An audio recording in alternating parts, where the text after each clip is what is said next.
Chapter 539. In a manor in the southern part of War Demon Valley, Han Shua, Hemana, and Sylph had all moved in. This new manor was of a much higher grade than the previous three-storied building. Under Croesus's orders, some beautiful women from various races in the Abyss realm were arranged to serve Han Shua. For so many years, Han Shua had never enjoyed himself so easily. Even though Han Shua held a high position in Brettel City, he had always been painstakingly studying demonic arts and magic. He had never spent any extra time enjoying life. But now that he had come to the Abyss realm, Han Shua was completely relaxed, with the intention of enjoying himself to the fullest. As Han Shua's status in War Demon Valley rose, Hemana and Sylph's adoration for Han Shua had reached the point where they could not leave each other's side. Every moment they could not see Han Shua, they would feel that something was missing. It had to be said that due to the difference in body composition between the two alien ladies, their endurance in certain matters was rather astonishing to Han Shua. Back then, even Phoebe, who had reached the realm of great swordmaster in swordsmanship, could not endure Han Shua's torment in bed. However, these two charming ladies were even more outstanding than Phoebe in terms of endurance. Their unique bodies often brought Han Shua pleasure. However, Han Shua's sturdy physique and endurance far exceeded the two ladies' expectations. Every time he was pleasured, Han Shua would go wild. Even when the two ladies joined forces to deal with Han Shua, they still found it hard to describe. Every time, they would be tormented by Han Shua to the point of hovering between life and death. Every time he dealt with the two young ladies, Han Shua would have the spare time to head out of War Demon Valley with Jasper. Using the abundant materials in War Demon Valley, he spent some time setting up a Shura soul formation similar to the one in the Valley of Sunshine. Now that Han Shua's strength was more than a notch higher than before, in addition to the abundance of materials provided by Croesus, Han Shua had also set up some other minor formations. Han Shua, who had two avatars, had an extraordinary understanding of the element of death and the edict of destruction. Over the past few days, Han Shua had fused some death magic formations and some fundamental mysteries of the edict of destruction into the Shura soul formation. How strong was the Azura illusionary soul formation that was formed in the end? Even Han Shua was looking forward to it. For the next few days, Jasper did her best to assist Han Shua. She helped Han Shua procure the materials he needed, and she helped Han Shua assemble the War Demon Guards and set up the formations. During these days, Han Shua had taken advantage of Jasper quite a bit. The two flirted with each other, and their feelings for each other grew. As the master of War Demon Valley, Croesus saw all of this. Not only did he not stop Han Shua's invasion of his precious woman, but he deliberately provided opportunities for the two, as though he couldn't wait to push Jasper into Han Shua's arms. Just as the War Demon Guard had said, given the strength Han Shua had displayed, he could rise to a high position in the hands of any demon king. War Demon Valley was currently in a critical phase. If Croesus wanted to keep Han Shua, how could he not pay a heavy price? Ever since they entered War Demon Valley, Han Shua had displayed a strong attitude. If Croesus wanted to keep Han Shua, apart from investing in resources, he naturally had to cater to Han Shua's tastes. And Jasper, the number one beauty of War Demon Valley, was Croesus' biggest bargaining chip. Mr. Han Shua, is this the formation? Can you teach it to me? It's so magical. Brayshaw, the two-faced man, as Han Shua's assistant, had been eagerly following behind Han Shua. No one knew what he was thinking, but he had been nagging at Han Shua's ears with a disgusting, coy tone, which annoyed Han Shua to no end. As soon as he heard Brayshaw's words, Han Shua's expression immediately turned ugly. He glared at Brayshaw and threatened, "Don't give me that sarcastic talk. Have you completed the task I gave you today?" "Of course. How would I dare to not carry out the task you gave me?" After spending 2 days with Han Shua, Brayshaw discovered that Han Shua wasn't as fierce as he had imagined. As long as one didn't deliberately provoke Han Shua, he wouldn't do anything too out of line over trivial matters. This two-faced man, whose limelight and status had been stolen by Han Shuo, did not resent Han Shuo because of this. On the contrary, he was overly enthusiastic, busily gathering manpower and resources for Han Shuo. Even Han Shuo couldn't fathom what this fellow was thinking. However, his actions had indeed saved Han Shuo a lot of effort. Therefore, even though Han Shuo was extremely annoyed by his coy tone, he didn't really do anything to him. Forget it, forget it. You damned lady boy, I can't be bothered to talk to you. Han Shuo grumbled impatiently. He glanced at Jasper who was snickering beside him and said, "All right, we can finish tomorrow. All that's left is to wait for those Venomfang Castle scumbags to come and test their might." Han Shuo, actually, Uncle Brayshaw is a very nice person. At least, he's much more straightforward than that Wuxia, Jasper suddenly said on the way back. Her eyes were filled with a faint trace of worry. It was unknown whether she was worried for Han Shuo or Brayshaw, but she reckoned that the latter was more likely. Han Shuo felt somewhat puzzled after hearing Jasper's words. He asked, "What's the matter with that Brayshaw?" Uncle Brayshaw comes from a strange race in a remote region. His race all look like this. When he first came to War Demon Valley, Uncle Brayshaw was discriminated against by many. However, thanks to my father's protection and Uncle Brayshaw's formidable strength, he gradually established himself in War Demon Valley. When I was young, Uncle Brayshaw used to amuse me. He doesn't put on any airs at all. He's always like this. Sometimes his voice is male, sometimes female, and sometimes mixed. All these years, he has been fighting for War Demon Valley, unlike that Wuxia who would seek revenge for the smallest grievance. I hope you won't end up harming Uncle Brayshaw because of some trivial matters. Jasper seemed to be rather concerned about Brayshaw. She was afraid that Han Shuo would casually find an excuse to cripple Brayshaw, so she tried her best to persuade him. Han Shuo creased his brows and nodded, saying, "I see. Don't worry, as long as he doesn't provoke me, I won't do anything to him. I fear no one in War Demon Valley, including your father. But since War Demon Valley is willing to provide me with money, manpower, I will at least show my gratitude." "Oh, right, I found out about the origin of the bone tile you asked me to investigate," Jasper said with a faint smile. Jasper smiled faintly. Her heart relaxed a little after hearing Han Shuo's words. She recounted what Han Shuo had instructed her 2 days ago. Han Shuo's expression jolted. He hastily asked, "What is it?" "Perhaps you really have to make a trip to Black Jade City. This bone tile was obtained from Demon King Manticore. Back then, my father advanced into the realm of demon with the help of Demon King Manticore. Lord Manticore was very happy and allowed my father to pick a few items from his armory. This bone tile was obtained from one of the armors my father picked. Later on, my father discovered that this bone tile was useless and casually threw it in the warehouse," Jasper explained. "Manticore, it seems that he must know what's going on." Han Shuo mumbled to himself. Soon after, he turned to Jasper and said, "All right, go back and meditate. I reckon that in a few days, you will be able to sense the presence of mental strength." After spending a few days together, Jasper had become very trusting of the mysterious Han Shuo. After hearing Han Shuo's words, she smiled, nodded, and left without saying much. She then muttered, He must be in a hurry to go back and fool around with Hemana and Sylph, those two little vixens." Han Shuo's sharp ears caught all of Jasper's whispers. He couldn't help but burst into laughter. He thought to himself, "It seems that I'll have to find an opportunity to pluck Jasper, lest she criticize me behind my back." When Han Shuo returned to his manor, the two beautiful ladies, Hemana and Sylph, came to him.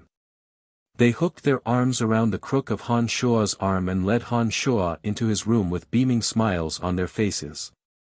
Their eyes were brimming with the desire of love. "Let's postpone today. I'm going to the secret chamber to cultivate for a while," Han Shuo apologetically explained to the two ladies when he entered the room. Then, he went alone to the secret chamber unique to the manor. Using the secret chamber, he once again ventured deep into the ground and retrieved the ring containing Gilbert's soul. Han Shuo had communicated with Gilbert over the past few days. Gilbert also understood the environment he was in. Now that Han Shuo had enough materials and Gilbert's soul was sufficiently powerful, Han Shuo said to Gilbert, "Gilbert, I have gathered all the materials needed to refine a body for you. Even without your original bones, I can forge a decent body for you. Do you want to give it a try?" "Forget it, master. I'll wait a little longer. I still prefer my original body. When I return to Profound Continent, I'll use my original body as the foundation." After cultivating his soul for so long, Gilbert's soul was already very resilient.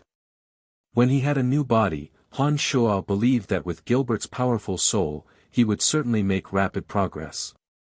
"I see. Since you say so, we'll wait a little longer.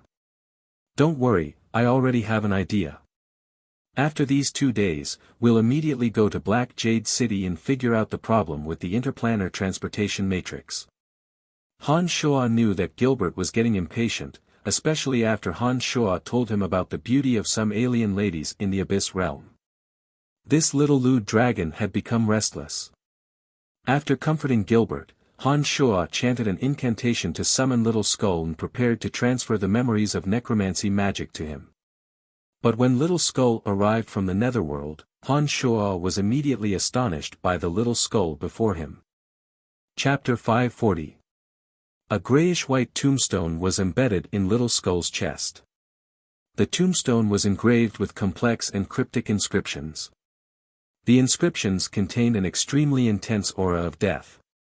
Like a source of energy, it formed a certain connection with Little Skull's soul, giving Little Skull an unconventional and powerful aura. All of Haley's memories had been forcibly occupied by Han Shuo. Although Han Shuo had not personally inspected the Nether Valley, he was very familiar with every nook and cranny of the Nether Valley. With a single glance at the tombstone on Little Skull's chest, Han Shuo immediately cried out in surprise, "The tombstone on your chest, is it the one in the Nether Valley?" The reason why Haley, a base god of death, had stayed in the Nether Valley all this time was because there was a gravestone in the Nether Valley that had a peculiar function. That gravestone had a miraculous converging effect on the element of death. Haley's strength grew faster in Tanai than anywhere else. As the gravestone could not be moved, he had to stay in the Nether Valley. Although the gravestone on Little Skull's chest was much smaller and more exquisite, from Han Shuo's impression of the gravestone from Little Skull's memories, he discovered that the gravestone on Little Skull's chest was the same as the gravestone. That was why he asked. "Yes, Father. You asked me to study that gravestone. So I used my soul to observe it. I don't know how it happened, but it inexplicably entered my body. It can speed up my absorption of the surrounding energy of death." "It's very useful," Little Skull replied. Han Shuo was astounded. He thought that Haley had spent God knows how much time but still failed to move that gravestone. That was why he had been staying in Tanai all this time. He did not expect that Little Skull would actually shrink that enormous gravestone into his body in such a short time after arriving at the Nether Valley. He even turned it into a mystical artifact that could amplify his strength. This was truly out of Han Shuo's expectations. "Oh right, there shouldn't be any problems, right? Was it like the purple demon eye, where a powerful soul appeared and tried to occupy your soul?" With the purple demon eye as an example, Han Shuo instinctively raised his guard against the strange thing on the Little Skull's body. After thinking for a moment, he hurriedly asked. "No. Through this tombstone, I seem to have understood something. However, I haven't gotten it into my body for long, so I haven't really figured out what's going on," the Little Skull replied. After staring at the Little Skull for a while, Han Shuo shook his head with a bitter smile and said, "Forget it. Be careful and don't make any mistakes. Otherwise, if another powerful soul comes out like last time, we will be in trouble." "I know, Father. I will be careful." Han Shuo did not say anything else. Following the steps of casting magic in the netherworld, he used his consciousness to transfer the memories of necromancy magic into the little skull's body. The characteristics of Han Shuo's main soul were different from those of his two avatars. However, the memories within the souls were shared. In other words, the memories of the main body and the avatars could all be shared with the three souls. Therefore, Han Shuo's consciousness was completely aware of the understanding of necromancy magic of his avatar of death. He could also transfer the memories to the little skull's soul through his consciousness. However, this time, Han Shuo was not able to smoothly transfer all the memories into the little skull's soul as he wished. The reason was because of the gravestone on the little skull's chest. The gravestone that the little skull had just obtained seemed to have a mysterious power that protected the little skull's soul from being invaded by any foreign objects. Even Han Shuo, who had some kind of connection with the little skull, could not cross the barrier and transfer the memories into the little skull's soul. What surprised Han Shuo the most was that the little skull did not control that power. Once Han Shuo's consciousness tried to transfer the memories into the gravestone, the power would suddenly appear and forcibly form a protective barrier that blocked Han Shuo's memories. This mysterious power was filled with the element of death. Han Shuo did not dare to rashly cause a conflict with the little skull's soul. Otherwise, he might cause the destruction of the little skull's soul. Therefore, Han Shuo gave up after giving it a try. He explained the problem to the little skull. "Father, I can feel this power as well. However, I feel that this power is protecting me and has no intention of harming me," the little skull answered after a long silence after Han Shuo's explanation. "That's right, I've also sensed it. This power is indeed protecting you." Han Shuo frowned and said, "However, in this case, I can't transfer some of my understanding of necromancy magic to you through this method. Forget it. When you can control this power and the mysteries of the gravestone, perhaps I can continue to use it." "Yes, Father. Recently, I have also been trying to understand the power of the gravestone. I discovered that through the gravestone, I have made some indescribable progress in understanding the existence and utilization of the element of death.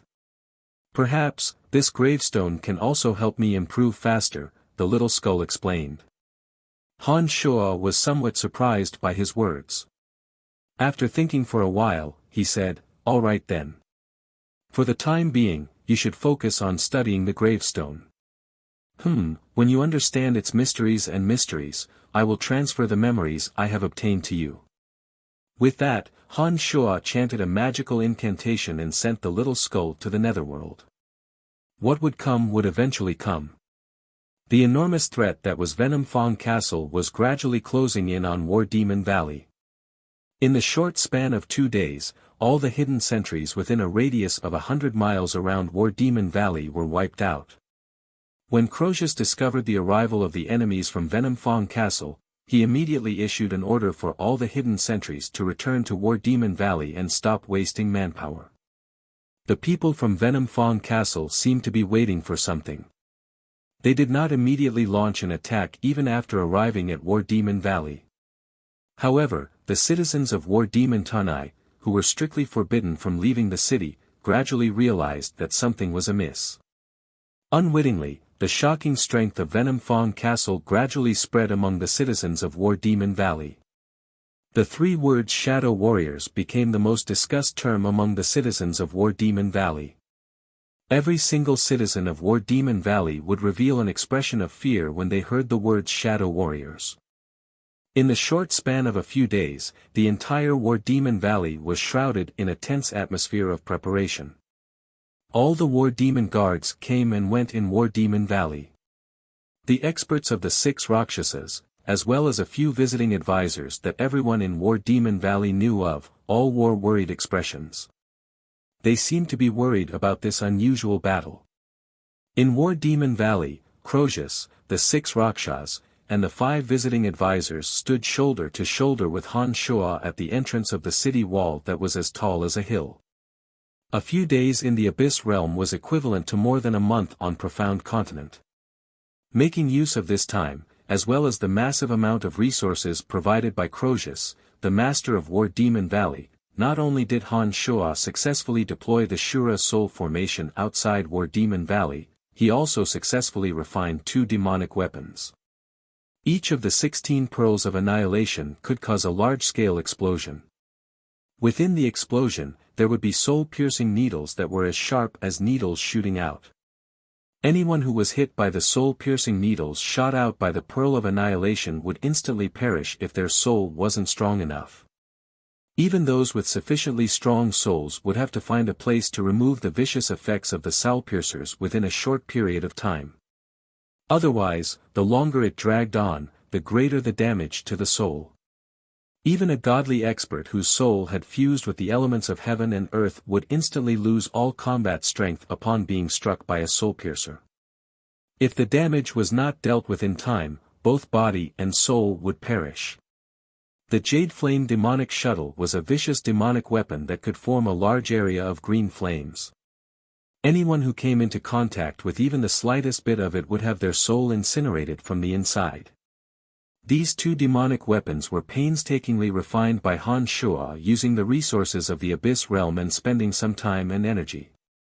16 of the Pearls of Annihilation were consumables.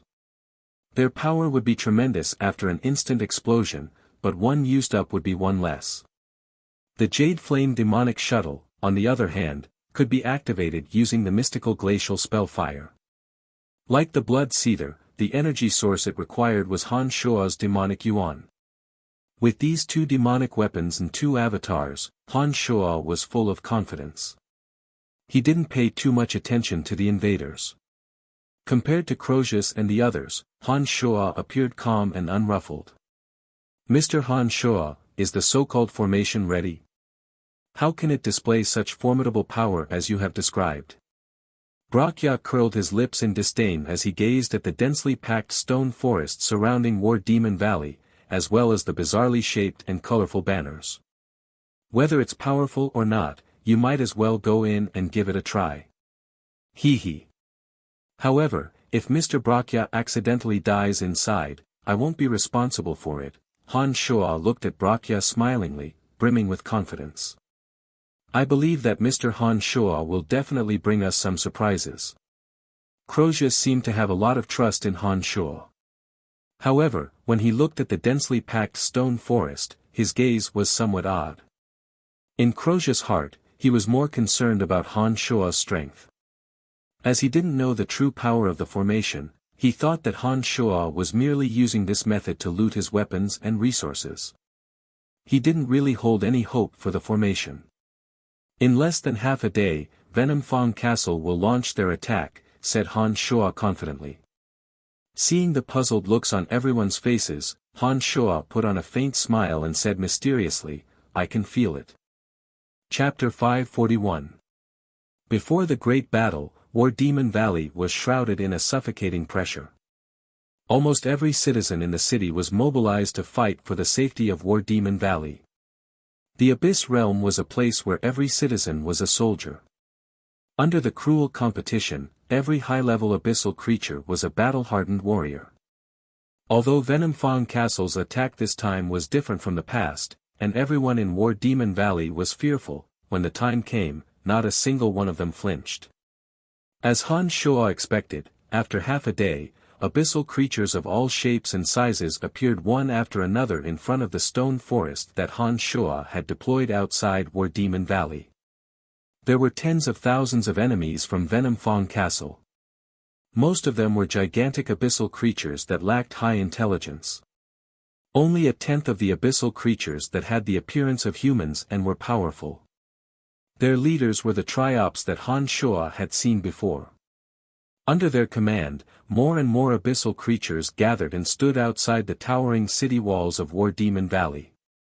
Some of the defensive measures in War Demon Valley remained at a more primitive stage.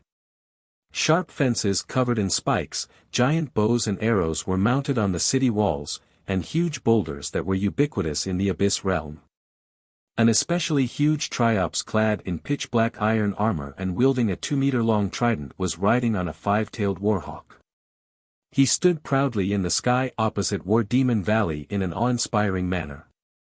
His eyes were cold and merciless, and his body exuded an aura that looked down on all under the heavens. Behind him was a group of Triops, similarly clad in pitch-black iron armor and riding on warhawks. Those Triops were the true trump cards of Venom Fong Castle. Every one of them had the strength of a level 3 destroyer. Below them were densely packed abyssal experts of all shapes and sizes. 6 or 7 Rakshasa-level auras were on full display. Han Shuo could easily sense their positions. Lord Yeki, why has a stone forest suddenly appeared in front of War Demon Valley? When we attacked in the past, this stone forest was never there. Is there a problem? An abyssal creature with a wrinkled face that resembled a mangy dog looked up at the red mantis above his head and asked. Hearing his words, the invaders also focused their attention on the open space between the two sides. Hundreds and thousands of jagged stone pillars were scattered in the middle of the two sides without any pattern. Among them, there were also some colorful banners with unknown monsters drawn on them. The green and blue miasma lingered in the stone forest, giving it a mysterious aura. What is it? There's a very strong element of death in there. It also seems to contain the aura of destruction. What the hell is War Demon Valley doing? One of the three-eyed race's middle eyes shone with a strange light like a torch as he looked at the stone forest in front of him. Second brother, with General Zajaya here, no matter what methods War Demon Valley uses, they won't be able to change their fate. We don't need to worry about anything. All we need to do is cooperate with Lord Zajaya and take down War Demon Valley, Yeki said with a chilling smile as he glanced at the three-eyed race member beside him. That's true. The three-eyed race member nodded and similarly revealed a confident smile. He then turned to look at the legendary General Star of the Shadow Warriors, Zajaya the level 3 demon. He was a man over 4 meters tall with purple demonic skin. His entire body was covered in crisscrossing scars. His purple eyes were filled with the fanaticism of a paranoid maniac. An intense aura of destruction was faintly emanating from his body. Some abyssal creatures around him deliberately kept a distance from him. Even his own people seemed to be very reluctant to get close to him, as they were instinctively afraid of him.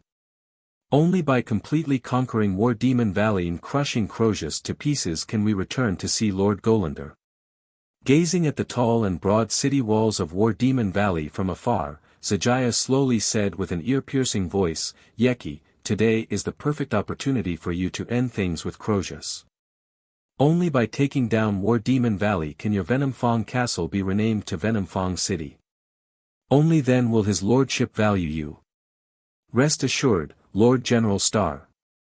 After today, Venom Fong Castle will be called Venom Fong City. I have been dealing with poison for many years.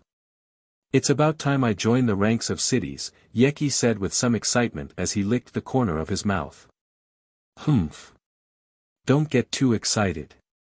His lordship won't let you off so easily before the interplanar passage within the territory of Venom Fong Castle is completed. Taking down War Demon Valley can only be considered as making up for your mistakes. Don't ever think that you can escape his lordship's punishment, Zajaya said indifferently after shooting a glance at Yeki. Yeki's expression stiffened and revealed a trace of fear. With a humble expression, he said, I hope that Lord General Star can put in a good word for me in front of his lordship. I will, Zajaya replied indifferently. Then added, for the sake of those delicious maidens you've prepared, I'll give them to you. Their white and tender bodies are indeed delicious. Prepare 30 more for me. Yeki's expression turned bitter. However, he still nodded earnestly and guaranteed, rest assured, Lord General Star. Not a single one will be missing. Zajaya nodded in satisfaction and did not say anything else. He took out a tender, white, and warm arm out of nowhere and started gnawing on it as if no one else was around. Apart from the original experts of Venom Fong Castle, there are 3 other demons. They should be the Shadow Warriors you have mentioned. The one leading them is called Zajaya. That guy seems to like eating women. What a disgusting thing. Standing on top of the city wall, separated by the towering stone forest and the densely packed abyssal creatures, Han Shua's face was filled with disgust as he slowly explained. What? Zijaya? How could it be such a terrifying guy? Wuxia couldn't help but cry out in alarm. His face was filled with unconcealable fear. It wasn't just Wuxia. As soon as Han Shua's words fell, the 6 Rakshasas and 5 visiting advisors of War Demon Valley beside him all had frightened expressions on their faces. Among them, a few beautiful women were as pale as paper. Their eyes were filled with despair as cold as ice. Even the master of War Demon Valley, Croesus, could not conceal the horror in his deep eyes. Soon after, he let out a sigh and somewhat helplessly shook his head, saying, Zijaya, the leader of the Shadow Warriors, Star General Zijaya.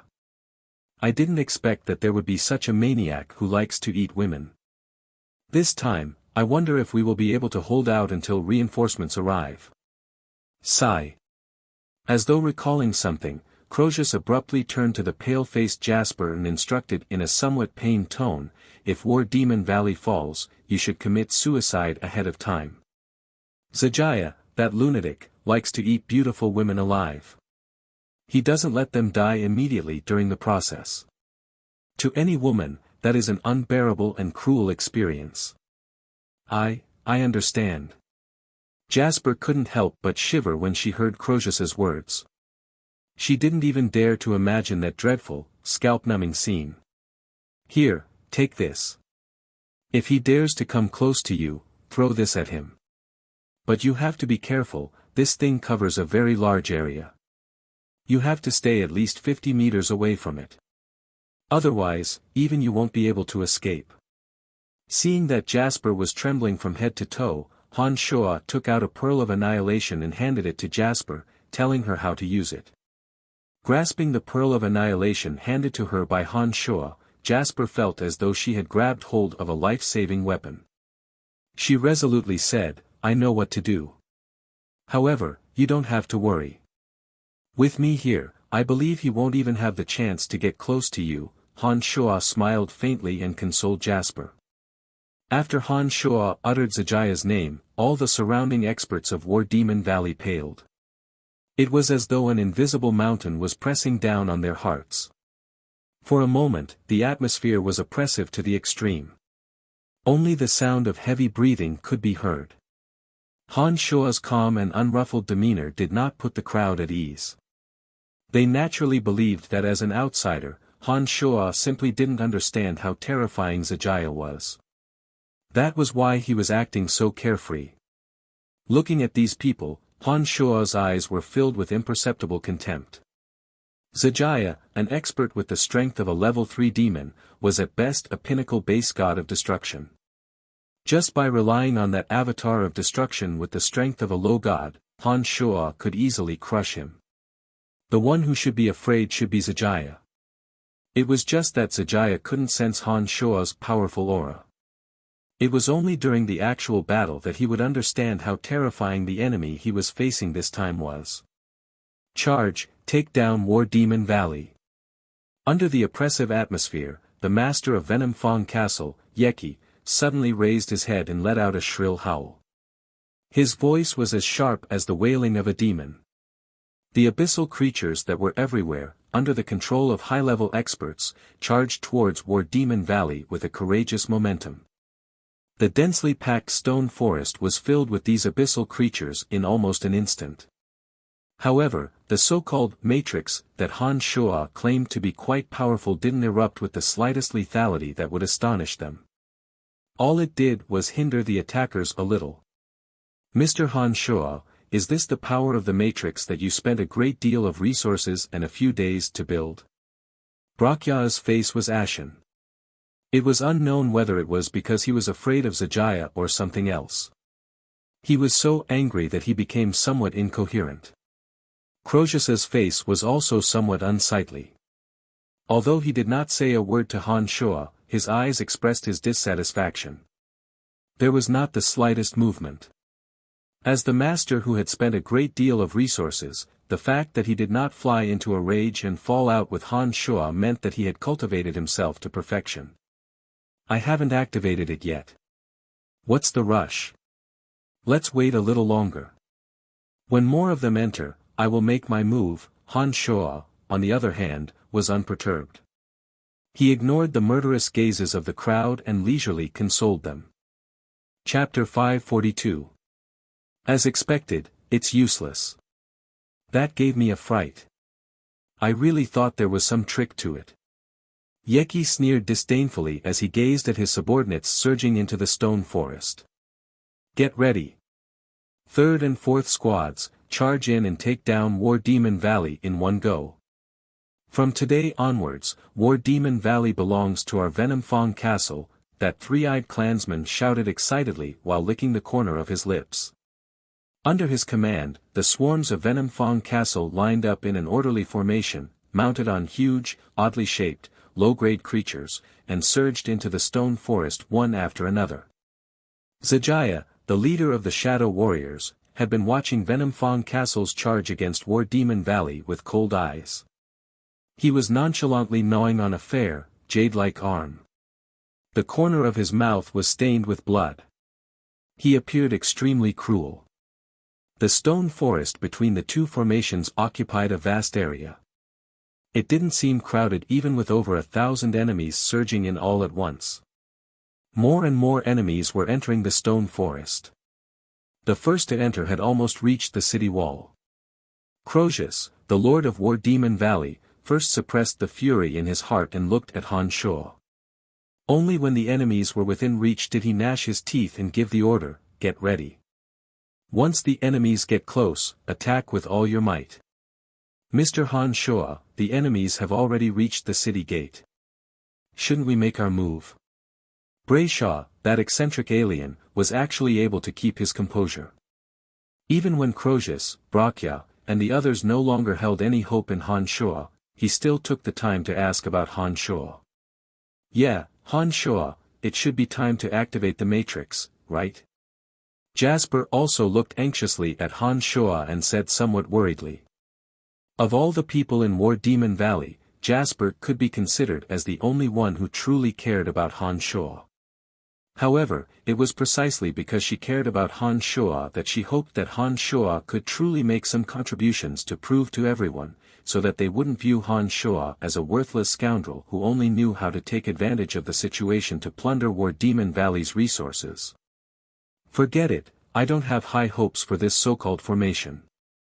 I only hope that Mr. Han Shuo can help me stop one of the Shadow Warriors when they rush over. That would be enough.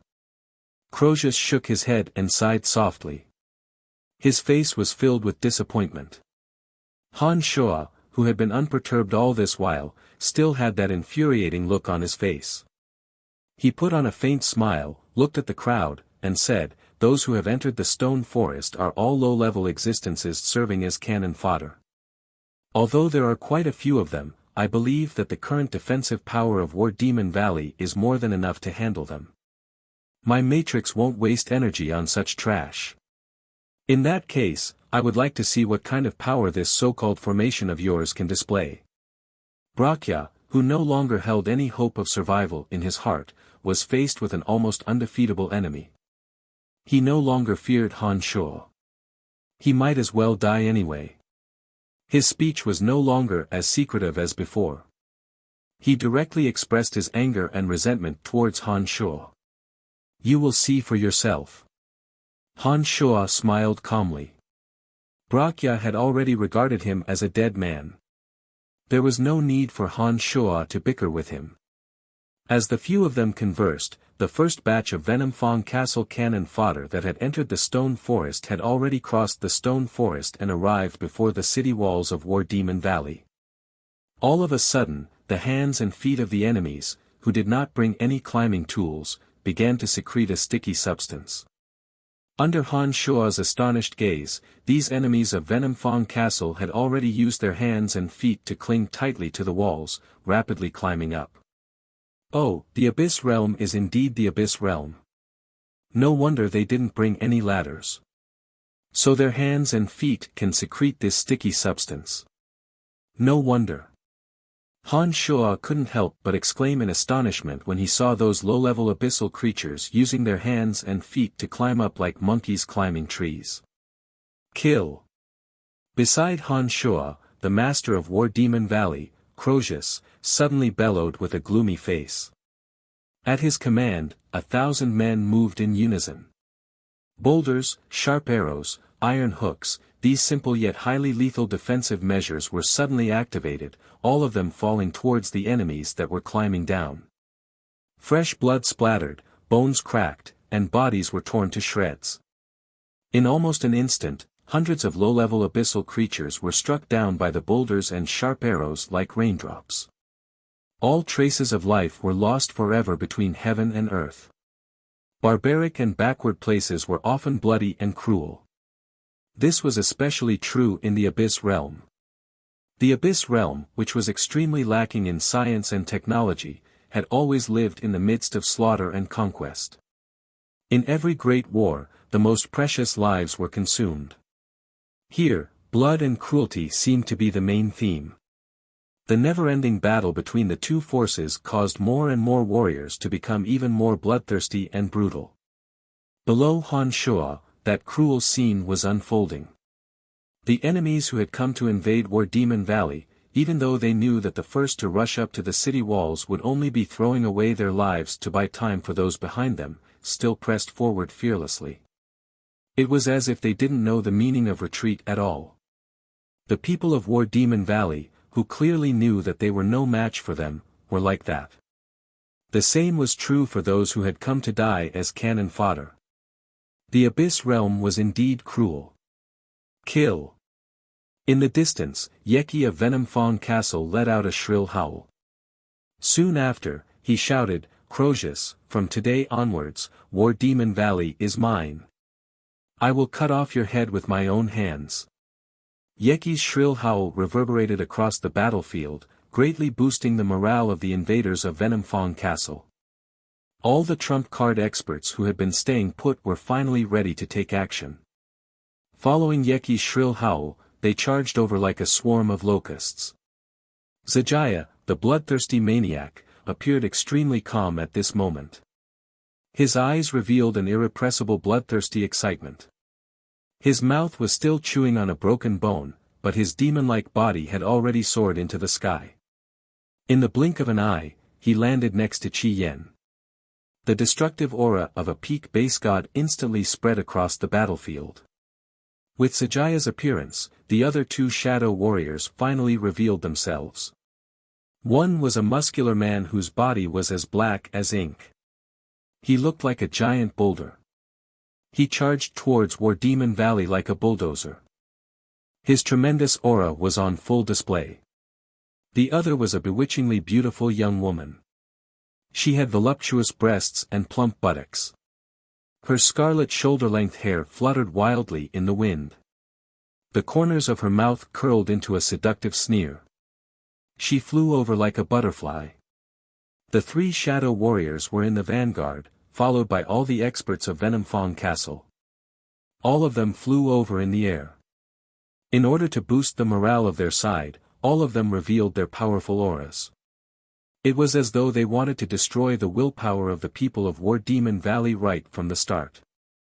General Ironstone, General Scarlet Fiend, and General Zijaya. "I'm afraid that we won't be able to escape this time," Crozius mumbled to himself. His face was ashen. He shot a glance at Han Shuo, shook his head, and let out a soft sigh.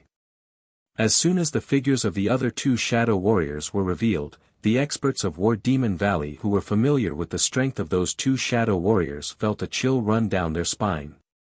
A sense of powerlessness and despair rose in their hearts.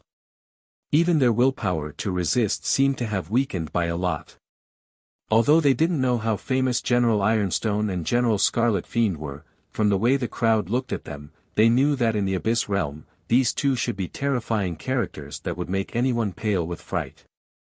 Han Shuo gazed at the two from afar. When he saw that voluptuous, plump buttocks, slender waist, and flirtatious young woman, he couldn't help but reveal an interested smile. He said, "Interesting, interesting. This kind of woman should be fun to play with. If you can play with this woman, I'll crawl under your feet, lick your shoes, and call you grandpa." Wuxia sneered as he looked at Han Shuo with disdain. "Oh." Han Shuo shot a glance at Wuxia with a smile that wasn't a smile. As if nothing had happened, he said, "All right then, just wait to call me grandpa." "Humph, I'll be waiting." Wuxia let out a cold groan. He no longer gave Han Shuo a second glance, but instead focused all his attention on the enemies swarming towards them. He was prepared to die, ready to throw caution to the wind. Han Shuo, that scarlet fiend, likes to play with women the most. She is extremely hostile to men, and her methods are extremely vicious. You already have Hemana and Sylph. You'd better not provoke her." Jasper, on the other hand, was truly worried for Han Shuo. Her black brows were deeply knitted. It's about time. We should be able to activate the matrix now." Han Shuo obviously didn't care about Jasper's kind words of advice. Before Jasper could finish her sentence, he indifferently interrupted her. Soon after, he looked at the enemies swarming towards them like locusts. Dark, cold demonic light suddenly burst out from between his two hands, shooting towards the towering stone pillars in front of him. As if lightning had struck the ground, after the demonic light shot out, the originally tranquil stone forest instantly underwent an astonishing transformation that left everyone dumbfounded and tongue-tied. In almost an instant, the top of the stone forest was shrouded in thick, dark clouds. Once the canopy of necromancy was activated, the negative energy instantly spread across the entire area. Immediately after, the three trump cards of necromancers, the boundary of aging, fear, and weakness, were completed almost immediately, enveloping all those who entered the stone forest. The chaotic energy of destruction, like 1,000 swords dancing wildly in the stone forest, instantly pierced through the bodies of all the abyssal creatures that were struck. Finally, the Shura Soul formation was also activated. Suddenly, the stone forest shone with blood-red radiance. A terrifying, ruthless, and evil energy suddenly erupted. In an instant, the stone forest seemed to be welcoming the end of the world. All kinds of energies interweaved together. Tens of thousands of abyssal creatures were almost completely destroyed in an instant.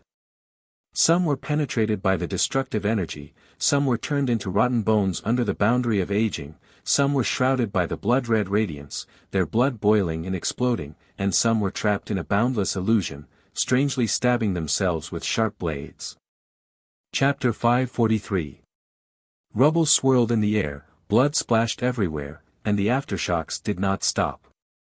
In an instant, the stone forest formation had undergone earth-shattering changes. Tens of thousands of abyssal creatures had their lives devoured almost at the same instant the formation went berserk. Under the cover of the canopy of undead, the bloody light that shot out from the battlefield was still like a hurricane, leaving streaks of blood behind. When the huge body was torn apart, the bones were like sharp arrows, sending some of the enemies on the periphery flying. It was like an Azura hell. Piles of corpses piled up at the center of the stone forest. The pungent stench of blood soared into the sky. Tenacious souls carrying unreconciled resentment lingered within the stone forest, forming some sort of bizarre transformation. The dead souls, under the influence of the formation, did not immediately disperse into the world along with the loss of their vitality. Instead, they turned into streaks of blood-red shadows, flying everywhere with boundless resentment, tearing apart and biting the undead to death one by one, adding a more horrifying scene to the stone forest that looked like hell on earth. In the short span of a few breaths, the previously tranquil stone forest had turned into a bloody machine that minced all life. Not a single one of the tens of thousands of abyssal creatures could escape from the stone forest. This slaughter of the three great evil forces of demonic arts, necromancy magic, and the edict of destruction. All of them had turned into streaks of blood-red shadows, whizzing and roaming within the stone forest, waiting for more lives to enter. The noisy crowd around Han Shuo shut their mouths at once. The battle raging on the wide city walls of War Demon Valley became strangely quiet. Crozius, Wuxia, Brayshaw, the 6 Rakshasas, the 5 visiting advisors, Jasper, and everyone else wore lifeless expressions as they stared dumbfoundedly at the tens of thousands of lives that had been destroyed amidst the billowing smoke. Fear, disbelief, fear, chills. All kinds of emotions that would not normally appear filled their hearts in an instant. I didn't expect it to be so powerful. At least Lord Crozius' materials were not wasted. Han Shuo's jaw dropped. He was a little surprised by the terrifying scene he had created. Necromancy magic, Edict of Destruction, and demonic arts magic formations, 3 different types of martial arts that belonged to different worlds yet were equally evil and malicious. The terrifying destructive power created by combining them was something that even Han Shuo could not get used to.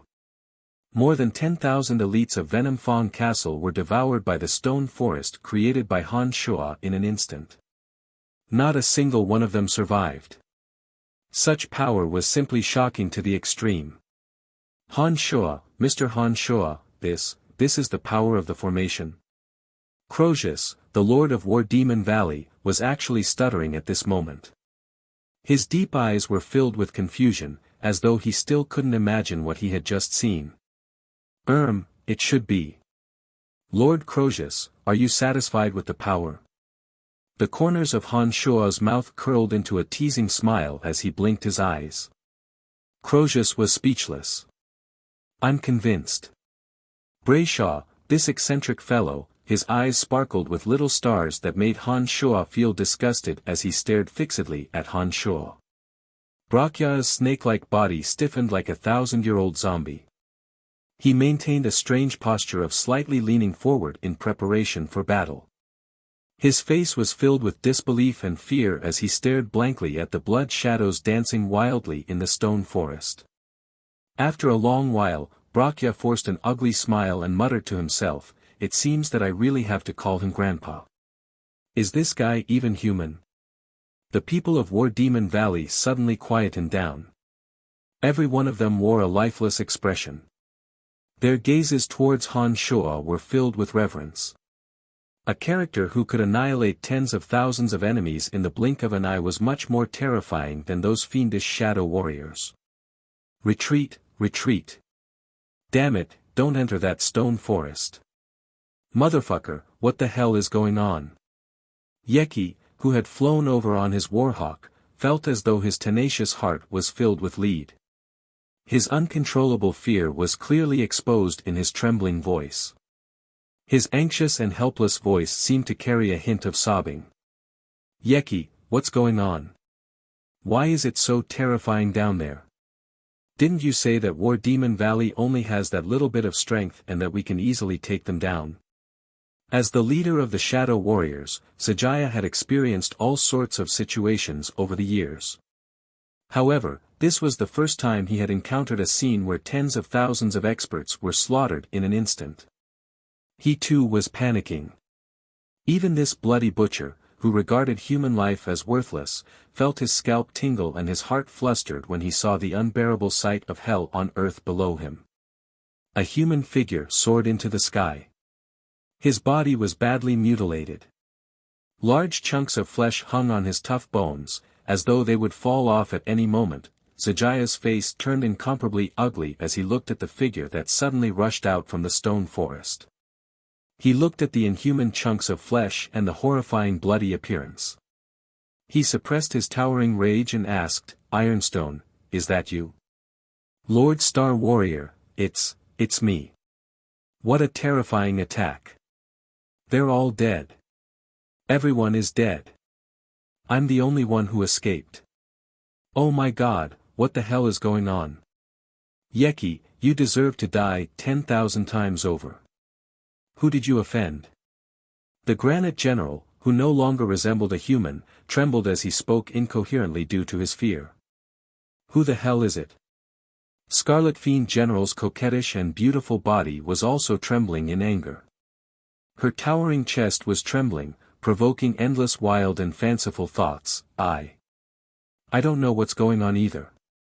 What should we do? What should we do now? The master of Venom Fong Castle was at a loss as the three shadow warriors questioned him. The scene below was simply too terrifying and cruel. Even Yeki, who had seen blood before, was somewhat terrified. Don't worry about what's happening below. Nobody is to enter the stone forest again. Fortunately, we are all fine. This time, the hatred must be settled immediately with blood.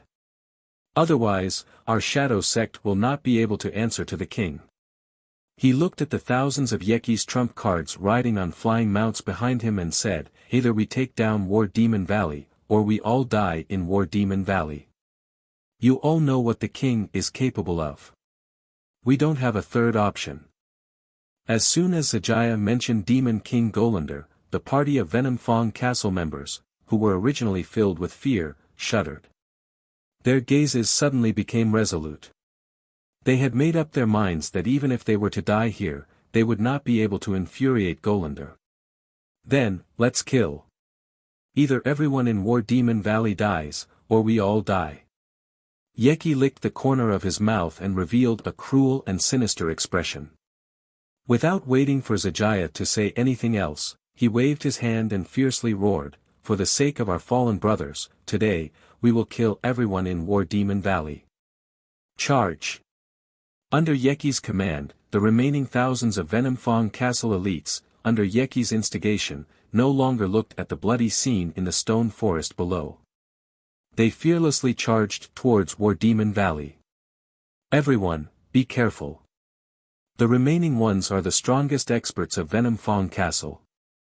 We must not let them charge into Tunai. There are 3 demons among them. We must hold them off. After the initial shock, Crozius hastily yelled out the hope that Han Shua had given him. Seeing that Venom Fong Castle had launched their final assault, Crozius felt a little more hope. Mr. Han Shua, please help me stop one of the demons. After boosting the morale of his troops, Crozius lowered his voice. His attitude was unprecedentedly respectful. His tone was filled with pleading and reverence as he said to Han Shua. All the surrounding experts of War Demon Valley instantly turned their gazes to Han Shua. At this moment, Han Shua seemed to have replaced Crozius' position, becoming the new spiritual leader of War Demon Valley. It couldn't be helped. The shock that Han Shua had just caused was too appalling. An existence that could kill 10,000 enemies in the blink of an eye with a magical matrix was something that even Crozius, the Valley Master whom they revered as a god, could not compare to. Han Shua, you are truly unfathomable. It was only now that Jasper seemed to have woken up from the shock that Han Shua had given her. Her charming face shone with a bizarre luster that could make one's heart flutter. Her beautiful eyes made no effort to conceal her favorable impression of Han Shua. Unlike the bizarre expressions of the crowd, Han Shua still had that infuriating calmness. Han Shua shot a glance at the humble Crozius and said with a mischievous smile, since I've been paid, I'll do my best. Don't worry, I know what to do. Many thanks, Mr. Han Shua. As long as War Demon Valley survives today's calamity, Mr. Han Shua is free to choose anything that belongs to Tunai. At this point, Crozius looked at the excited Jasper and added meaningfully, even if it's my most precious possession, I'm willing to let Mr. Han Shua take it away. Han Shua laughed involuntarily. He thought that this abyss realm was indeed a practical place to his liking. He had only revealed a bit of his strength, and this Crozius was already fawning over him at all costs. He was indeed a character capable of great things. Just focus on dealing with Yeki. I'll handle the 3 shadow warriors for you. After that, just do what you promised me, Han Shua said with a mischievous smile as he shot a glance at the blushing Jasper. 3 shadow warriors. Mr. Han Shua, you're going to handle 3 shadow warriors alone. Crozius couldn't help but cry out in shock. Han Shua nodded and affirmed, that's right, I'll take care of them all. Chapter 544. Crozius wasn't the only one. Everyone who heard that Han Shuo wanted to take on 3 shadow warriors by himself was stupefied. In the Abyss realm, every great demon king had his own personal guards. Every one of the 3 shadow warriors was a demon. Their terrifying strength and ruthlessness had long been deeply ingrained in everyone's hearts. While it was true that Han Shuo had killed nearly 10,000 enemies in an instant using the so-called tactical matrix, he was, after all, just one person, and a person who had yet to display sufficient strength. In the Abyss realm, where the hierarchy was clearly divided, there were only a few people who could take on 3 shadow warriors by themselves. Each and every one of them was a peak-level expert whose name resounded like thunder. The fact that Han Shuo dared to say that he could take on 3 shadow warriors by himself really shocked these people. Han Shuo looked around and took in the expressions on their faces. He shook his head and said with a faint smile, "You guys just have to do what you are supposed to do. It's just 3 shadow warriors. Hehe, I don't think they can bring me much trouble." Han Shuo looked at Wuxia and added, "Besides, I'm still waiting for people to lick my soles and call me grandpa."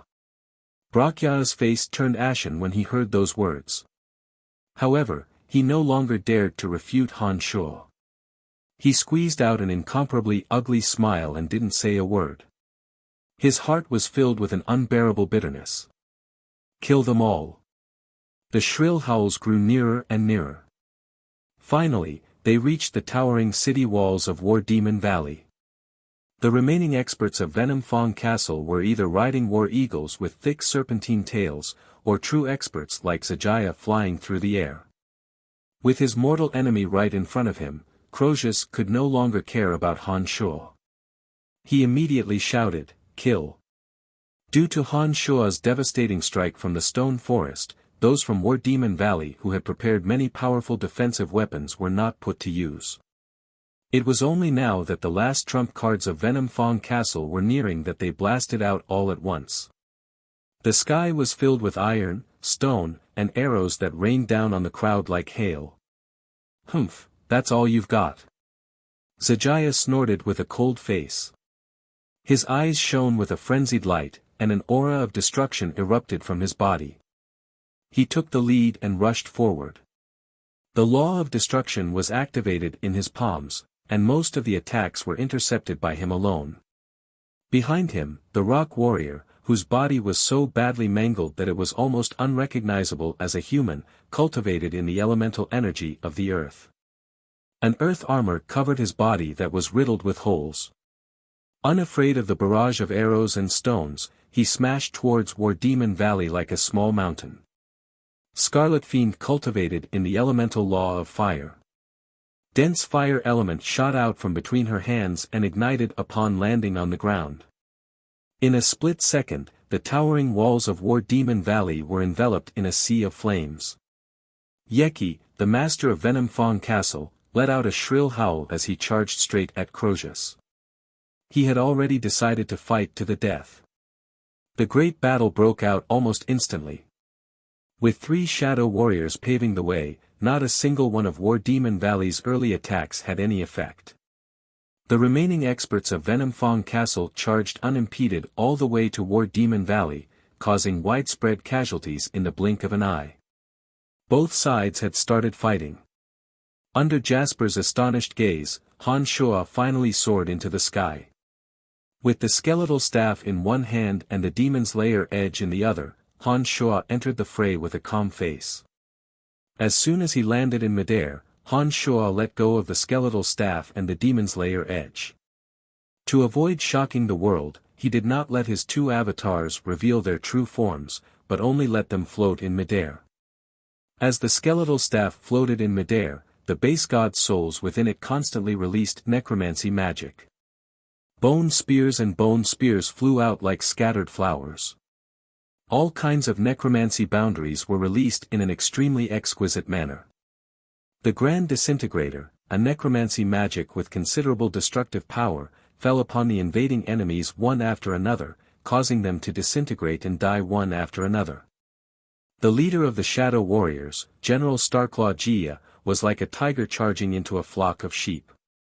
Not a single person of War Demon Valley who got close to him could escape from his murderous hands under the Edict of Destruction. In an instant, nearly 100 people were turned into a bloody mess, forever losing all traces of their lives. As he rampaged, this leader of the Shadow Warriors was still gnawing on the corpse of the young and beautiful War Demon guard he had just killed. Crunching sounds that would make one's scalp numb could be heard. Obviously, this mad demon had entered a state of madness. He was shouting and yelling as though he had gone mad. The Edict of Destruction was contained within the sound waves, causing the War Demon guards around him to feel a stabbing pain in their heads. Their bodies were on the verge of collapse. General Scarlet Fiend and General Rock were equally invincible. Wherever they passed, the War Demon guards would be slaughtered. Not a single one could escape their pursuit. In the Abyss realm, being one level higher in strength was an irreparable disadvantage. One by one, the War Demon guards fell under the attacks of the 3 Shadow Warriors. All of a sudden, a shrill howl that sounded like the wailing of 10,000 ghosts sounded from within the Demon's Lair edge. Floating in mid-air, the Demon's Lair edge found General Starclaw Gia's position like a black meteor and plunged towards him at lightning speed. An enormous aura of destruction erupted from the Demon's Lair edge in a split second. Within the aura of destruction, it was filled with the negative energy of violence, plunder, and boundless resentment. It was as though it would not stop until everything in the world was destroyed. The leader of the Shadow Warriors, Sajaya, who had clearly gone mad, suddenly felt a chill run down his spine. The next moment, he saw a black meteor suddenly smashing towards him. The evil energy contained within the meteor was more frightening and enormous than he had imagined. He didn't even have the time to ponder where this black meteor came from before it pierced through his body.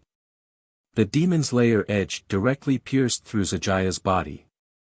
This avatar of Han Shoa who possessed the low god soul of destruction had suddenly launched a sneak attack on Zajaya.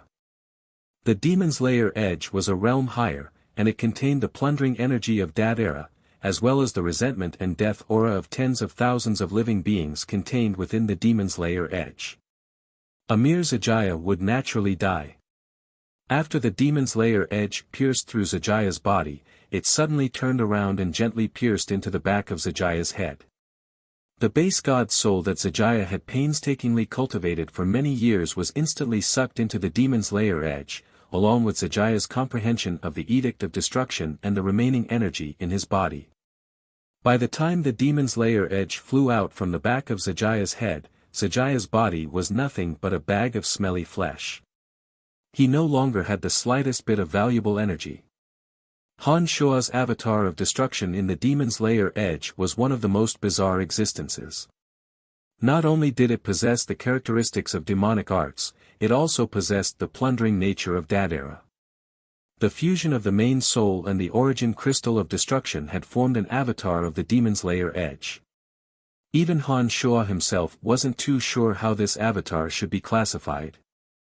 However, although this avatar had fused with the origin crystal of destruction, it didn't have a deep understanding of the Edict of Destruction. Now that Han Shoa had killed Zajaya and absorbed his soul into the Demon's Lair edge, he had obtained some of his comprehension of the Edict of Destruction. Although it was only the comprehension of a peak base god, it could be considered as making up for some of his shortcomings in this aspect. The death of Zajaya, the leader of the Shadow Warriors, by Han Shoa's Demon's Lair edge, immediately set off monstrous waves in the battlefield. The experts of War Demon Valley who were being pursued by Zajaya suddenly saw a flash of black light. Then, Zajaya's body collapsed weakly to the ground. Only when the crowd saw the Demon's Lair edge hovering proudly in midair did they realize who the attacker was. Mr. Han Shoa has killed Zajaya. That lunatic Zajaya has been killed. After staring blankly for a moment, all the War Demon guards who saw this scene suddenly shouted as if they had gone mad. Their voices were filled with excitement and surprise. Everyone who heard this news felt the same way. No, impossible, how is this possible? The other 2 Shadow Warriors suddenly felt a sense of disbelief and astonishment. Soon after, they shrieked and flew towards Ajaya's corpse, as if to confirm if this was true. "He's dead, that level 3 demon has been killed. Good heavens, Mr. Han Shoa is really too powerful. Ha, Venom Fong Castle is finished this time. We're saved, we're saved. General Starclaw's Ajaya is dead."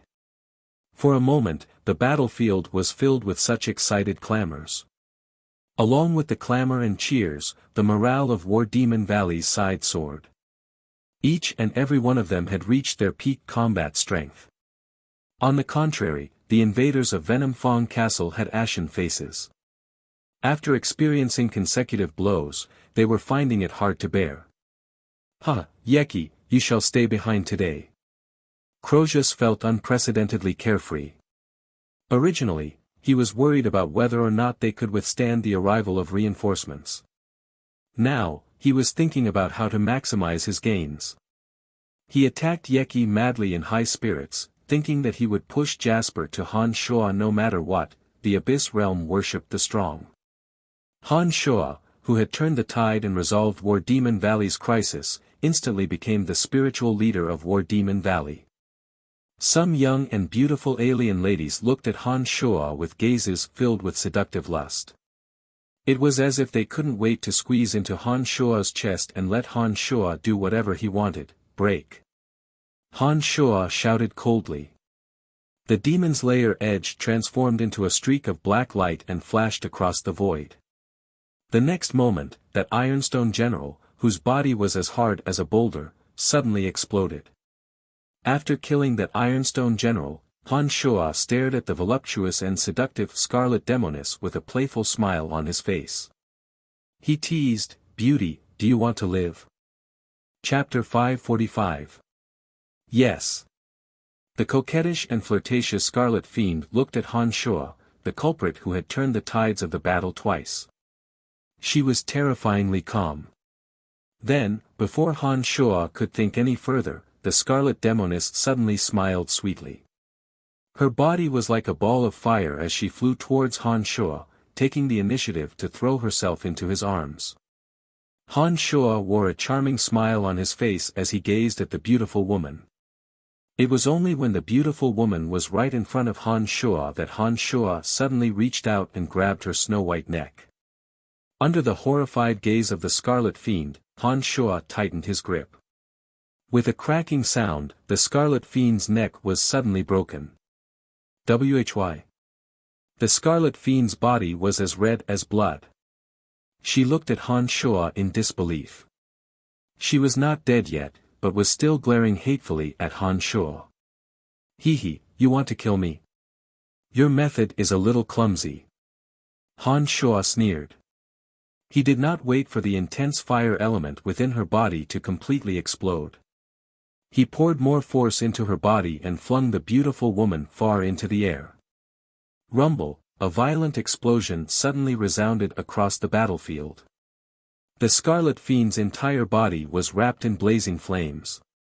It was as though a new sun had suddenly appeared in the Abyss Realm, burning to its heart's content. Having cultivated in demonic arts to the realm that Han Shoa was at, he had developed a very sensitive perception of the elemental energies between heaven and earth. The Scarlet Fiend gracefully approached him. The fire element within her body was condensed to the extreme in an instant. Her intentions were self-evident. How could Han Shoa let her have her way? What a pity for a beautiful woman. Now Brakya doesn't have to call me grandpa anymore. He got off lightly. Han Shoa shook his head regretfully and sighed softly. The death of the 3 shadow warriors by Han Shoa had a decisive impact on the entire battle. After more than 10,000 experts were annihilated by the magic formation, the overall strength of Venom Fong Castle, excluding the 3 demon-level experts, was far inferior to that of War Demon Valley. It was precisely by relying on the terrifying strength of the 3 shadow warriors that Venom Fong Castle was able to charge all the way to War Demon Valley, unafraid of death. However, with the death of the 3 shadow warriors, the experts of Venom Fong Castle were clearly no match for them. With their low morale, their situation deteriorated. With War Demon Valley's advantage in numbers, they were gradually whittled down. It's him. It's the monster that walked out of the ruptured plane channel. Suddenly, the three-eyed man whom Qi Yen called second brother looked at the high-spirited Han Shuo and shouted. Han Shuo, who was feeling regretful for killing General Scarlet Fiend, heard the exclamation of the three-eyed race member. His heart shook, and he glanced at the three-eyed race member from afar. He revealed a bone-chilling sneer and said, "Hee hee, so it's you. You didn't expect this, did you? You monster from another plane. Why would you help War Demon Valley?" The three-eyed race member who once commanded the enormous abyssal creatures to attack Han Shuo pointed at Han Shuo and shouted angrily. Han Shuo shrugged and said with a faint smile, "They've given me a lot of bargaining chips. Beauties and riches. Of course I'm happy to help them. Do you really think I'd help a race that has been hunting me since the beginning? Sorry about that. We can also give you more bargaining chips. As long as you agree to help us, we can give you double what War Demon Valley has given you." Qi Yen, the master of Venom Fong Castle, hastily shouted. Obviously, he could tell the true value of Han Shuo. Don't listen to him. Crozius, the master of War Demon Valley, actually became somewhat nervous. He turned to Han Shuo and added, "I will fulfill my promise to you. Besides, my daughter Jasper is also yours. Lord Han Shuo, War Demon Valley will not mistreat you, I promise. You can't eat from the bowl while looking at the pot." Qi Yen, "I'm sorry, I'm a very principled person. If you want to blame someone, blame yourself for not showing any sincerity in the beginning." Han Shuo smiled faintly. He didn't even look at the despairing Qi Yen.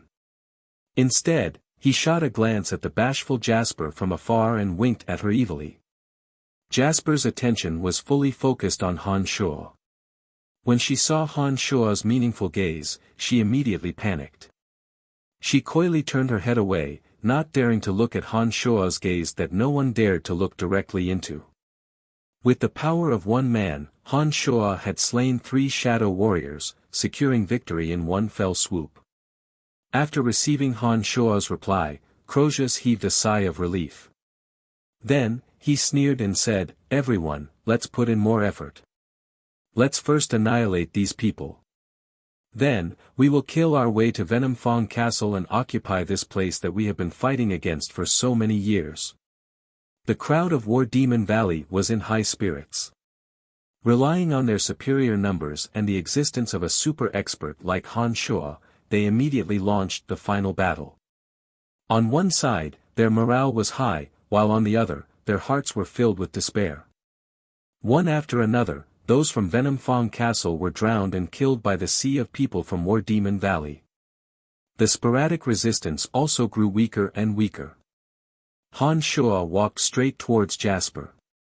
The surrounding crowd of War Demon Valley looked at Han Shuo with gazes filled with reverence. Among them, some beautiful young ladies knew that Han Shuo was a passionate person. They wantonly threw flirtatious glances at him, giggling as though they were waiting for him to do as he pleased. "Mr. Han Shuo, when are you free? I'll take you on a tour around War Demon Valley. Lord Han Shuo, can you guide me in martial arts? I'm sure I'll listen attentively to your words." "That's right, give us a chance." The women of the Abyss realm were indeed open-minded and forthright. Beautiful women who thought they were somewhat attractive made no effort to conceal the passion in their eyes. They had already extended invitations to Han Shuo in front of so many people. Not only were there beautiful young ladies among them, there were also a few mature women who were already married. The men beside them were all chuckling, as though they didn't find it inappropriate for their women to be so presumptuous. TSK. The Abyss realm is indeed the Abyss realm. Interesting. Han Shuo inwardly marveled. He smiled amiably at a few of the most outstanding women, his eyes very presumptuously sweeping across their alluring bodies, causing the beauties to shriek incessantly, wishing they could throw themselves into Han Shuo's embrace. "You really are a big lecher. Jasper couldn't help but reprimand when she saw Han Shuo walking towards them with a lustful look on his face. She found it both infuriating and funny at the same time. In the Abyss realm, as long as a powerful man had enough capital, it was only natural for him to have many women. All the women of the Abyss realm, including Jasper, did not find this inappropriate. Therefore, from the moment Han Shuo came to the Abyss realm and named Hemana and Sylph, it did not cause any ripples. Jasper also very naturally accepted this fact. To Jasper, it was only natural for the powerful Han Shuo to have some stunningly beautiful women. Having grown up in the Abyss realm, not only did she not dislike Han Shuo's unrestrained behavior, she even felt that her man was a real man. Therefore, when she saw Han Shuo walking towards them with a lustful look, she found it somewhat amusing but did not find it inappropriate. "Your father has bestowed you to me. He, in that case, I won't stand on ceremony." Han Shuo finally reached Jasper's side. He moved his large mouth close to Jasper's ear and whispered, giggling. Among the women of the Abyss realm, Jasper could be considered one of the more delicate characters. Seeing Han Shuo making such an intimate gesture in public, Jasper felt both excited and a little shy. She shot a charming glance at Han Shuo, lowered her voice and softly snorted, "You bad guy, how dare you not stand on ceremony." Rather than reprimanding, it was more like teasing. Jasper's charming eyes carried a soul-stirring charm, causing Han Shuo's heart to flutter. Soon after, he laughed mischievously and lifted Jasper by the waist. Ignoring Jasper's shy cries, and ignoring the fact that Croesus was leading a group of people to pursue Yeki, he carried Jasper and flew towards the valley at the back. Those from War Demon Valley who had a panoramic view of this scene all revealed dubious smiles and laughed mischievously. Among them, the beautiful women who could not wait for Han Shuo to plunder and violate them revealed envious expressions. Their hearts were in turmoil. "Mr. Han Shuo." Just as Han Shuo was about to disappear, Wuxia, the Rakshasa who had just killed an enemy, suddenly shouted. Han Shuo, who was impatient to conquer Jasper in his arms, shot a displeased glance at Wuxia in the distance and snorted, "Wuxia, do you think you can mock me just because I didn't toy with Scarlet Fiend?" Wuxia's expression changed. He hastily replied, "I wouldn't dare. I wouldn't dare."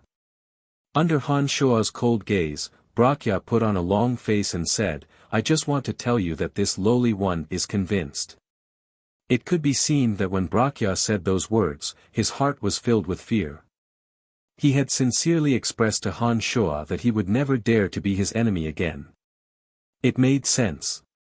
What qualifications did a mere Rakshasa like him have to challenge Han Shuo for a character who could slay all three shadow warriors? "At least you know what's good for you." Han Shuo gave Wuxia a few deep looks. After ascertaining that Wuxia was sincerely admitting defeat, Han Shuo let out a cold groan and no longer gave Wuxia another look. Carrying Jasper in his arms, Han Shuo swaggered off, laughing wildly in high spirits. Chapter 546. Jasper's cheeks were blushing and her lips were tender and alluring. Her willowy eyebrows were furrowed in shyness, yet her arms were tightly wrapped around Han Shuo.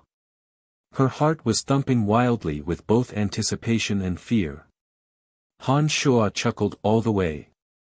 Before long, he had brought Jasper to a stone forest not far from his manor. Putting Jasper down, Han Shuo smiled and stared at the bashful Jasper with a fiery gaze. He said in a low voice, "Hee, do you know what I'm about to do?" Jasper let out a cry of embarrassment and buried her head into Han Shuo's broad chest. She pinched Han Shuo's waist with her small hands and whispered into Han Shuo's ear, "Bad guy, I knew I wouldn't be able to escape from your palm. Didn't you deliver yourself to my door?" Han Shuo smiled wickedly and caressed Jasper's snow-white wings with his two hands, so beautiful. Jasper had long known that Han Shuo had a perverted sexual interest in her wings. Her heart was itching incessantly when Han Shuo wantonly touched her sensitive spot. Her delicate body trembled uncontrollably and her body temperature rose rapidly. In just a short while, her fragrant lips were already panting. This angel-like woman had snow-white skin, a perfect, slender, and graceful body, perfectly straight legs, and a full bosom. She was extremely attractive in every aspect, especially that pair of snow-white wings. It filled Han Shuo, a fellow with an eccentric sexual preference, with an intense desire to possess her. He clucked his tongue in wonder as he praised Jasper's beauty. As Jasper subconsciously tried to resist, his big hand unceremoniously landed on the snow-white region of Jasper's milky-white bosom. As soon as he used his demonic art's flirting technique, Jasper's amorous desire immediately flared up, her body scorching hot. Han Shuo abruptly picked Jasper up and pressed her against a flat boulder. He then pulled up the gauze of Jasper's beautiful legs and wandered his hands wantonly around her snow-white buttocks. As Jasper's tender panting became more and more intense, Han Shuo let out a roar and abruptly mounted her with his spear. After a long while, when Jasper's watery eyes were misty and bewildered, Han Shuo gently caressed Jasper's snow-white wings and softly whispered in her ear, "Jasper, Jasper." Jasper felt as though she had fallen into the clouds. She was immersed in a beautiful dream that she did not want to wake up from. All she felt was that she was drowning in an indescribable happiness. It was a wonderful state of mind and body that came after extreme satisfaction. Han Shuo's gentle voice was like a strange musical note, causing her heart to sink deeper and deeper, as though she would never want to wake up. All of a sudden, she, who had been meditating for the past few days, involuntarily held her breath and concentrated, falling into a state out of as. After his body and mind were extremely satisfied, he began to clearly feel that his soul's sensitivity seemed to be much more sensitive than usual. The wind element in his body seemed to be whistling like a light breeze, and his soul also seemed to be swimming in the sound of the wind. A wondrous feeling immediately hid in the depths of his soul. Unknowingly, Jasper suddenly sensed that, in the depths of her mind, there was another kind of energy other than her own soul. This kind of energy was mysterious and unusual. It was like gossamer, constantly entangling with her. When she calmed her mind and comprehended, she discovered that the gossamer energy seemed to be able to form a strange connection with the wind element that she could not understand. Han Shuo, who had intended to wake Jasper up, suddenly sensed the unusual undulations in Jasper's mind with his consciousness. Mr. Han Shuo stared blankly for a moment before smiling faintly. He did not expect that Jasper, who had meditated for so many days without any results, would so quickly sense the existence of mental strength. It seemed that sometimes, indulging in a welcome truly did have a miraculous effect on this kind of mysterious training. As he thought about it, Han Shuo's consciousness no longer paid attention to the unusual undulations in the depths of Jasper's soul. Instead, he focused all his attention and slowly overflowed a few strands of demonic yuan from his lower body, probing the mysteries of Jasper's body, searching for the method to condense and cultivate the element of wind in her body. Time passed silently. After an unknown amount of time, Han Shuo, who had been meditating and comprehending the circulation of the wind element in Jasper's body with his demonic yuan, suddenly came to a realization. He gradually grasped the knack of the few cyclones in her body, and vaguely understood how an ordinary person on profound continent could cultivate the elemental energy with their own body. Han Shuo let out a light breath. His eyes were glowing with vigor. His state of mind had unknowingly undergone some transformation. His state of mind that had been incessantly lustful all along seemed to gradually return to tranquility. He was like a prodigal son who had suddenly attained some kind of enlightenment after observing thousands of women. His indulgent state of mind was as still as an old monk's. However, there seemed to be some kind of unknown transformation hidden within this unmoving state of mind. Not only his state of mind, but even his physical body seemed to be undergoing some kind of mutation. This feeling initially alarmed Han Shuo. After pondering deeply for a moment, Han Shuo's face was filled with pleasant surprise and he couldn't help but burst into loud laughter. Jasper, who was meditating and comprehending the existence of mental strength to her heart's content, was awakened by Han Shuo's sudden laughter. She looked at Han Shuo in a daze and asked, "Han Shuo, what's wrong?" Han Shuo, who was laughing heartily, was in an extremely good mood. However, he did not explain anything to Jasper. He merely shook his head and replied, "Nothing, nothing." Han Shuo could feel that after this period of indulgence, the carnal realm that he had been unable to break through for a long time no longer seemed to be the biggest constraint on his breakthrough. The subtle changes that had taken place in his body and mind allowed Han Shuo to understand that after a period of accumulation, this carnal realm was about to undergo a qualitative change and break through to the next realm, the Nine Changes realm. With the carnal realm no longer a constraint on his state of mind, all that was left was the accumulation of energy within his body. As long as he could advance one step further, Han Shuo's demonic arts would reach the next level, reaching the Nine Changes realm that Chu Kanglin had been in. Han Shuo could hardly wait to see what surprises this realm would bring him. After inquiring, Jasper suddenly discovered that the two of them were still tightly joined together. She immediately blushed with embarrassment and hastily covered up her half-naked body. Her two perfectly straight thighs wriggled and wiggled. A strange yet wonderful feeling of numbness rippled from the bottom of her heart, causing her to let out a soft cry as her body abruptly heated up again. As she moved, Han Shuo also came to his senses. He lowered his head to look at his lower body and discovered that Jasper's slender, snow-white thighs were flowing with obvious traces of blood. Han Shuo knitted his brows and said, "Forget it, I was too rough just now. You won't be able to stand it if I do it again." Slowly withdrawing, Han Shuo gently took out a snow-white dress and covered Jasper's wonderful body. Under Han Shuo's tender ministrations, Jasper's heart gradually calmed down. Looking at the strand of tenderness on Han Shuo's brows, Jasper suddenly felt very touched for some unknown reason. An indescribable tenderness welled up in her heart. In the Abyss realm, the strong were revered. Women, on the other hand, were the weaker group. Unless they possessed extremely formidable strength, they could only be reduced to the playthings of men. Although Jasper was Croesus's daughter, as her strength was merely that of a destroyer, she was still affected by the rules of the Abyss realm. Due to the cruel competition in the Abyss realm and the survival of the fittest, men had always treated women crudely and crudely. Tenderness was rarely seen. For an expert like Han Shuo, who had slaughtered countless enemies, to serve a woman so tenderly and without putting on any airs, this was absolutely impossible in the Abyss realm. Therefore, when Jasper saw Han Shuo's tender ministrations, her heart was simply moved like a mountain torrent. She couldn't hold back her tears no matter how hard she tried. Han Shuo was stunned.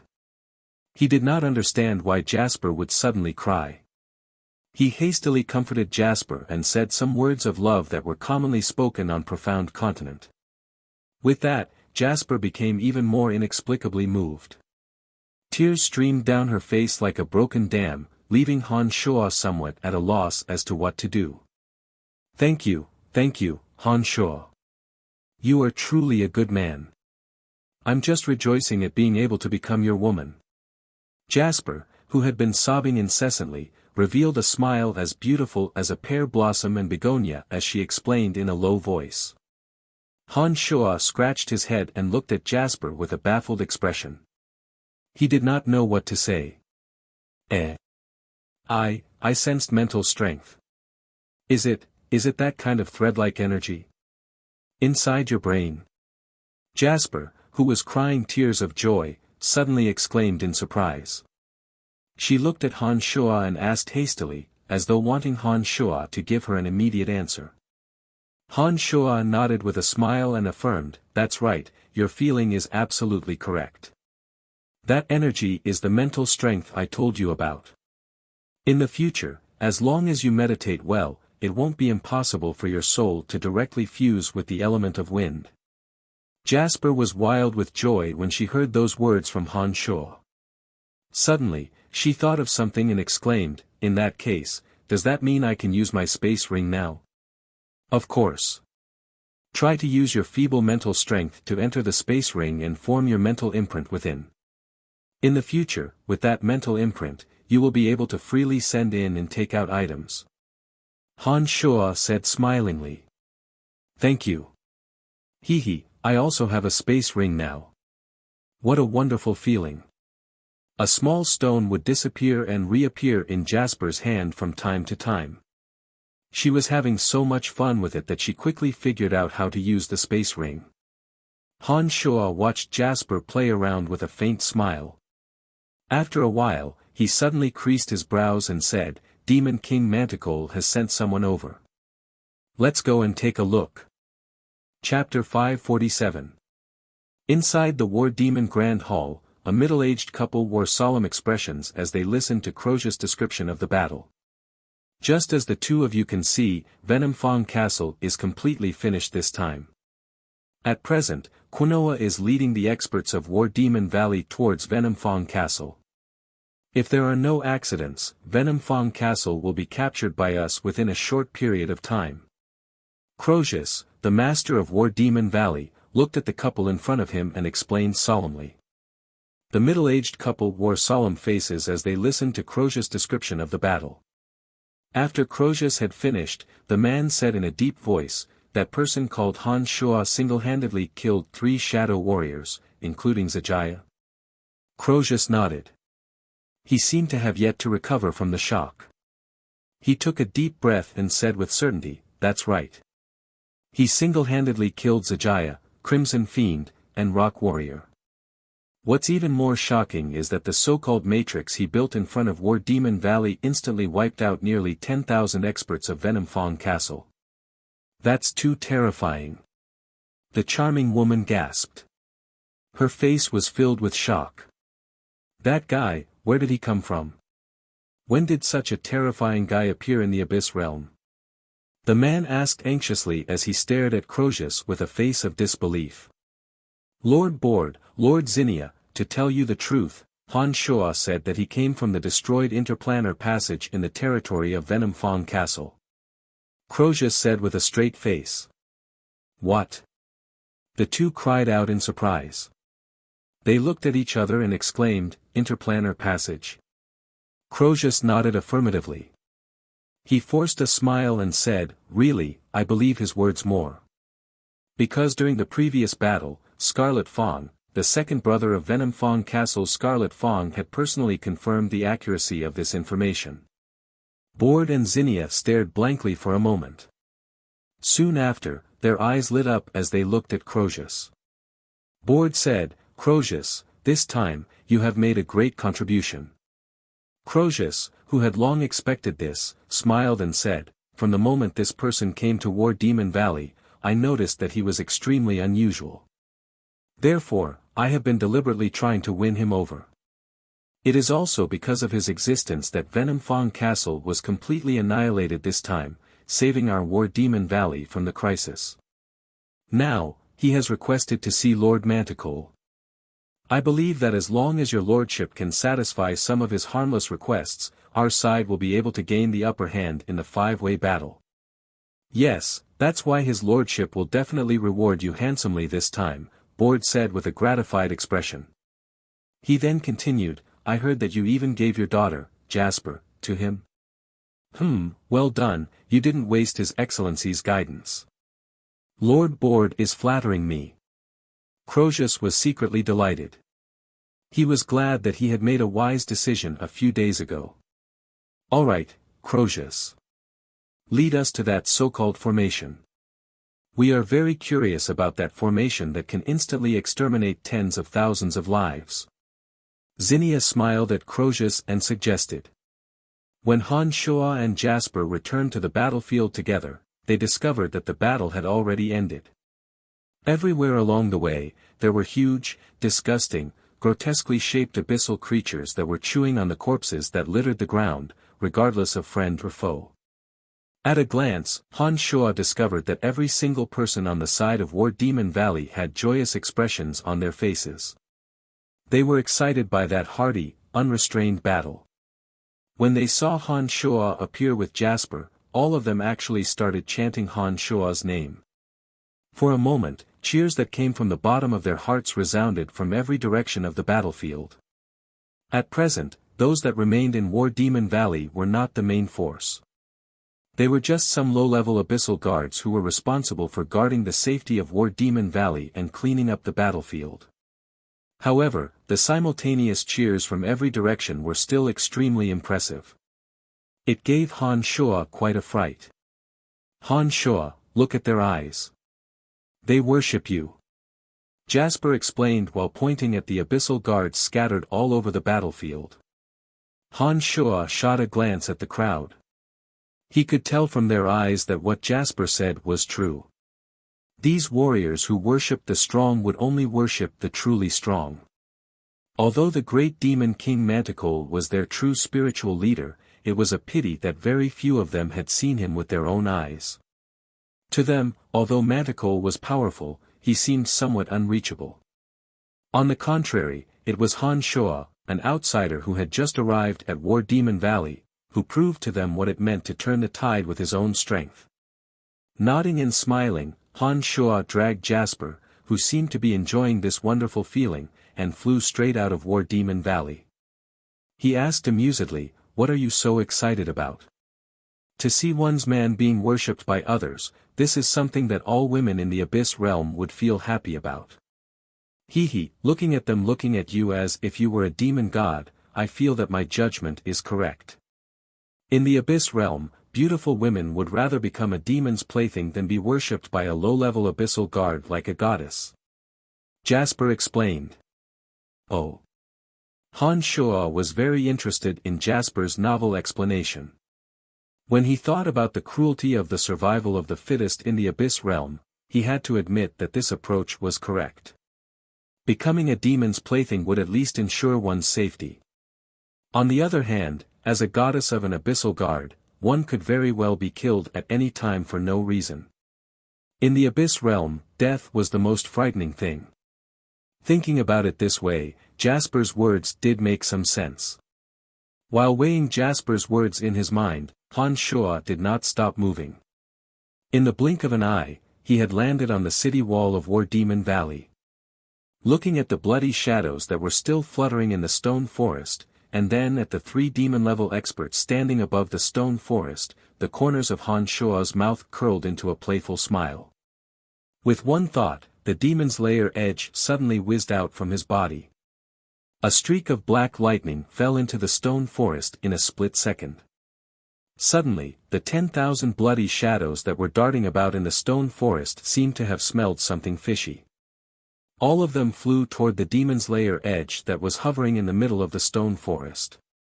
The demon's lair edge, a weapon forged from demonic arts, could attract and absorb the souls of millions of living beings. Even though it had transformed into a low-god avatar of destruction, that characteristic remained unchanged. One after another, the 10,000 bloody shadows that were frantically darted into the demon's lair edge. The demon's lair edge was like a demon that devoured evil. It sucked in all the bloody shadows that were devouring living beings in the stone forest. The 10,000 bloody shadows danced in a demonic manner. The process of them entering the demon's lair edge appeared extremely splendid and evil. The 3 demons who were solemnly observing the stone forest were shocked. In the short span of a few breaths, the evil and savage bloody shadows were sucked dry by this peerless murder weapon. All of a sudden, a thick bloody mist spread out from the demon's lair edge. While the 3 demons couldn't see what was going on, the demonic weapon, the demon's lair edge, revealed its avatar amidst the bloody mist and started roaming around the stone forest at lightning speed. This great formation that had taken Han Shuo a lot of effort to set up had now successfully accomplished its mission. Although some of the extremely wide stone pillars weren't easy to collect, some of the smaller formations that Han Shuo had deployed had been tampered with by Han Shuo beforehand. Therefore, wherever the avatar of the demon's lair edge passed through, many scattered objects and colorful banners would suddenly disappear. It didn't take long. As the thick bloody mist danced around the stone forest that was originally filled with all kinds of bizarre objects gradually became a real stone forest. All the materials and demonic objects that Han Shuo used as the eye of the formation and had other uses were swept clean by the avatar of the demon's lair edge. Gradually, the bloody mist shrouding the demon's lair edge thinned. Under the watchful eyes of the three demons, the demon's lair edge steadily hovered within the faint bloody mist. When the faint bloody mist completely disappeared, the demon's lair edge flew out from the stone forest as though it had a mind of its own. It whizzed towards the smiling Han Shuo on the city wall. What a miraculous weapon! Zinnia's eyes lit up as she stared fixedly at the demon's lair edge and cried out in surprise. Crozius, the lord of War Demon Valley, watched as all kinds of bizarre energies within the stone forest disappeared after Han Shuo's weapon fell into the stone forest. He couldn't help but let out a bitter smile and said in a soft voice, "It seems that this so-called formation won't have any more miraculous effects." Board nodded and said, that Han Shuo must have done something to it. It seems that we won't be able to find anything miraculous from the stone forest. It doesn't matter. As long as he's here, everything else is secondary. Zinnia's judgment was rather accurate. She gazed at Han Shuo in the distance and said, "What we should do now is to think of every possible way to rope this person over to our side. With him, we have everything." "That's right." Board immediately agreed. He signaled to Crozius and said, "Let's go, it's time to have a good talk with him." Crozius didn't say any more superfluous words. He nodded and flew towards Han Shuo with Board and Zinnia. Even before they got close, Crozius could tell from Jasper's bashful expression that his precious daughter had completed the transformation from a young girl to a woman. Ha! Those bloody shadows hurt others as well as themselves. I've kept them away. Lord Crozius, you wouldn't mind, would you? Han Shuo didn't beat around the bush and expressed his stance in advance. Of course not, of course not. Crozius immediately replied with a fawning smile. At this moment, he couldn't wait to curry favor with Han Shuo. How would he dare to offend Han Shuo? Chapter 548. Mr. Han Shuo, on behalf of Lord Manticore, I thank you for your assistance to War Demon Valley. Board immediately greeted Han Shuo with the etiquette of the Abyss Realm upon seeing Han Shuo. His attitude was exceedingly friendly. Han Shuo, who had the intention of finding out about the interplanar transportation matrix through Manticore, the demon king of the Abyss Realm, returned the courtesy with a smile and said, "You're welcome. Lord Crozius has treated me so warmly. As a visiting advisor of War Demon Valley, it is only natural that I resolve the crisis for War Demon Valley." "Mr. Han Shuo is too courteous," Zinnia said with a faint smile. Zinnia put on a faint smile, shot a glance at Crozius, and said to Han Shuo, "Given Mr. Han Shuo's strength, being a visiting advisor in War Demon Valley is truly a disgrace to your talents. This time, Board and I have come together to meet a character of Mr. Han Shuo's caliber. Naturally, we should introduce Mr. Han Shuo to your lordship. Given your lordship's generosity to friends, I'm sure you will help Mr. Han Shuo obtain the answer regarding the interplanar transportation matrix." "That would be great. Now that the crisis in War Demon Valley has passed, I don't think there's any need for me to stay in War Demon Valley any longer. Lord Crozius, if you don't mind, I'll be heading to Black Jade City with the two lords," Han Shuo said to Crozius smilingly. "Of course I don't mind. For a character like Mr. Han Shuo to be a visiting advisor of my War Demon Valley, it would be too much of an injustice for you. Moreover, Mr. Han Shuo still has important matters to attend to. As a friend, I won't hold you up," Han Shuo said with a smile. Crozius clearly understood that a character who could slay 3 shadow warriors with a wave of his hand was not someone his War Demon Valley could afford to pay tribute to. For such a character to come to Black Jade City, glory, splendor, wealth, and beautiful women of every race would be at his fingertips. In the future, he might even need to rely on Han Shuo. As a character who could rule over War Demon Valley, he obviously knew how to maintain a good relationship with Han Shuo. "Thank you very much, Lord Crozius." Han Shuo put on a faint smile, but soon after, his brows creased slightly as he recalled Jasper's question. He looked at Jasper and asked, "Jasper, about this, what do you plan to do?" After calming his mind in the carnal realm, Han Shuo suddenly thought of Jasper, Hemana, and Sylph. All three women had intercourse with him and became his women. When he was in the carnal realm, Han Shuo had only cared about doing as he pleased and hadn't thought too much about what would happen in the future. Now that Han Shuo's mind had calmed down, he had no choice but to consider the problem of these three women. In any case, the Abyss Realm was not Han Shuo's final destination. He would return to Profound Continent sooner or later. While Han Shuo wasn't afraid of bringing the three alien young ladies back to Profound Continent, it was just that the three young ladies were natives of the Abyss Realm. Whether or not they would be willing to leave their homeland for a completely foreign world with Han Shuo really wasn't too sure. "You are my man. Wherever you go, I will follow." To Han Shuo's surprise, Jasper did not hesitate in the slightest and said resolutely. "Jasper, you must consider this carefully. I'm not from the Abyss Realm. The reason I'm going to Black Jade City this time is to find a way to leave the Abyss Realm. If you follow me, it's very likely that you'll never be able to return here. Are you sure you want to stay by my side?" Han Shuo was astonished by Jasper's determination and asked in astonishment. "Little by her." Before Jasper could answer, Croesus, who had been thinking about how to wantonly please Han Shuo, suddenly had a gloomy expression on his face. It was obvious that he was reluctant to part with Jasper.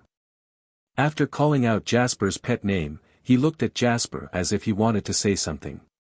As a father, although he had handed Jasper over to Han Shuo, he did not wish to never see his daughter again. In the beginning, Croesus was only concerned with fawning over Han Shuo and did not look into this issue in detail. But now, after hearing Han Shuo's words and thinking about how miraculous Han Shuo was, Croesus suddenly felt uneasy, as though he was about to lose his daughter. His heart was suddenly thrown into disarray. "Lord Father, I'm sorry. I want to follow him. Only by being with him can I understand what happiness is. Lord Father, please forgive your daughter for being unfilial." When Jasper learned of Han Shuo's identity and understood his purpose in coming to War Demon Valley, she knew that once she was together with Han Shuo, she would have to face this choice sooner or later. Ever since Jasper accepted Han Shuo, she had made up her mind. Therefore, when she said those words, Jasper did not hesitate too much. It was just that her expression was still filled with sorrow and helplessness. Croesus shook his head and let out a sigh. He squeezed out an ugly smile and looked at the child who had transformed from a young girl into a woman. He said, "I knew it. Forget it, I won't stop you. I just hope that if you really go to Han Shuo's world, if possible, you'll come back to see me, your father."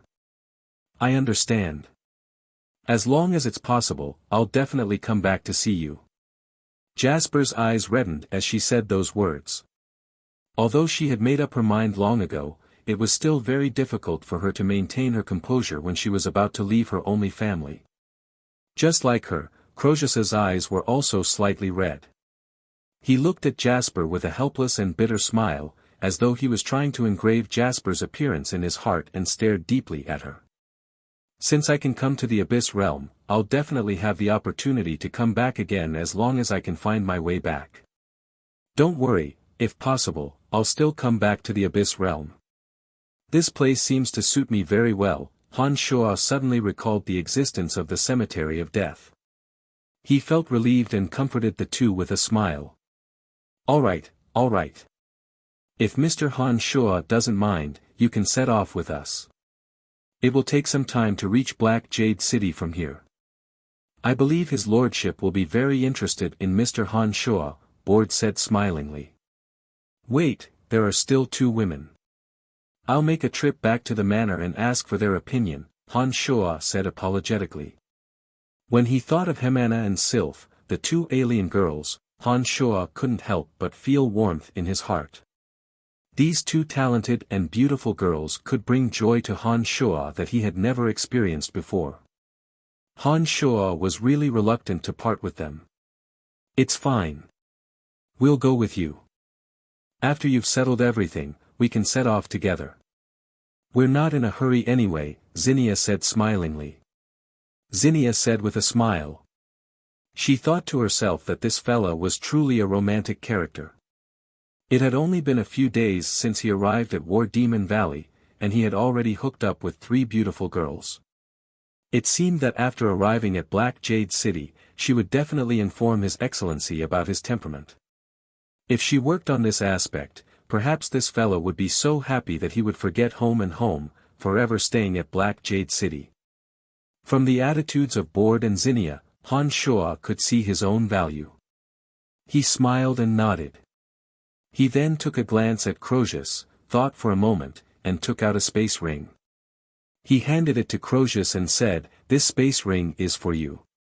It can store many items.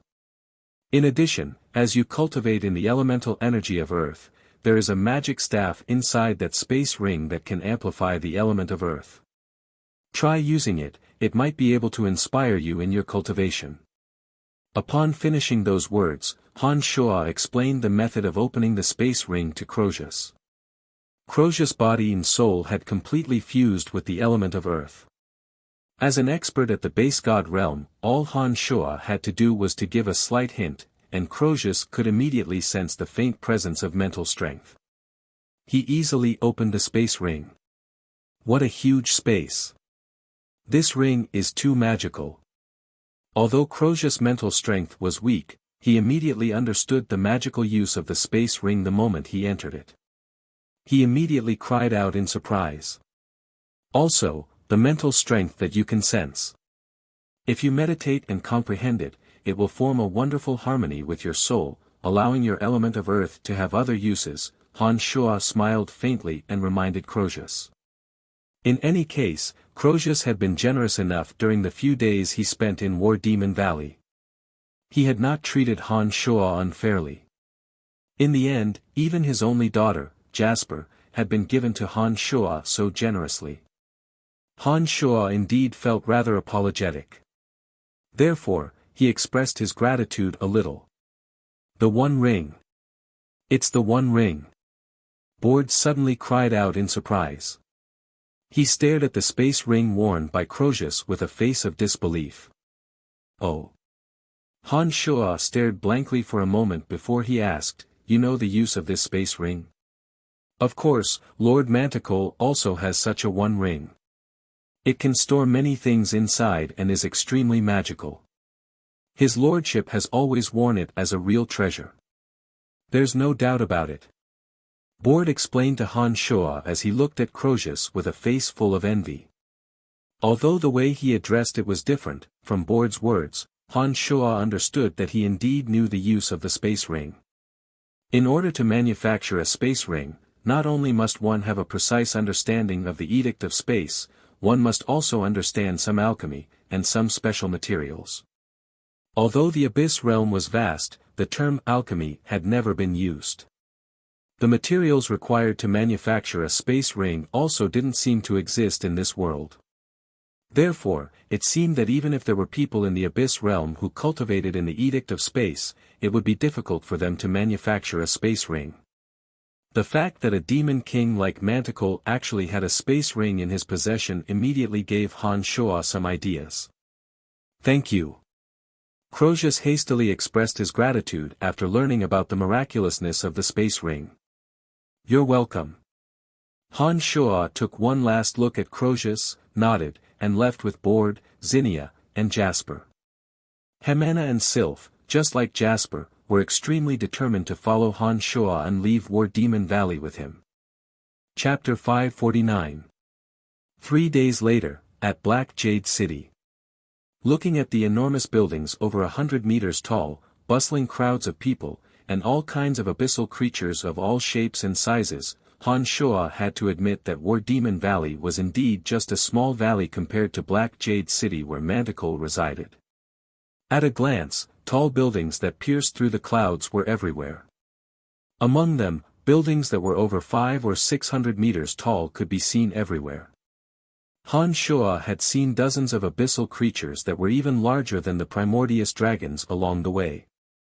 In this place, anyone would feel a sense of insignificance and powerlessness. Hemana and Sylph didn't need to say much. Even Jasper, who had a rather high status in War Demon Valley, appeared somewhat reserved upon arriving at Black Jade City. Her expression was filled with reverence. Compared to Black Jade City, War Demon Valley could only be considered a small mountain village. When Jasper arrived at Black Jade City, she behaved like a country bumpkin on earth. She was obviously restrained and uncomfortable, deeply afraid that her actions would negatively affect Han Shuo. However, amidst the reverence, the three girls also had faint traces of excitement on their faces. Black Jade City, one of the 5 capital cities of the Abyss Realm, was home to Demon King Manticore, an overlord of the Abyss Realm. In the Abyss Realm, Black Jade City was definitely an extremely flourishing city. For Jasper, Hemana, and Hemana, to arrive at such a place filled their hearts with reverence and anticipation. So this is Black Jade City. Hehe, Mr. Han Shuo, what do you think of Black Jade City? Board had been extremely cordial with Han Shuo along the way. After bringing Han Shuo into Black Jade City, he immediately asked Han Shuo with a smile. Big, everything is big. That was the feeling that all the buildings gave Han Shuo when he looked around. Perhaps it was because some of the abyssal creatures in the Abyss Realm were relatively large in size, but the buildings here were all taller and rougher than the last. If it weren't for the abyssal creatures walking around, Han Shuo would have thought that he was in the middle of a rolling mountain range. The buildings weren't much shorter than some hills. Black Jade City is just that magnificent. Look, that Demon King's palace over 1,000 meters tall is where Lord Manticore resides. Hehe, we of the Abyss Realm prefer crude and simple buildings. Therefore, the taller and more spacious a building is, the more it can highlight the identity of the owner, Board explained with a smile. Raising his head and gazing ahead, he discovered that the Demon King's palace was indeed the tallest building in Black Jade Demon King City. The majestic Demon King's palace was built like a malevolent demon god that stood proudly in the world. From afar, the aura it exuded was extremely sharp, causing people to feel an indescribable sense of reverence and pressure. Oh! Han Shuo let out a soft cry. His brows were deeply creased. This magnificent Demon King's palace naturally had a kind of fierce and imposing manner. Clouds of incomparably dense black smoke lingered around the Demon King's palace that pierced straight into the clouds. Those black smoke were condensed from the element of darkness and contained defensive power. With just a single glance, Han Shuo was certain that this Demon King's palace wasn't as simple as it seemed. The energy it contained must have defensive and offensive capabilities. Those clouds of smoke, as black as ink, were all condensed from the element of darkness. Just from the appearance of the Demon King's palace, Han Shuo was certain that Demon King Manticore cultivated in the element of darkness, one of the 8 elements. Every time I look at the Demon King's palace, I feel reverence in my heart. That kind of pressure is natural. Truly miraculous. Zinnia muttered in a low voice as she raised her head to look at the Demon King's palace. The corners of Han Shuo's mouth curled into an almost imperceptible smirk. He thought to himself, this Demon King's palace has been tampered with by Demon King Manticore's divine energy. Anyone whose strength had not reached a certain realm would not be able to sense the effects of that mysterious energy surrounding the Demon King's palace. As the spiritual leader they believed in, Manticore must have used this method to make them willingly hand over the power of faith. Han Shuo, this place is truly magnificent. Hemana exclaimed in admiration. Not bad, we have finally been to the Demon King City. Hehe, it truly lives up to its reputation. Sylph agreed. In the Abyss Realm, the citizens of a certain region were not allowed to easily leave their area and reside in another city without special reasons. Especially, moving from a low-level city to a major city was something that could not be permitted. Therefore, for Hemana, Sylph, and Jasper, the young lady of War Demon Valley, this was their first time visiting Black Jade City. It was only natural for them to be pleasantly surprised and excited. Alright, Mr. Han Shuo, the two of us will first go to the Demon King's palace to have an audience with his lordship. You can take a stroll in the vicinity for the time being. Once his lordship has any instructions, we will immediately come and bring you to him. Board explained to Han Shuo smilingly. All right, you two go ahead. Board and Zinnia tried their best to curry favor with Han Shuo along the way. Han Shuo had quite a favorable impression of the two. In addition, this Black Jade City was indeed very majestic. Han Shuo was also rather interested in exploring this place. Therefore, he immediately agreed to the two's proposal. Just as the two were about to leave, Hemana suddenly recalled something and hastily said, Black Jade City is so vast. What if you can't find us?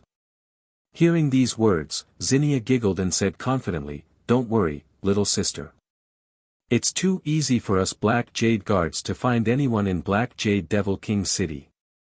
What's more, all of you are new faces. The Black Jade guards under Manticole's command were similar to Golander's trump card, the Shadow Warriors. They were all demons who answered directly to Manticole and wielded enormous power. Although the Black Jade guards weren't large in number, every single one of them had many subordinates under their command.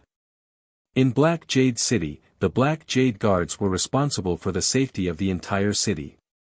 Nothing could escape their eyes and ears. So that's how it is. Hemana did not say anything after hearing Zinnia's explanation. Her expression was tinged with fear. They had long heard of the Black Jade guards. Just like the Shadow Warriors, they were an extremely frightening organization. In the hearts of some citizens of Black Jade Guards, the cruelty of the Black Jade Guards wasn't inferior to that of the Shadow Warriors. Alright, Mr. Han Shuo, you two should familiarize yourselves with Black Jade City. We must have an audience with his lordship as soon as possible. Board bade farewell to Han Shuo and left with Zinnia. They headed straight for the Demon King's palace that was shrouded in divine energy. Come on, let's take a stroll around this Black Jade City. After Board and Zinnia left, Han Shuo brought the three ladies and began to stroll around the incomparably spacious streets. Black Jade City was enormous, much larger than Han Shuo had imagined. Han Shuo unfolded his consciousness and discovered that this Black Jade City was at least 10 times larger than Lancelot Empire's Asen City on the Profound Continent. There were all kinds of rare and exotic objects that Han Shuo had never seen before scattered all over the city. Many otherworldly creatures were walking around Black Jade City. Some had bodies that resembled rocks, while others had bodies that resembled trees. It was extremely bizarre. Jasper and the other two ladies were also very curious and chattered incessantly along the way. Hemana and Sylph had positioned themselves as slaves from the very beginning. Therefore, after Jasper became Han Shuo's woman, they didn't find it strange at all. On the contrary, they got along very well with Jasper. Of the four, Han Shuo knew nothing about Black Jade City. It was also the first time the three ladies had come to Black Jade City. Therefore, they appeared very curious and would stay behind to investigate any strange creatures they saw. Exclamations of astonishment could be heard coming from their mouths. Bastard, how dare you roam the streets instead of staying in your cave? You're courting death. Suddenly, a gloomy voice sounded beside Han Shuo's ears. Han Shuo turned to the source of the voice and discovered that 5 or 6 alien youths had cornered a skinny and small youth, approximately 15 or 16 years old, into a corner. They were wantonly hurling verbal insults at the youth while beating him up with punches and kicks. The youth had a stupefied look on his face.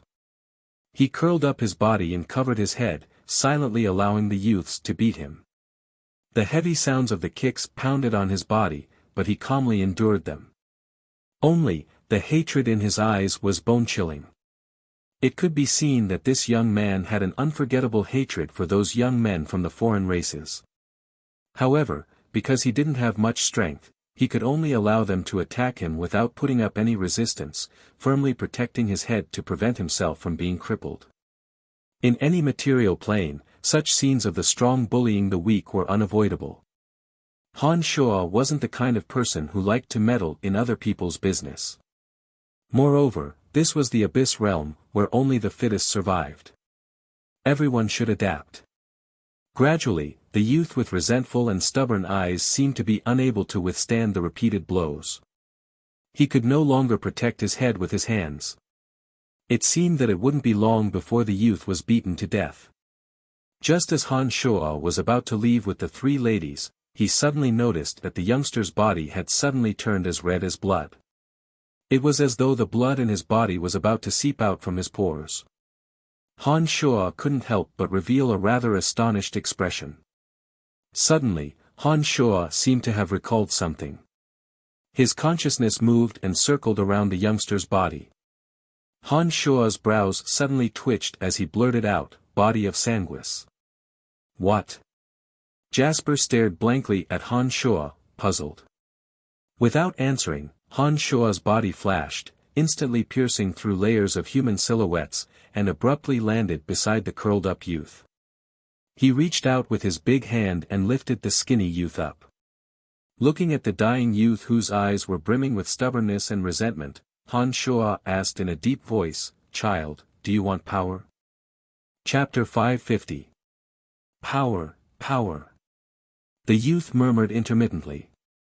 His scarlet pupils were filled with longing. Who are you?" Han Shuo's sudden intrusion immediately startled a few of the fellows who had been beating up the youth. One of the leaders then questioned Han Shuo. In Han Shuo's eyes, those youths were the kind of people he could exterminate with a wave of his hand. Han Shuo paid no heed to their questions and merely lowered his head to look at the youth in his hand. "Han Shuo, what's the matter?" Jasper arrived gracefully with Hemana and Sylph in tow. She looked at the grave expression on Han Shuo's face and did not quite understand Han Shuo's actions. In the Abyss realm, such occurrences were all too common. Those who noticed the anomaly in the area, on one hand, were attracted by the beauty of Jasper, Sylph, and Sylph. On the other hand, they found it interesting that someone else was interfering.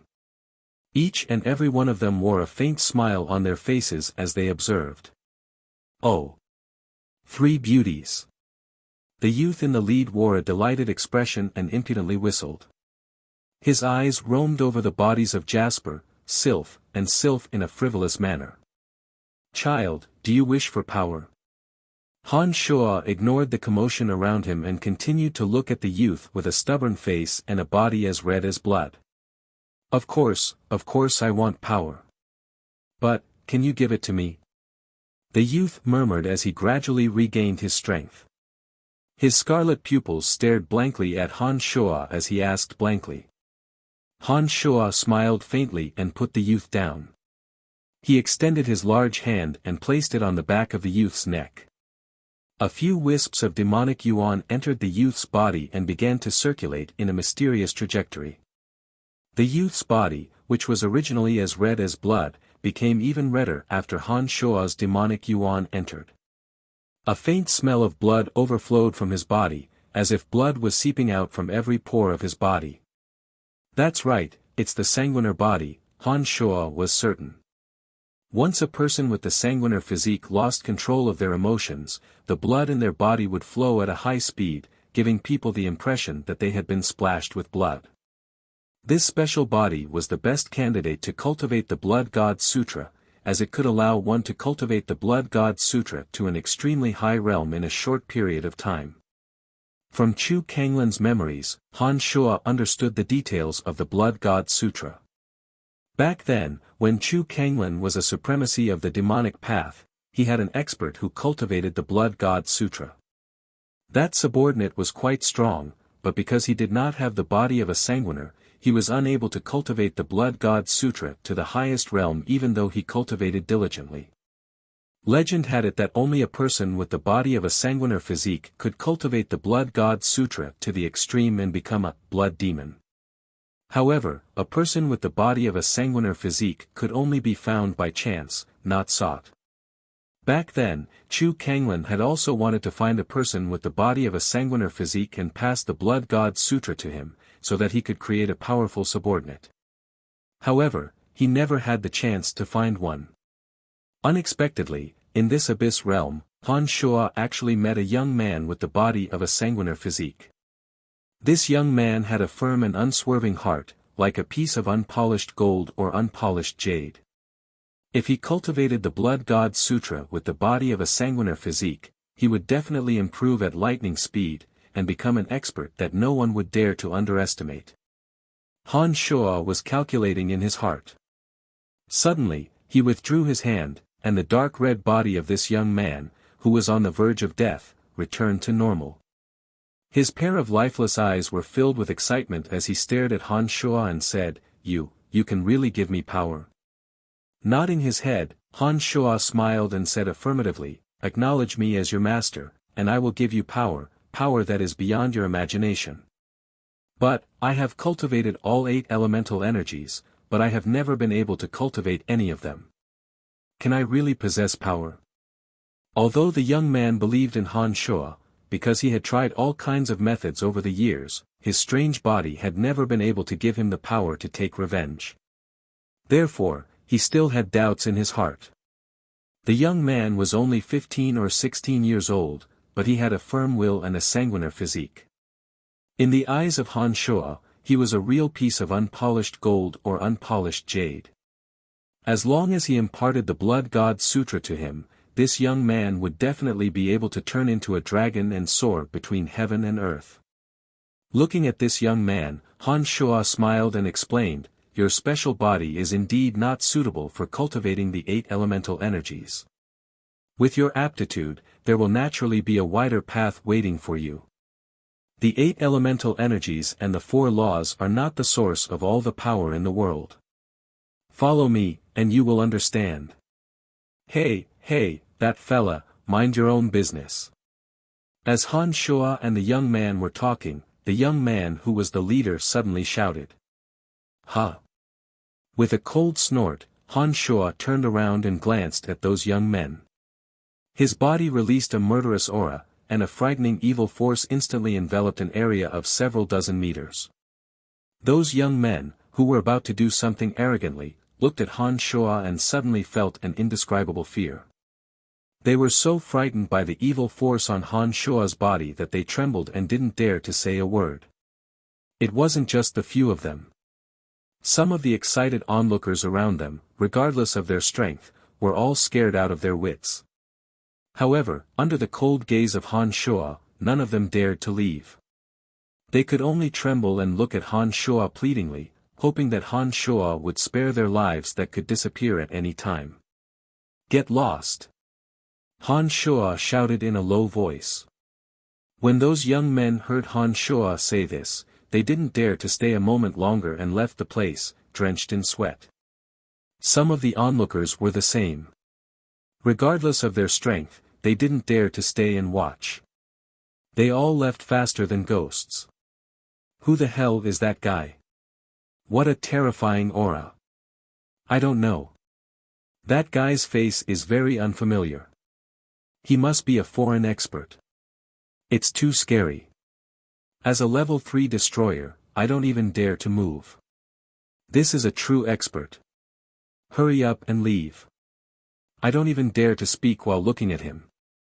After those people left in a sorry state, Han Shuo smiled and said to the young man in front of him, "Those guys who bullied you should be killed by you yourself. I will give you this opportunity." Dong! The young man immediately knelt on the ground and kowtowed to Han Shuo.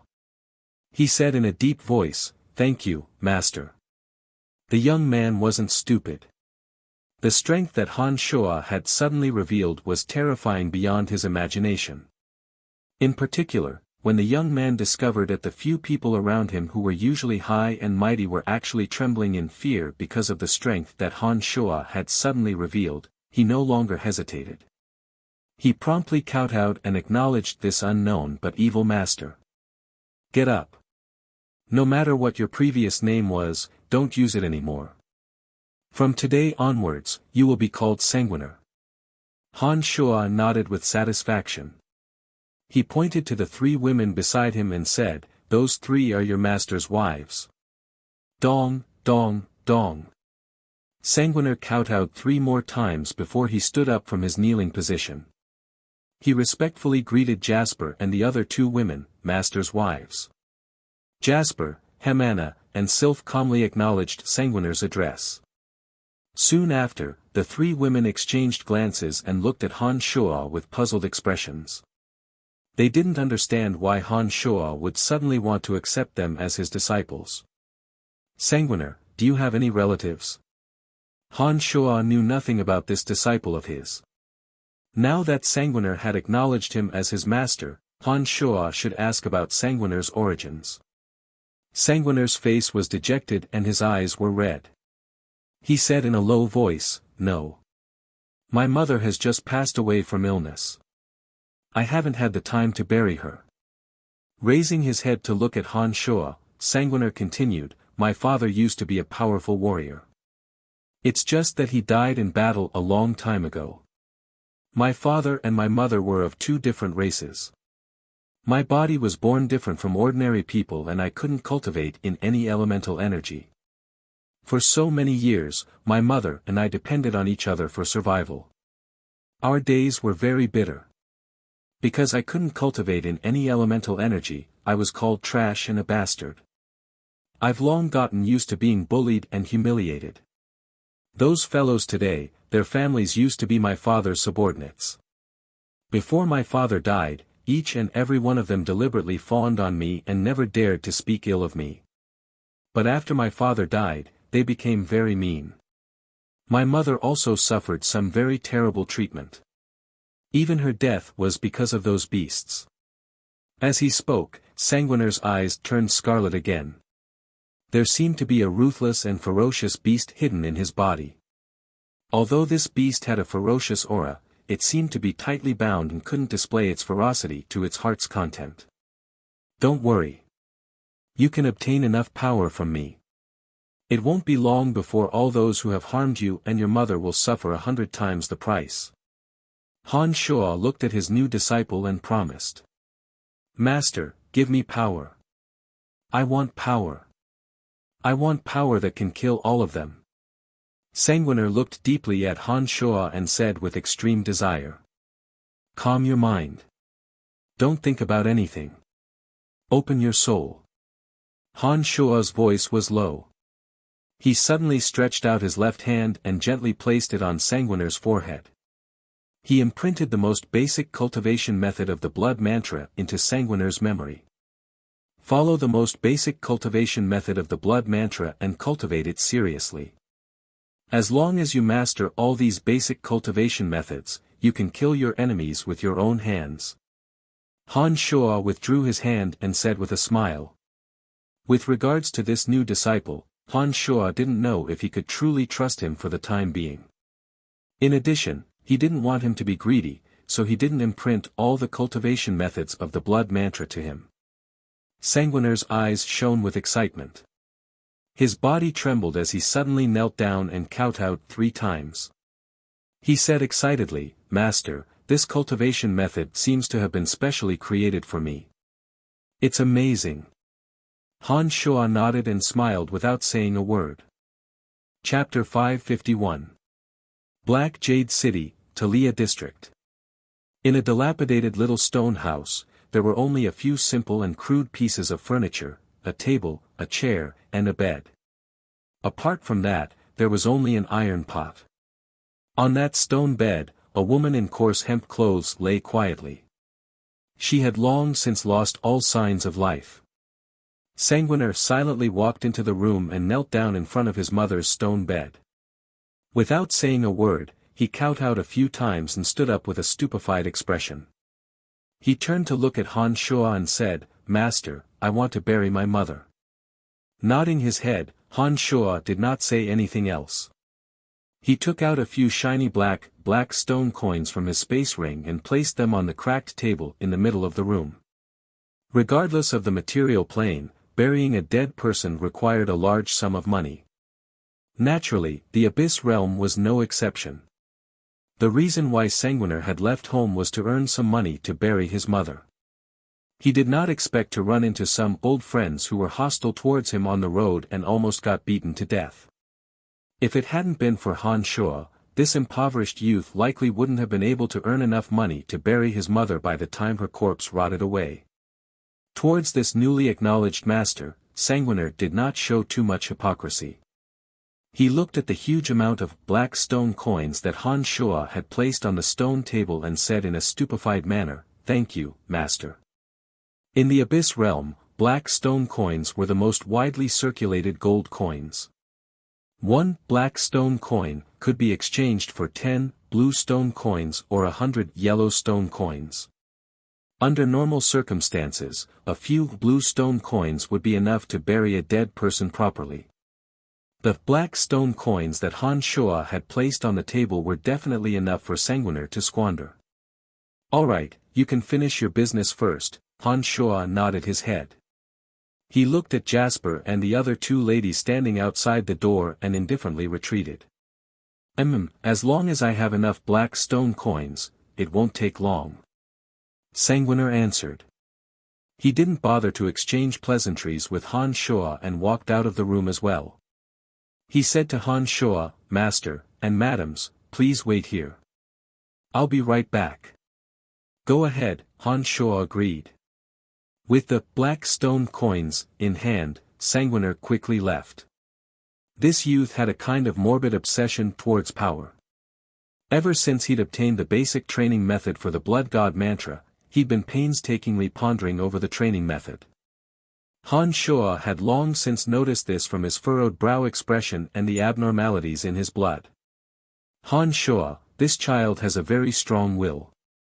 Jasper looked at Sanguiner's departing figure with a slight frown and asked, "But, can he really become a powerful expert as you have hoped?" "Yes, he said that he can't cultivate the 8 elemental energies and the 4 edictal forces. In the Abyss realm, those who can't cultivate these 12 energies are indeed, as he said, trash. Can such a person also possess such great power?" Sylph was also astonished. Having grown up in the Abyss realm, they obviously didn't think too highly of this young man. Han Shuo smiled mysteriously and glanced at the 3 ladies. "The 8 elemental energies and the 4 edictal forces aren't the cultivation path for everyone. Some people are gifted and destined to be different from ordinary people from the moment they were born. If this Sanguiner hadn't met me, perhaps he would have remained mediocre for the rest of his life. However, since he was fortunate enough to meet me, it's only a matter of course that he would rise above many experts in the future." Upon hearing Han Shuo's words, the 3 ladies were astonished and looked at each other. Jasper pursed her lips into a smile and said, "I believe you. There are indeed many miraculous things about you. Perhaps Sanguis will only be able to make a name for himself after meeting you." Han Shuo was rather satisfied with this disciple of his. Since he had nothing else to do, he stayed here with the 3 ladies and watched Sanguiner busily making arrangements for his mother's funeral with his extravagant coins. Originally, Han Shuo, Jasper, and Sylph had planned to help Sanguiner bury his mother, but Sanguiner politely refused. He insisted on carrying out the funeral alone. From this point alone, it could be seen that this Sanguiner was indeed a filial son. The Abyss realm didn't have too many complicated rituals when it came to burying the dead. With the help of those black stone coins, it didn't even take half a day for Sanguiner to properly handle his mother's funeral. After everything was settled, Sanguiner, who had regained his composure and wept, returned to the small stone house. "Thank you, master." Sanguiner once again kowtowed to Han Shuo with great reverence and said with his head lowered, "Get up. There's no need to be so courteous in the future." Han Shuo replied indifferently. When Sanguiner stood up, Han Shuo's consciousness roamed over his body. He knitted his brows and said, "Regarding the cultivation of the Blood God mantra, if there's anything you don't understand, you must ask me. If you don't fully understand it, do not rashly cultivate it. The cultivation of demonic arts is very dangerous. A single misstep could lead to eternal damnation. I don't want to lose my disciple right after I took you in." This Sanguiner had a tenacious temperament, but he was somewhat taciturn. After observing him for so long, Han Shuo discovered that although Sanguiner was quite persistent, he didn't seem to like asking for guidance from others. According to the blood god mantra brand that Han Shuo had left in his soul, Sanguiner would silently comprehend it by himself. He had even begun to cultivate some simple techniques. Sanguiner was different from Han Shuo. Back then, Han Shuo had Chu Kanglin's understanding of demonic arts in his mind, but what Han Shuo had imprinted in Sanguiner's mind was the cultivation method of the blood god mantra. Han Shuo had never cultivated the blood god mantra before, so he naturally couldn't impart the cultivation experience into Sanguiner's mind. Therefore, he was afraid that Sanguiner would cultivate in seclusion and fumble around alone, and problems would arise in his cultivation. After Han Shuo said this, Sanguiner revealed an embarrassed expression and said, "So that's how it is." "Yes, Master, there are indeed many things that I don't understand. This type of martial arts technique is completely different from the 12 powers that you know of. If you can cultivate it without any hindrance just by relying on that cultivation method, then that would be incredible. Tell me, if you have any questions, I will explain them to you in detail." Han Shuo smiled. Having cultivated the demonic arts to this level, coupled with the many memories from Chu Kanglin, even if Han Shuo did not cultivate the blood god mantra, he could still help him solve some of the problems in his cultivation. The blood god mantra was the same as the god-slaying devil path. They were just branches of the demonic arts and could not be considered authentic. However, the blood god mantra and the god-slaying devil path could be improved greatly in a short period of time, especially since Sanguiner had the body of a Sanguiner. This kind of improvement would naturally be even more rapid. However, even if Sanguiner cultivated the blood god mantra to the extreme and became the so-called blood demon, it would still be difficult for him to surpass the great way of the heavenly demon that Han Shuo cultivated in the future. With Han Shuo's reminder, Sanguiner no longer fumbled around alone. He sought answers from Han Shuo for some of the cultivation questions that he did not understand. Han Shuo now had the demeanor of a grandmaster. He easily answered all of Sanguiner's questions and quickly pointed out a clear path of cultivation for Sanguiner. Sanguiner was indeed the most suitable candidate to cultivate the blood god mantra. Under Han Shuo's guidance, after he understood the cultivation method, he was soon able to truly control the blood in his body and use the unique cultivation method of the blood god mantra to circulate the power in his body. Sanguiner had always desired to obtain power, but in fact, the power had always been in his body. His blood was his power. However, he did not have the method to use this power. He had the power in his body, but he could not release it. Now, according to the cultivation method of the blood god mantra, when he circulated the blood in his body became as red as blood. Looking at Sanguiner, who seemed to have sunk into a wonderful cultivation state, Han Shuo nodded to himself. He was very satisfied with his disciple's comprehension and hard work. Without disturbing Sanguiner, Han Shuo gestured to the three ladies and walked out of the small stone house. While chatting casually outside, he gave Jasper some pointers on the mistakes she had made in her cultivation of mental strength. With Han Shuo, a grandmaster expert, present, Hemana and Sylph also began to meditate on mental strength according to Jasper's method, attempting to comprehend the existence of this mysterious power of the brain. Sylph had already sensed the existence of mental strength one step ahead of the others, and Hemana was also on the verge of a breakthrough. "My lord, that enemy spy is inside. I'm sure of it." A familiar voice suddenly leapt into Han Shuo's ears. Not long after, the few youths who had previously been drenched in sweat in front of Han Shuo arrived before Han Shuo with a haughty expression, an expert with the strength of a level 1 demon. Before this demon, the youths were filled with fear and trepidation. It was obvious that they were relying on their master's power and intended to use this demon to deal with Han Shuo. They had just stood still when Sanguiner heard the commotion and walked out from inside. "My lord, it's them." Upon seeing Han Shuo, the youth was somewhat timid. However, when he recalled the background of the person beside him, his confidence soared as he pointed at Han Shuo and shouted. The other youths who had come with him also held their heads high and puffed out their chests. Having found a backer, each and every one of them pointed at Han Shuo and loudly berated him, as if they had forgotten their previous embarrassing situation. Han Shuo sneered disdainfully. He turned to look at Sanguiner and calmly instructed, "My disciple, use the power you have just comprehended and kill these clowns for me." "Yes, master." Sanguiner responded naturally. The corners of his mouth curled into a cruel and hideous smile. His pupils instantly turned scarlet as he walked step by step towards his enemies, who wore mocking expressions on their faces. Chapter 552. Stop! A cold shout burst out from that level 1 demon's mouth. He cast a sideways glance at Sanguiner before turning to Han Shuo and asking, "Who are you?" From the moment this level 1 demon appeared, Han Shuo understood his identity from his clothes and the symbol on his chest, a black jade guard. In Black Jade City, only a black jade guard would be so arrogant and cold. However, although this guy's rank in the Black Jade Guard wasn't high enough, it didn't prevent him from showing off in front of others. "You will know who I am. I advise you to not meddle in my business." Han Shuo ignored the cold shout of this Black Jade Guard and smiled calmly.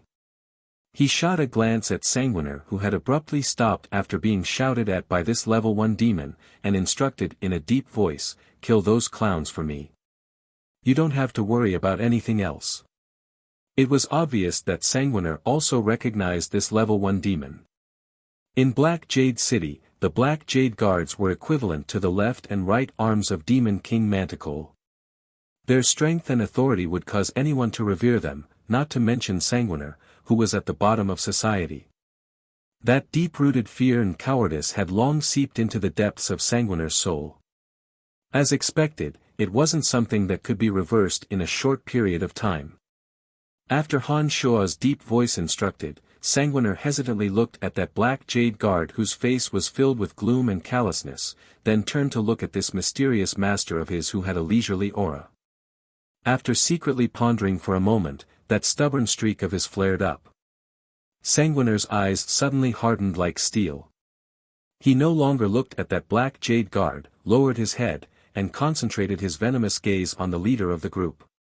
Once again, he resolutely took one step at a time towards this young man who wore a mocking smile on his face as though he didn't care about Sanguiner at all. "You better not act rashly." When that level 1 demon saw that Sanguiner actually ignored his existence, he creased his brows. He was enraged by this piece of trash who didn't know what was good for him and who lived at the bottom of society. His killing intent was greatly aroused. Just as he was about to strike, a leisurely shout suddenly sounded in his ears. In the next moment, a bone-chilling, sinister feeling that caused his hair to stand on end rushed into his body like a tide. This level 1 demon's body suddenly stiffened, the wrinkles on his lightly creased even deeper. His cold and emotionless eyes suddenly became somewhat fearful as he solemnly looked at Han Shuo, who still had a smile, and gloomily said, "You are indeed an expert. However, you dare to offend us Black Jade Guards in Black Jade City. Do you really want to die?" The sinister energy that had locked onto this level 1 demon did not dissipate in the slightest. The gentle and calm smile on Han Shuo's lips slowly disappeared and was replaced by a somewhat sinister and mysterious sneer. He said, "You are just a little level 1 demon. You can't represent the entire Black Jade Guards. Hehe, I advise you not to act rashly. Otherwise, even if I kill you, your death will be in vain. The entire Black Jade Guards will not choose to make an enemy out of me because of a small character like you." As soon as these words were spoken, the level 1 demon's expression changed greatly. He seemed to have heard something else from Han Shuo's words. He shouted in a deep voice, "Who are you? You will find out soon enough. However, for now, it's best for you to be an honest bystander." Han Shuo glanced at this Black Jade Guard and coldly said these words. He then turned his attention to this new disciple of his. The few youths, who had spent a lot of effort to invite this level 1 demon to take revenge on Han Shuo, looked at the Black Jade Guard who had yet to make a move. They did not understand why the Black Jade Guards, who had always been domineering in Black Jade City, had suddenly become so timid. Ant-like existences like them obviously would not be able to sense the terrifying pressure that Han Shuo was exerting on this Black Jade guard. "Me master." The leader of the youth stammered, as if he wanted to say something. Coldly turning his head away, this level 1 demon used his actions to express his attitude. They were just a few low-level abyss guards with no future. They were far from worthy of a level 1 demon like him risking his life to protect them. Furthermore, that youth named Sanguiner might not necessarily have the strength to kill them. This level 1 demon could not sense the power of the 8 elements or the power of the 4 laws from Sanguiner's body. For a youth without the 12 fundamental forces to want to kill a few abyss guards with a little bit of strength, that was simply a fool's dream. This guy was also filled with curiosity, so he played the role of a bystander, intending to see how Sanguiner would make his move. "Don't worry, I won't do anything to you. The matter between you and my disciple will be settled by you yourselves, I won't interfere. Even if you kill him." It was obvious that these youths were not afraid of Sanguiner, but of himself, who was behind Sanguiner. Han Shuo understood this point, and while they were trembling in fear and did not know what to do, he suddenly smiled and gave them a guarantee. Han Shuo was indeed very satisfied and fond of this new disciple of his. However, those who practiced demonic arts could only grow quickly in the midst of cruel battles. The more fond Han Shuo was of this disciple, the more he would not spoil him and ruin him. A man naturally had to face all kinds of dangers alone. Sanguiner was Han Shuo's disciple, and if he wanted to stand above all the experts, he had to kill his way out. This was something that Han Shuo could not change. "Really, you really won't do anything?" That youth was like a drowning person who grabbed onto a floating plank, and asked Han Shuo happily. Nodding his head, Han Shuo said with certainty, "I won't. If you can kill him, I will turn around and leave, and won't meddle in his business." "Good." The youth was overjoyed, and waved his hand, stopping his companions behind him from getting restless, and said heroically, "I don't need your help, I will kill this bastard myself. Kaluya, I hate people who call me bastard the most. From today onwards, anyone who dares to call me bastard, I will kill them one by one. And you will be the first." Sanguiner's eyes were as red as blood, and a faint smell of blood seeped out from his body. He clenched his teeth and finished his sentence. Sanguiner fiercely stomped his feet, and like a ferocious leopard that had escaped from its cage, he rushed out. 2 deep footprints appeared on the ground where Sanguiner had just stomped his feet. A bloody figure pierced straight towards Kaluya. His 2 hands were like sharp weapons, and in the blink of an eye, he had already reached Kaluya's chest. The smell of blood on his body suddenly became incomparably thick. In his haste, Kaluya could only block his chest with his 2 arms. Bang! A powerful force suddenly struck his body, and with a creak sound, an enormous pain instantly spread from his 2 arms. Kaluya's body was thrown high into the air, as if he had been rammed by a ferocious magical beast. With a plop sound, he fell to the ground. His body curled up, spasming uncontrollably, and blood flowed out from his mouth. When Sanguiner stomped his feet, the rank 1 demon's pupils had already shrunk, and his mouth was wide open. He stared at Sanguiner in disbelief, and was startled by Sanguiner's sudden burst of power. That mysterious power didn't belong to any of the 12 major branches, but it possessed an extremely evil and frightening force of impact. This was something that the rank 1 demon could clearly feel. When Sanguiner's 2 hands fiercely struck Kaluya's 2 arms, he discovered that the blood in Sanguiner's body seemed to have suddenly boiled up, and gathered in his palms at a high speed. Sanguiner's originally white palms suddenly turned blood-red, as if they were dyed with blood. The lines on his palms were like lines of blood, appearing extremely strange and frightening. What kind of martial skill is this? The rank 1 demon's heart was filled with questions. His eyes were filled with astonishment as he stared fixedly at Sanguiner. How is this possible? After spitting out another mouthful of blood, Kaluya fell to the ground, his whole body twitching. He looked at Sanguiner in disbelief, and his face was filled with fear. Actually, there has always been power in your body, but you didn't know how to use it.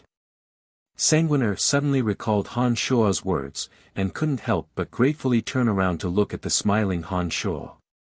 Smiling at Sanguiner, Han Shuo said indifferently, "A real man should kill. Even more so as my disciple.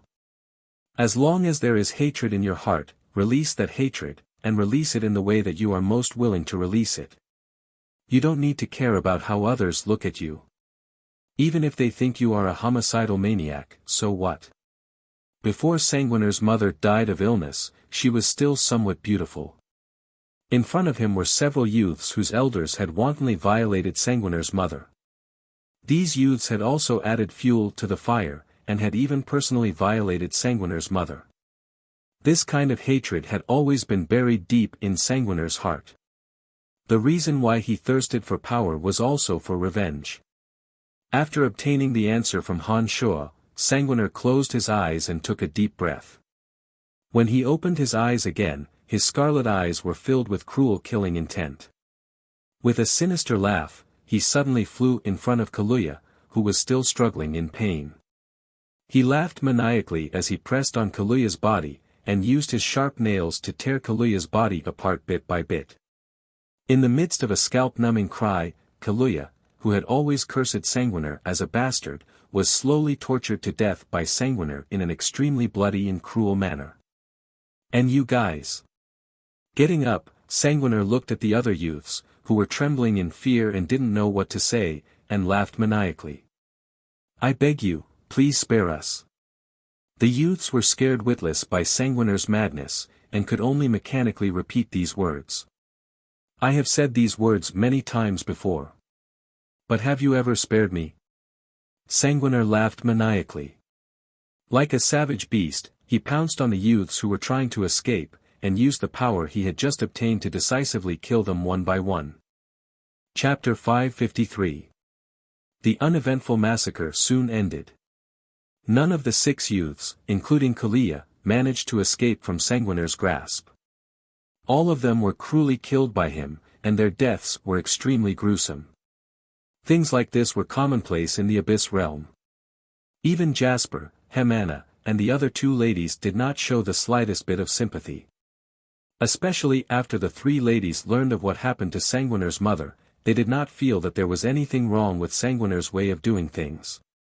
Very quickly, after the massacre, Sanguiner's blood-red skin returned to normal. The pungent smell of blood also disappeared without a trace. Panting heavily, Sanguiner looked at the tragic scene he had created. He lowered his head and wept softly. Compared to the terrifying scene just now, Sanguiner appeared weak and helpless at this moment.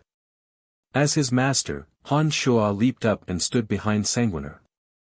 He reached out his hand and gently patted Sanguiner's shoulder. In a soft voice, he said, "A debt of blood must be paid with blood. You did nothing wrong.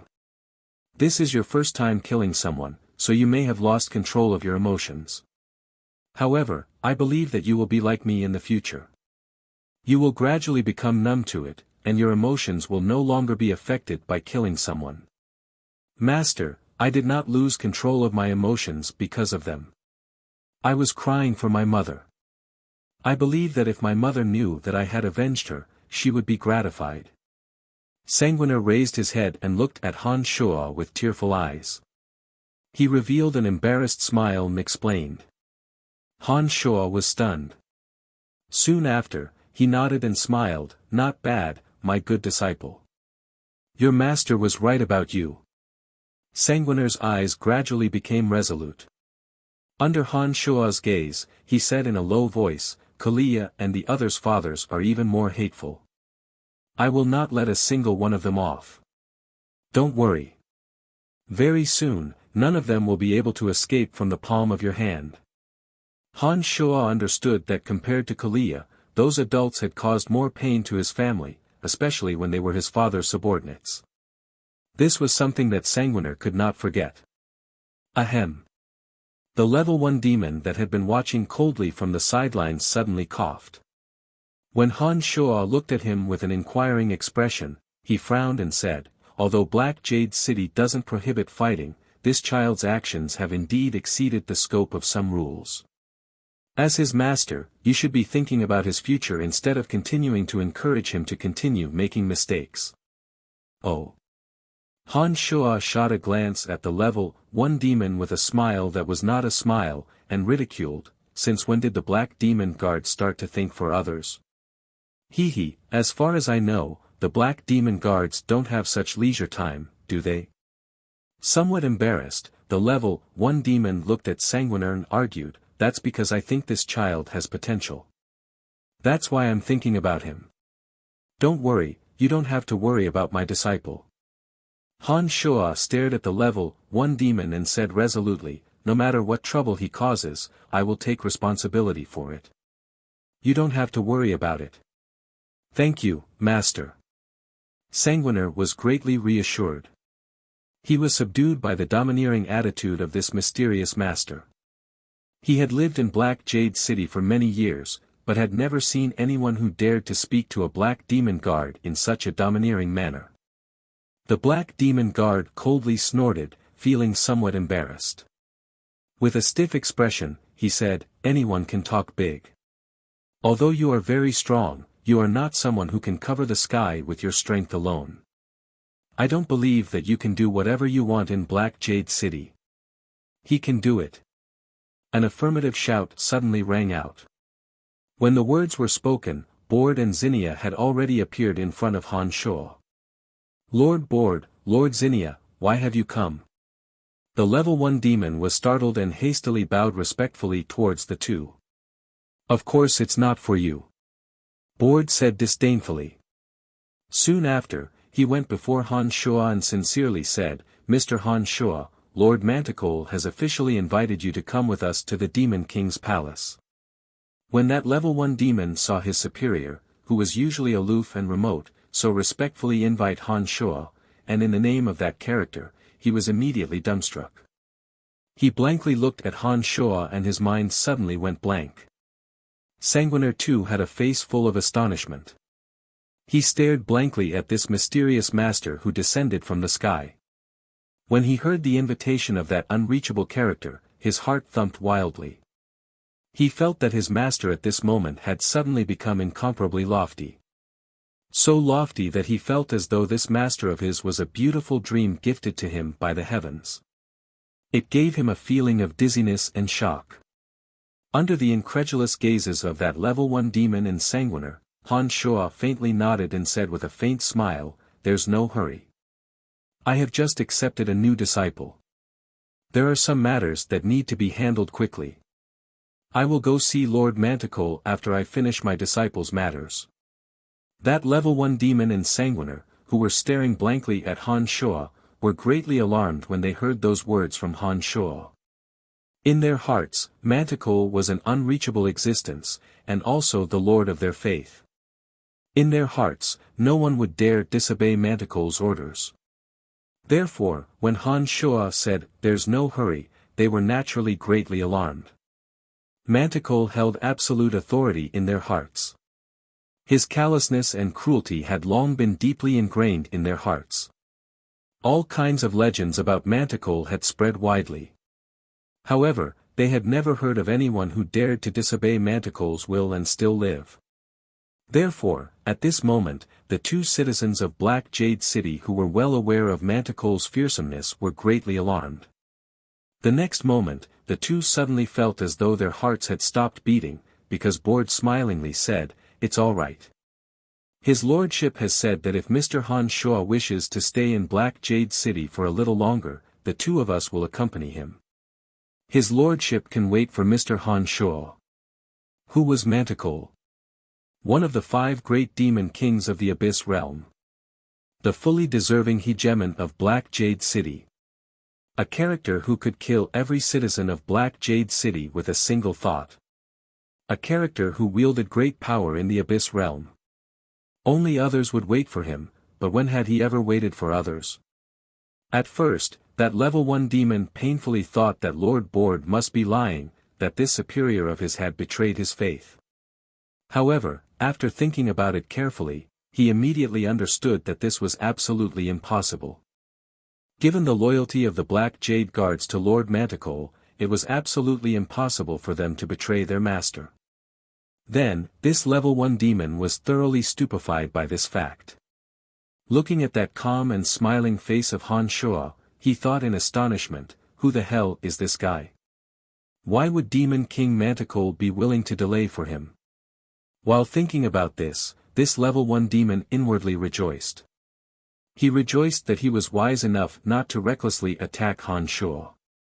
Unbeknownst to him, cold sweat had already soaked his lapel and dampened his back. Sanguiner, on the other hand, was brimming with extreme happiness, because his master had actually suspended Demon King Manticore's invitation for his sake.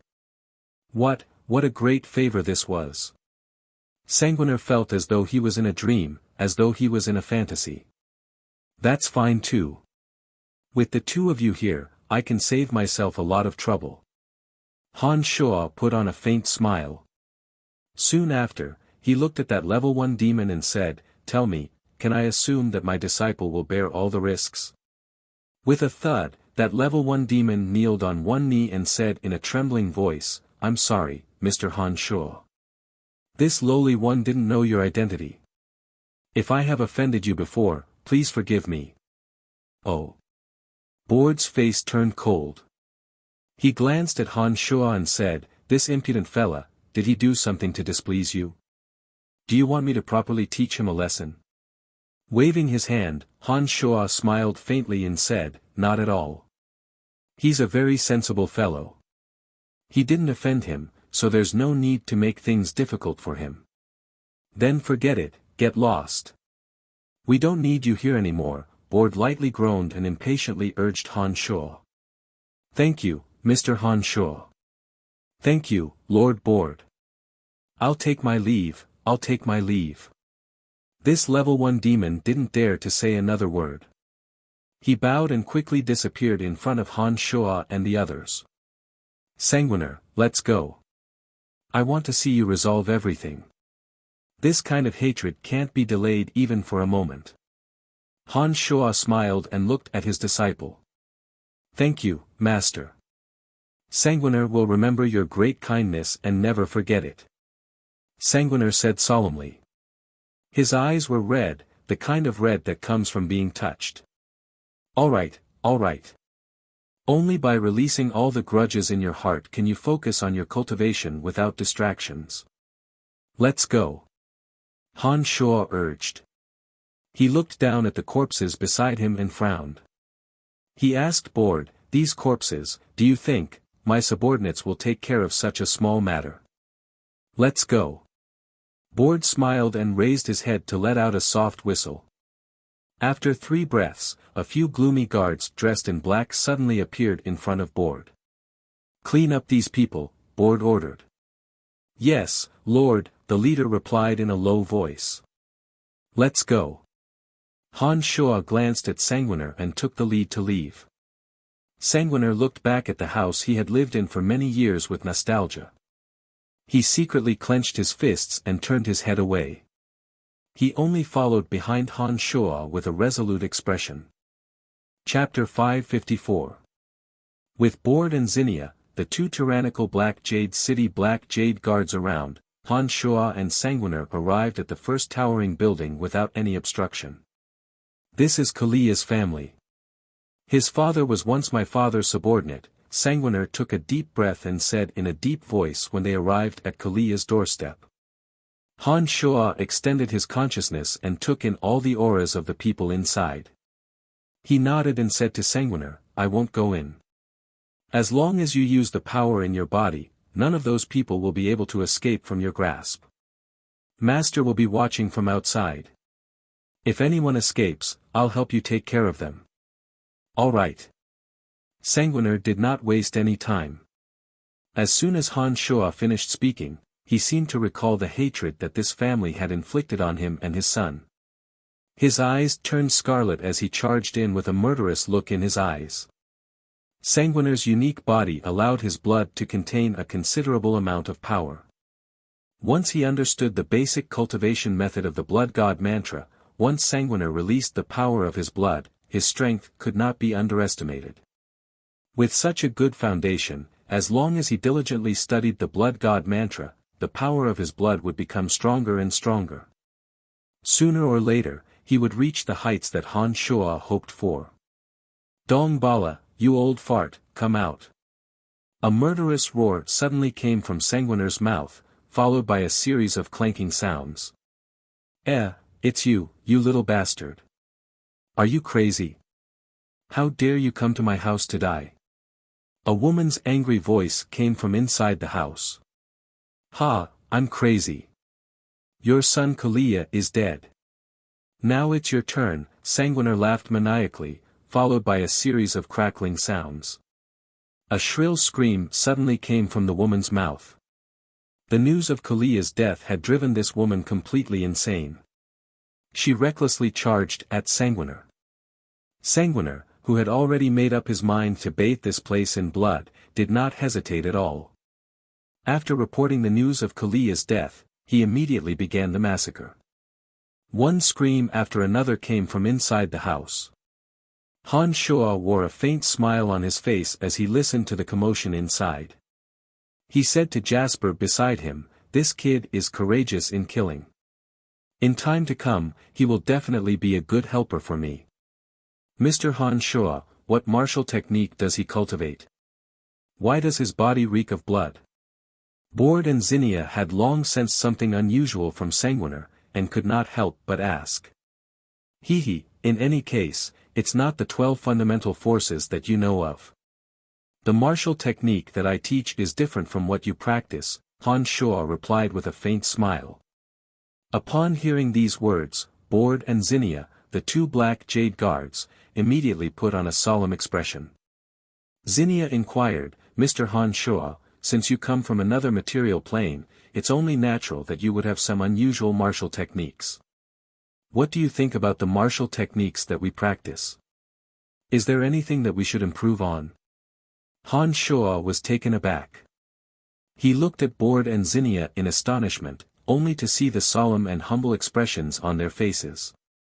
After thinking for a moment, Han Shuo smiled and said, "The 12 fundamental forces that you practice actually have their own unique aspects. I've actually dabbled in this aspect as well. As long as you put more effort into the cultivation of the soul, you will find that you will have a deeper understanding and grasp of the elemental energy." Upon hearing Han Shuo's words, Bored and Zinnia put on respectful expressions and very sincerely replied, "Mr. Han Shuo, please give us some pointers." Both of them were base gods. However, the fusion of their souls and elemental energy was all thanks to Demon King Manticle's assistance. Without attentively comprehending the energy on their own, they would indeed be far from being able to utilize it as compared to those who became divinities on their own. Both of them understood that Han Shuo's strength was a notch above theirs.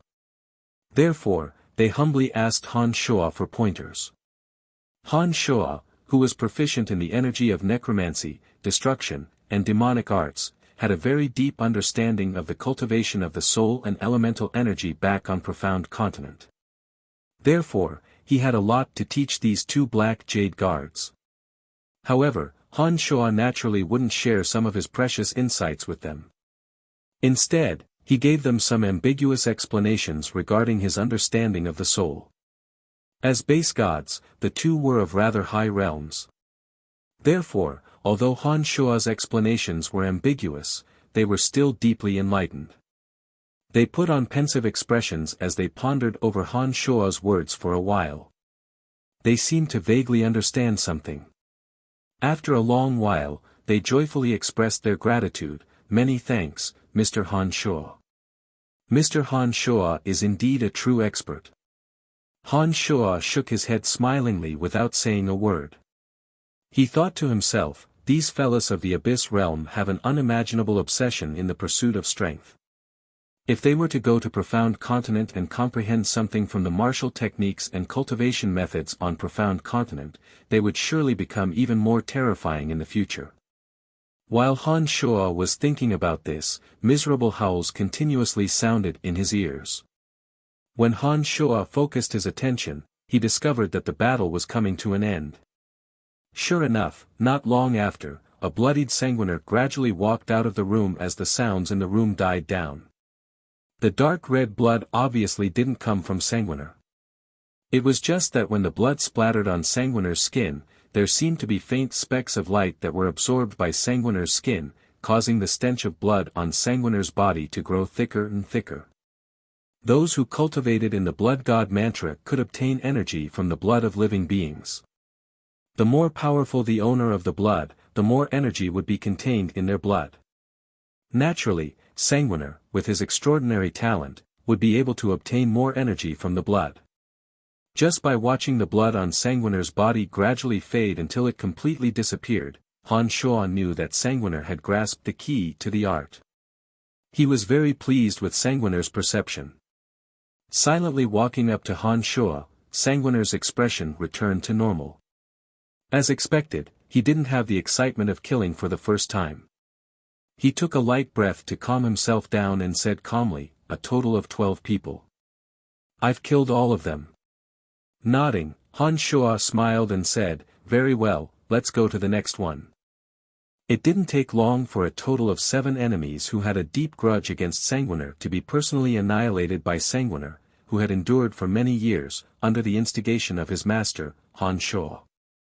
Along the way, Sanguiner had become somewhat numb from the killings. Towards the end, the thick stench of blood on his body could be smelled even from dozens of meters away. Just as Han Shuo had said, the more one killed, the less one's emotions would be affected by it. When the last victim was brutally torn apart by Sanguiner, the blood splashed all over him. Drenched in blood, Sanguiner seemed to have been reborn. There was no longer a shred of weakness in his eyes, only the calmness and indifference of a mad demon towards death. After this battle, Han Shuo believed that after Sanguiner had released the hatred in his heart, he would no longer be afraid of anything. Without the heart-devouring evil seed, the resolute Sanguiner's cultivation of the blood mantra would definitely be much faster. After settling Sanguiner's matter, Han Shuo did not linger. Together with Borde and Zinnia, who had been waiting for a long time, they headed towards the Demon King's palace, which was the pinnacle of power in Black Jade City. "Mr. Han Shuo, allow me to go and inform them again," Borde said apologetically when they arrived in front of the Demon King's palace, which was as tall as a small mountain. "No problem," Han Shuo replied smilingly. After Borde bowed and left, Zinnia, who had stayed behind to accompany Han Shuo and the others, looked up at the towering, magnificent building, and explained, "The Demon King's palace is the place where Lord Manticore cultivates. It is also the political and religious center of our Black Jade City. His lordship has always been cultivating inside. He rarely leaves the Demon King's palace unless there are special circumstances." Han Shuo raised his head to look at the towering Demon King's palace. Sensing the aura of darkness that lingered on the peak of the Demon King's palace, Han Shuo understood that the person who lived inside must be an extraordinary character. At the very least, Manticore had the strength of a low god. Only a low god would need the power of faith. He would obtain strands of the power of faith through the offerings of all the people under his jurisdiction, providing his divine energy with the power to accumulate more divine energy, allowing his unique domain of divinity to possess even more impressive power. When he thought of the domain of divinity, Han Shuo forced a smile. Although his avatar on the demon's lair edge had cultivated to the low god realm of destruction, perhaps because it was a half-baked change in cultivation and didn't understand the usage of the Edict of Destruction, although the demon's lair edge had divine energy circulating within it, his avatar had yet to comprehend the domain of divinity. From this aspect, although his avatar had cultivated to the low god realm of destruction, it was still imperfect for various reasons. It seems that I need to spend some time for my avatar to properly comprehend the mysteries of the Edict of Destruction, Han Shuo thought to himself. Beside Han Shuo, Jasper, Edith, and Sanguiner, his new disciple, were looking up at the Demon King's palace that pierced the blue dome of heaven with obvious restraint and reverence on their faces. Having grown up in the area under Manticore's jurisdiction, they had regarded Manticore as the only god and faith in their hearts since birth. Now that they were standing in front of the Demon King's palace, that deep-rooted influence was even more intense. After a while, Bord came over with a smile on his face. He bowed and said, "Mr. Han Shua, please follow me. Jasper, Edith, and your disciple, Zinnia will take them to rest for the time being. There are some bizarre energies on top of the Demon King's palace. It would not be beneficial for them to recklessly go up there without sufficient strength." Han Shua nodded, put on a faint smile, and said to Jasper, "You all follow Zinnia and don't wander off. He's right, the Demon King's palace is indeed not a place that just anyone can barge into." Upon finishing those words, Han Shua followed behind Bord and headed to the top of the Demon King's palace to meet one of the 5 Demon Kings of the Abyss Realm. Chapter 555. When Han Shua ascended to more than 800 meters, he felt as though he had suddenly fallen into a new dimension. The element of darkness around him was extremely dense. Apart from that, there were no other elements present. In that new dimension, the pure element of darkness had the power to distort everything. Even the 4 edictal forces were affected. The domain of divinity. This was the effect of the domain of divinity. Only low gods could master the domain of divinity. For example, the domain of divinity that Demon King Manticore had spread out contained only the pure element of darkness. In his domain of divinity, an expert who relied on the elemental energy to exist would be no different from a tiger without its claws and fangs. They would pose no threat at all. Only a god who truly possessed divine energy could not completely rely on the elemental energy due to the production of divine energy within their body. However, even a god who possessed divine energy would be at a great disadvantage when fighting an enemy in another's domain of divinity without the elemental energy to utilize. When 2 experts who also possessed a domain of divinity were engaged in battle, they would release their domain of divinity and form an elemental space around them that was advantageous to them. Once they were in close combat, the 2 domains of divinity would collide and frantically gather the elemental energy cultivated by each other. The more powerful one's domain of divinity was, the denser the element they could obtain. In a battle between 2 gods, divine energy, domain of divinity, understanding and utilization of the edict of energy, and the strength of one's divine body all played a crucial role. The recovery of divine energy generally required the use of elements. Therefore, the one with a stronger domain of divinity could form more elements within the domain of divinity and recover their body through more elements during the battle. Moreover, they would have the geographical advantage. Therefore, the existence of a domain of divinity was extremely useful to a god. It could allow that god to gain the upper hand in a battle. Of course, the domain of divinity wasn't the key to deciding the outcome of a battle between gods. The utilization and understanding of the edict of energy, as well as the strength of one's divine energy and divine body were also very important. However, if both sides were on par in other aspects, the one with a stronger domain of divinity would naturally have a higher chance of winning. Apart from that, the existence of a domain of divinity could also have a shocking effect on believers. Even if a base god entered a low god's domain of divinity, without truly forming divine energy, he would immediately sense the disappearance of the surrounding elements. With that, he would have no elements to utilize, and his body would not have the foundation of divine energy that could be used for battle. He could only wait to be slaughtered. As soon as he fell into the domain of divinity released by Demon King Manticore, Han Shua discovered that Bord was immediately drenched in sweat. He had an unconceivable feeling of fear. As soon as he fell into the domain of divinity released by Demon King Manticore, Bord, he, and the domain of Mond, Bord, and had as he could. Bord he as he could. Demon. From domain. From the feeling the as the power from, the feeling, the power, the feeling, one from, as, if, one, to the power, one from God, one. Every time Bord arrived at the summit of the Demon King's palace and faced Demon King Manticore, he would be reduced to his original form, a defenseless commoner. So long as Manticore moved a finger, Borde would be done for in his domain of divinity. Compared to Borde, who was drenched in sweat and trembling with fear, Han Shuo appeared much more unruffled. Han Shuo, whose main body cultivated in demonic arts, derived his energy from the demonic infant in his body. This domain of divinity didn't have much of an effect on Han Shuo, who cultivated in demonic arts. As long as Han Shuo willed it, he could leave this domain of divinity in an instant. Naturally, there were some effects. His two avatars that cultivated in the 12 fundamental energies were more or less affected by this domain of divinity. His avatar that cultivated in the elemental energy of death was the most affected.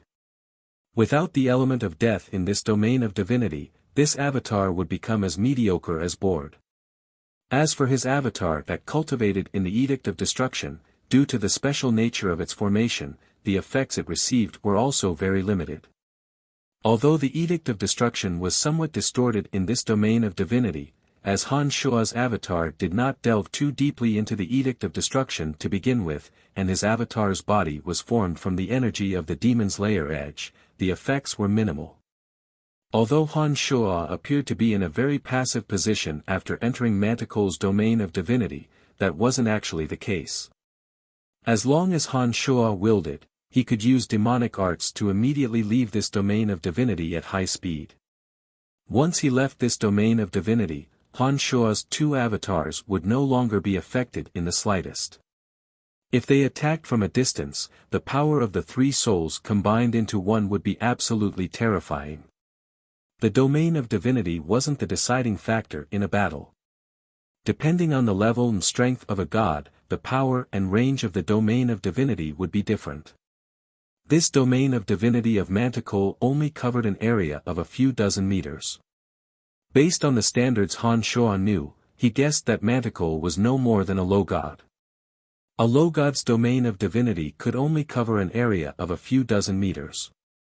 A mid-god's domain of divinity could cover an area of roughly a few hundred meters. A high god's domain of divinity was even higher. It was said that an over-god's domain of divinity could cover every nook and cranny of a material plane. Mr. Han Shuo is indeed a miraculous person. Please come up alone, a gentle voice suddenly sounded from the peak of the Demon King's palace. Borde, who had been trembling in fear all this time, suddenly let out a light sigh of relief. He respectfully said, "Then this subordinate shall take his leave. All right, you may go. Treat Mr. Han Shuo, friends well. Don't neglect them." Manticore's gentle voice sounded once again. "Your subordinate obeys," Borde replied. Soon after, he put on a fawning smile at Han Shuo and quickly withdrew from the area covered by the domain of divinity while cowering. In Manticore's domain of divinity, Borde was like a baby without any energy that he was familiar with. This feeling made him feel uneasy every second.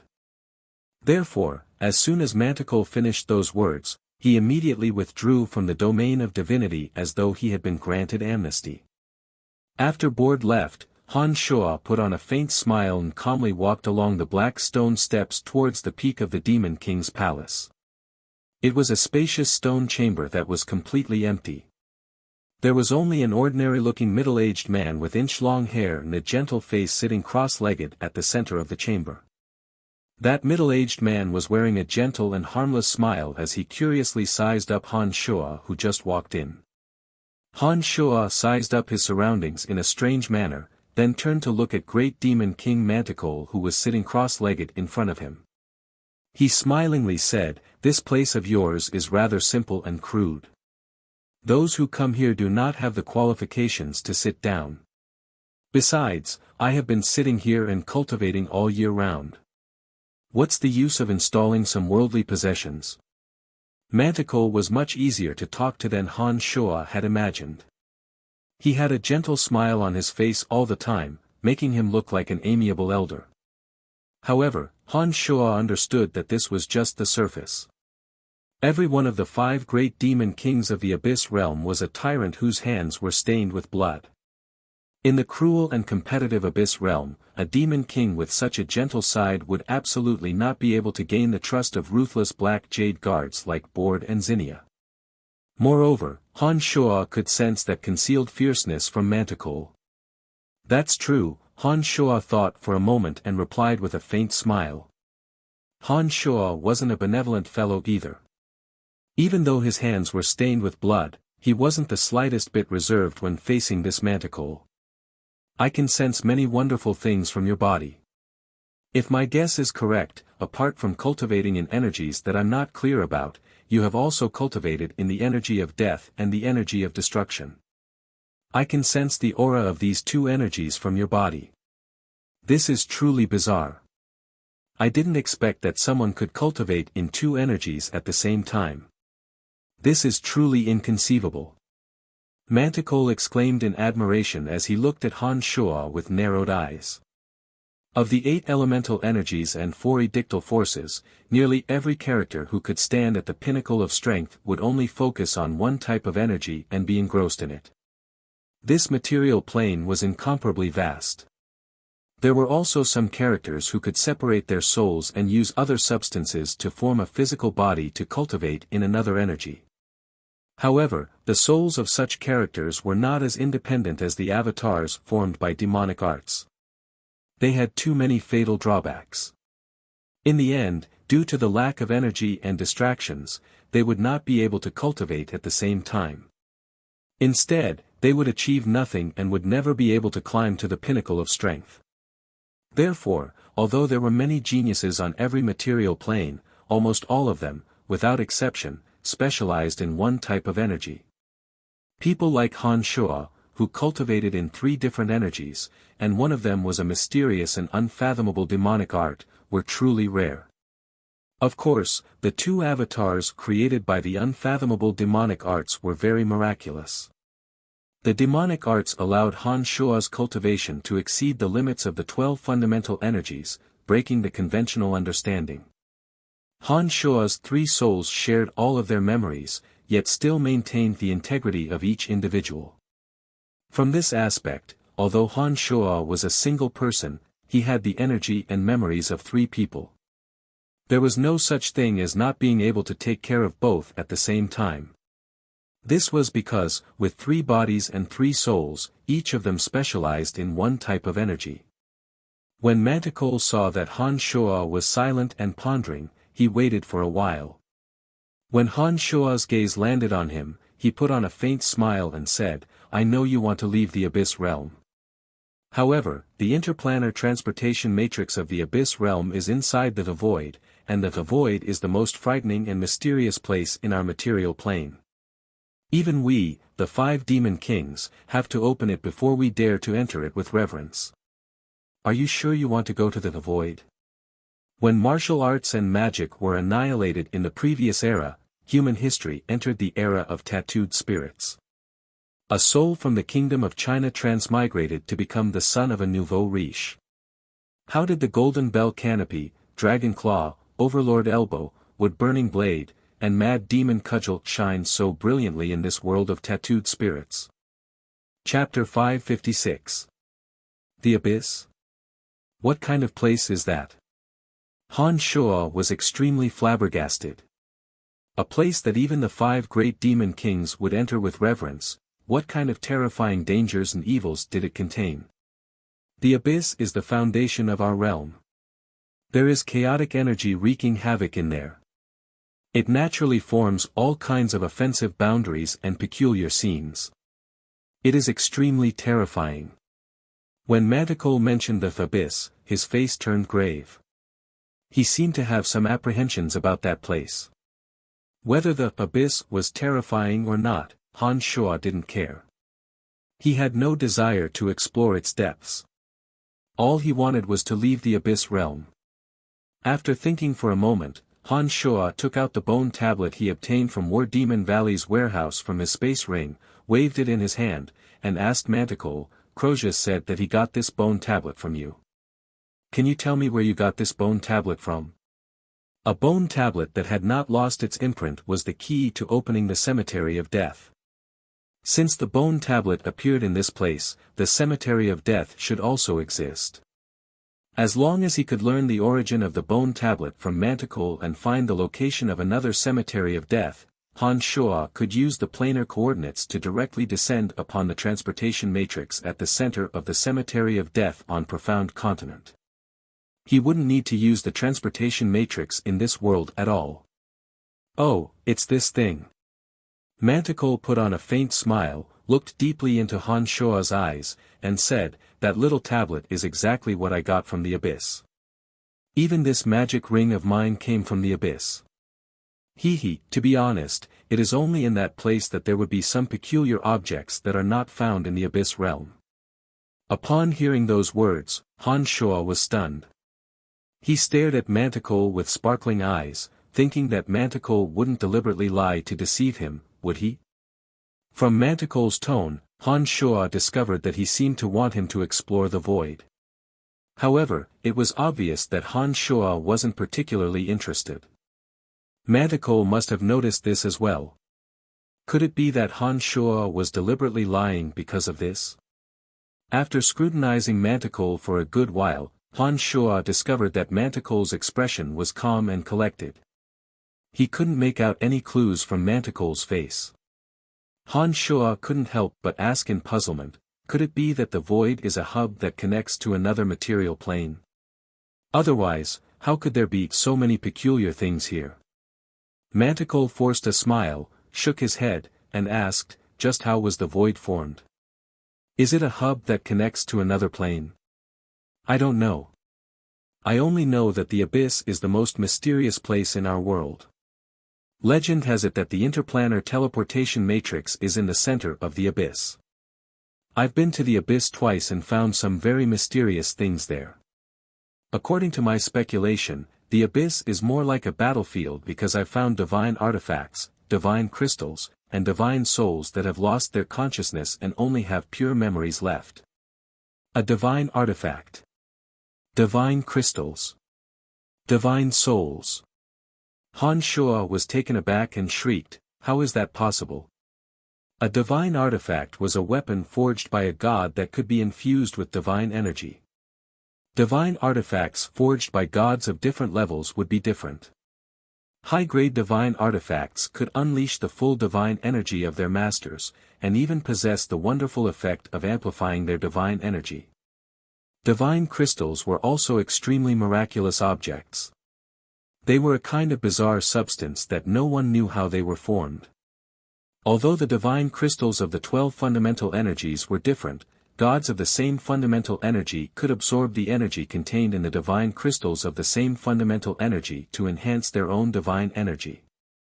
Therefore, divine crystals were extremely precious. The preciousness of divine crystals was widespread in any material plane where gods existed. They were so rare and precious that no one dared to have high hopes for them. Han Shuo never thought that divine crystals would actually exist in the void. A divine soul with no consciousness and only pure memories was left. This was a divine soul that had died in an abnormal manner. In a mystical state, the divine soul temporarily did not dissipate from the world. It became non-invasive, and the only thing left behind was pure memories of elemental power and usage of the laws of chaos. This memory contained all the elemental energies and edictal energies that its master had comprehended when he was alive. However, it was a miraculous object without any consciousness. Most importantly, this memory could be digested by the soul. Compared to divine artifacts and divine crystals, this divine soul that had no consciousness was even rarer and more precious. This was because the most important factor in determining a god's strength was their level. Just think about it. If a low god obtained the memory of a mid-god of the same fundamental energy and obtained a higher level of comprehension of cultivation, how many detours would he have to take? Every god had a divine soul. However, a divine soul that had no consciousness and was only left with the purest elemental energies and edictal energies was not something that could be formed by humans. According to legends, only the souls of gods that died for all sorts of unnatural reasons in a very wonderful and chaotic space would have a very low probability of forming a divine soul that only contained pure memories. Divine weapons, divine crystals, and divine souls. Each of these three treasures was more precious than the other. When Han Shuo heard Manticore say that the void actually had these three items, he was immediately dumbstruck. He even lost his composure and cried out in surprise. I didn't believe it at first either. But in the 2 times I entered the void realm, I have seen these 3 divine items with my own eyes. Those items obviously do not belong to our abyss realm. Take this one ring for example. Our abyss realm doesn't have the materials to manufacture it, Manticore explained with a grave expression. After hearing Manticore's words, Han Shuo's heart of greed was also born. Divine weapons, divine crystals, and divine souls, these 3 treasures were of vital importance to a god. For a god like Han Shuo who could only be considered as a half-baked god, if he could obtain a divine crystal or a divine soul, his strength would immediately advance a step further. How could he not be tempted? What do you mean by opening the void? With greed in his heart, Han Shuo no longer tried to be secretive and immediately asked for the main point. On the outer layer of the void, there is a layer of naturally formed stardust current. That thing has the effect of directly eroding one's divine soul. If that layer of stardust current is still there, there's no way we can pass through it. But every once in a while, that stardust current will change direction, and we can seize the opportunity to enter the void. According to the pattern, it will take at least another 200 years for the stardust current to change direction. However, a few days ago, space-time discontinuum suddenly appeared in several locations of the abyss realm. It seemed to have disturbed the direction of the stardust current, causing it to change direction again. I received news a few days ago that according to the current trajectory, it won't be long before the void opens again. Manticore was rather excited when he said those words. It seemed that the 3 divine items in the void were also treasures that he greatly desired. You mean, you want me to enter the void with you? Han Shuo asked as he looked at Demon King Manticore. Manticore nodded, put on a faint smile, and calmly admitted, that's right. Among the 5 great demon kings of the abyss realm, I have a close relationship with Leviathan. Cecrops and Golander have a rather deep friendship, while Bichimos is a loner. Every time the void opens, the 5 of us will usually enter together.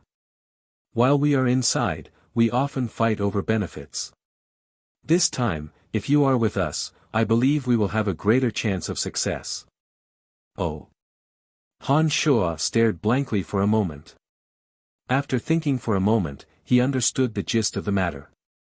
He smilingly said, all 5 of you are low gods and experts with domains of divinity. Do I stand a chance of survival if I join in? Mr. Han Shuo must be joking, Manticore gently replied.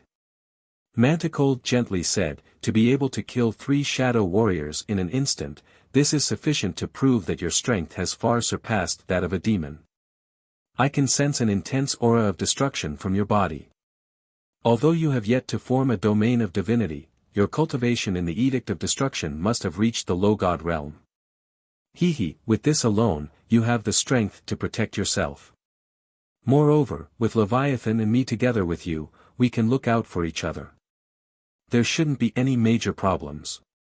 Divine weapons, divine essences, and divine souls, these 3 things are of great significance to us. I believe you should know how to choose. Besides, the interplanar transportation matrix is also inside. You only have one chance.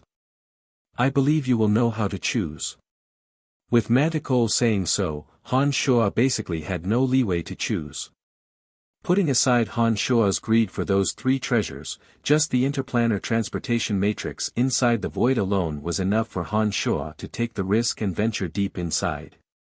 Han Shuo forced a smile and nodded. He said, it seems that I have no reason to refuse. Alright, let's not talk about other matters for now. I will arrange for Mr. Han Shuo to have a good rest. You can also take this opportunity to digest what I have said. Right, I also need to discuss with Leviathan. When the void is about to open, I will contact you again. When Manticore heard Han Shuo say so, he knew that Han Shuo had already agreed to it. Therefore, he no longer spoke any more superfluous words. Alright, I really need to think about it, Han Shuo replied. Soon after, under Manticore's arrangements, he temporarily stayed in Black Jade City. The three divine artifacts inside the mysterious void had a tremendous impact on Han Shuo. He indeed needed to think about it carefully and spend some time to figure out the relationship between the 5 demon kings. That way, when he arrived at the void, he wouldn't be at Manticore's mercy. Chapter 557. Inside a luxurious castle in the eastern part of Black Jade City. Han Shuo, Jasper, the 3 ladies, and Sanguiner were temporarily staying in this castle. This castle was one of the most prestigious places in Black Jade City. Although it wasn't as grand and majestic as the Demon King's palace, it was beautifully decorated. It was a treasured place where Manticore would only entertain truly important guests. For the next few days, Han Shuo, Jasper, and the others stayed in this castle. There were all kinds of servants in the castle. Every day, there would be someone to attend to their daily needs. They were enjoying life to the fullest. Sanguiner, a demonic apprentice who finally possessed power, was cultivating Blood God mantra without regard for food or sleep. Under Han Shuo guidance, her comprehension of Blood God mantra progressed at a speed that left Han Shuo speechless. During these few days, Han Shuo gradually understood the dispute between the 5 great demon kings of the Abyss realm through Jasper, Sanguiner, Bord, and Zinnia. The 5 great demon kings of the Abyss realm were divided into 3 groups. Leviathan and Manticore were on one side, Cecrops and Golander were on the other side, and Bichimos was a loner who almost never interacted with the other demon kings. Among them, Manticore's and Golander's parties had almost never stopped waging war against each other. War Demon Valley and Venomfang Castle were the representatives of the War Demon Valley and Venomfang Castle, which had affected 4/5 of the Abyss realm, had never truly stopped. Among the 5 great demon kings, the most mysterious one was Bichimos. The legend of this demon king had always been passed down in the Abyss realm. Among the 5 great demon kings, Bichimos was the one who had existed the longest and had the deepest understanding of the Abyss realm. This demon king was also the one who kept the lowest profile. He seemed to be very content with the status quo and had never plundered the territories of the other 4 great demon kings for the sake of the energy of faith. However, the other 4 great demon kings had also never taken the initiative to provoke this demon king who had ascended to godhood the earliest. This was because Bichimos was the one who first told them about the existence of the void. During their exploration of the void, the 4 great demon kings had long known how terrifying this Bichimos was. It was undeniable that Han Shuo had an intense desire for the divine weapons, divine essences, and divine souls in the void. Plus the possibility that the secret of the cemetery of death might lie within the void realm, Han Shuo had made up his mind to explore the void. After making up his mind, Han Shuo began to gather information on the void realm through various means. Every time the demon kings of the Abyss realm opened, not only the 5 great demon kings would enter the Abyss. High-level demons like Bord and Zinnia would follow them into the Abyss. Of the Abyss realm of the Abyss realm of the Abyss realm the realm. Where? Time quietly slipped away. Han Shuo used various means to gather information on the relationship between the 5 great demon kings of the Abyss realm, as well as the situation in the Abyss. After that, he began to silently make his preparations. His 3 souls separated and began to undergo arduous training in this castle filled with numerous secret chambers. One day, Han Shuo was cultivating in seclusion. His main body and main soul were refining demonic arts, tempering his body, and carefully comprehending the various miraculous uses of his consciousness. Suddenly, he sensed a joyous message transmitted from Little Skull in the netherworld realm. With one thought, the soul of his avatar transformed from the skeletal staff immediately fell into the netherworld through the miraculous use of the skeletal staff. In the netherworld, at the peak of a lofty mountain, inside the majestic palace of Undying, waves of terrifying shrieks filled the boundless heaven and earth. Dense element of death converged towards the palace from all directions. Little Skull sat on the tall white bone throne at the center of the palace. His empty eye sockets, which had lost their purple demon eye, shone with an evil green light. The shrunken gravestone in front of his chest was like a vortex that sucked in everything, condensing all the element of death. The pure element of death filled the entire palace. The space seemed to have formed some kind of mysterious magnetic field that continuously pulled in more and more of the element of death. On the white bone throne at the center of the palace, Little Skull gave off the aura of an undying king that looked down on all living things. His sparkling and translucent bones seemed to have some kind of mysterious liquid circulating at high speed. In front of Little Skull, numerous undead creatures were prostrating on the ground. Among them were bone dragons, skeleton kings, and zombie kings. They were all prostrating on the ground, waiting for something in fear and trepidation. Little Skull, who was sitting proudly on the white bone throne, suddenly opened his mouth and spat out a cloud of faint green mist when some kind of liquid was circulating at high speed in his body. Within the mist were extremely profound death magic seals. Like little snakes, the mist drilled into the bodies of the powerful undead creatures in front of him. Suddenly, strands of energy were fed back into Little Skull's body from those powerful undead creatures. As Little Skull's host, Han Shoa could sense a little bit of what Little Skull was experiencing. He discovered that the strands of energy were like spider webs, flowing into Little Skull's body in an incomprehensible manner. This kind of energy was extremely weak. But gradually, the thousands upon thousands of undead creatures in the entire mountain released that weak energy from the green mist and all of them entered Little Skull's body. Han Shoa's death base god soul just so happened to land in the palace. He suddenly sensed that the green mist seemed to contain an extremely powerful bewitching energy. Han Shoa was extremely familiar with this feeling. In the next moment, Han Shoa suddenly realized that this energy was somewhat similar to the energy that lured him to submit when he was absorbing mental strength in the cemetery of death. "Father, you've come." Little Skull's voice suddenly sounded. Then, the green mist suddenly disappeared from Han Shoa's body. You have truly become a god." Han Shoa was shocked. He finally understood. The pure element of death gathered around Little Skull made Han Shoa realize that this was the domain of divinity that only low gods could possess. The liquid flowing within Little Skull's sparkling white bones should be the divine energy that had just formed. As for the weak energy that was being fed back to Little Skull from the bone dragon and the thousands upon thousands of undead creatures, that was the energy of faith that these undead creatures had offered to Little Skull. Divine energy, energy of faith, and domain of divinity. Little Skull now possessed all three of the hallmarks of low gods. Through these 3 points, Han Shoa was very certain that Little Skull had truly become a low god of death. There was no doubt about that. "Yes, Father," Little Skull was very happy and replied in high spirits.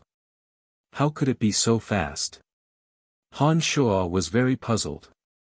Logically speaking, Little Skull's soul didn't have a deep understanding of the element of death. Without spending a long period of time to comprehend it, it was simply impossible for him to become a god in such a short period of time by relying on his own strength. It's because of this. Little Skull pointed at the gravestone on his chest and cheerfully explained, "Father, you asked me to properly comprehend the things inside. I discovered many mysteries from it, and before I knew it, I possessed both divine energy and the domain of divinity. This is truly a wonderful treasure." "Thank you, Father." Han Shoa was stunned. He looked at the gravestone on Little Skull's chest that seemed to be the source of Little Skull's energy. Han Shuo never would have imagined that this gravestone with obscure death patterns would bring about such a huge transformation after fusing with Little Skull's chest.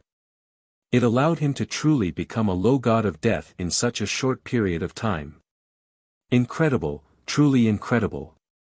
Han Shuo exclaimed in amazement. He was rejoicing at Little Skull's fortunate encounter. This is all because of your kindness, Father. Little Skull was rather embarrassed. He scratched his head and appeared very childish. Among the numerous undead creatures crawling all over the ground, the 5 elite zombies were not affected in the slightest. Each of the 5 elite zombies had unique characteristics and each possessed miraculous energy. They were of the same origin as Little Skull. They were all formed from Han Shuo's blood and infused with the energies of the 5 elements.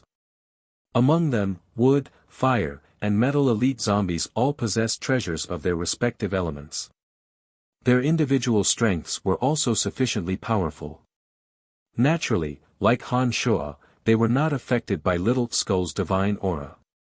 While Han Shuo and Little Skull were talking, the 5 elite zombies walked up to Han Shuo. Among them, the seemingly simple and honest Earth elite zombie walked up to Han Shuo and tugged at his sleeve. He pointed at the treasures of wood, fire, and metal elite zombies and said to Han Shuo with a sad face, "Father, all 3 of them have treasures. Even Little Water has gained quite a bit of energy. I'm the only one who has nothing. I've been with Father the longest." "Father, you're biased." Han Shuo was speechless. He didn't know when it started, but the 5 elite zombies' intelligence had become extremely complete. Hearing Earth elite zombies' complaints, Han Shuo didn't know whether to laugh or cry. From this aspect, Earth elite zombies' intelligence was already very high. However, Han Shuo really didn't know how to respond to Earth elite zombies' complaints. "Me too, I don't have any toys either," Water elite zombie, with a feminine temperament, also coyly asked Han Shuo for a toy after seeing that someone had taken the lead. Han Shuo suddenly felt a bit of a headache. Looking at the hopeful faces of Earth and Water elite zombies, he had no choice but to raise his hand and promise, "Don't worry, Father promises that he will find treasures suitable for you." Earth and Water elite zombies were overjoyed and hastily said, "That's great. Father, quickly find something for us. We want it too." Han Shuo's head was as big as an ox. He could only smile wryly and agree. He thought to himself, "These guys are becoming more intelligent, and now they even know how to compete. What a headache." Chapter 558. Time passed by quickly and silently. After Han Shuo withdrew his soul from the netherworld, he had been staying in his secret chamber and cultivating diligently, staying away from women. As his state of mind gradually stabilized, the boundless desires in Han Shuo's heart were finally under control. Han Shuo vaguely understood that he was on the verge of a breakthrough. However, even though he had overcome the hurdle of his state of mind, the demonic yuan in his body was still not vigorous enough. He was unable to achieve a breakthrough from quantitative to qualitative. To achieve this, Han Shuo had to accumulate the demonic yuan bit by bit. Therefore, although Han Shuo knew that it would take an enormous amount of time to improve his demonic yuan by simply cultivating diligently, he couldn't think of any other method for the time being. On this day, Han Shuo, who was cultivating diligently in his secret chamber, suddenly sensed the arrival of Board and Zinnia. From the unusual expressions of the two, Han Shuo guessed that Manticore might have already made his preparations. With one thought, his 2 avatars, one on his left and one on his right, abandoned their physical bodies and transformed back into the skeletal staff and the demon's lair edge. Whoosh! Whoosh! The 2 avatars concealed themselves within Han Shuo's body. After stretching his body, Han Shuo unhurriedly walked out from the secret chamber excavated by Earth Elite Zombie and headed towards the guest hall where Board and Zinnia were. In the guest hall, several maids carried plates of fruits and snacks and placed them on the table in front of Board and Zinnia. Jasper, who could be considered the mistress of the house, was happily chatting with the 2 black jade guards with a smile on her face. After arriving at Black Jade City, Jasper basked in Han Shua's limelight and was treated like an honored guest. For the next few days, Jasper brought Hemana and Sylph around Black Jade City, one of the most flourishing cities in the Abyss realm. They were accompanied by several Black Jade guards arranged by board. Along the way, they enjoyed envious gazes, which greatly satisfied the vanity of the three ladies. It was also because of this that the three women became more and more dependent on Han Shua. Han Shua had secluded himself from women for many days, causing the three women to feel uneasy. They always felt that something was missing. Ahem. Han Shua walked to the guest hall and observed Jasper talking to Board and Zinnia in a warm voice. He noticed that the mental strength in Jasper's brain had grown stronger and stronger. He thought to himself, it seems that Jasper hasn't slacked off even though I've been in seclusion for many days. Hey, Han, you've come out.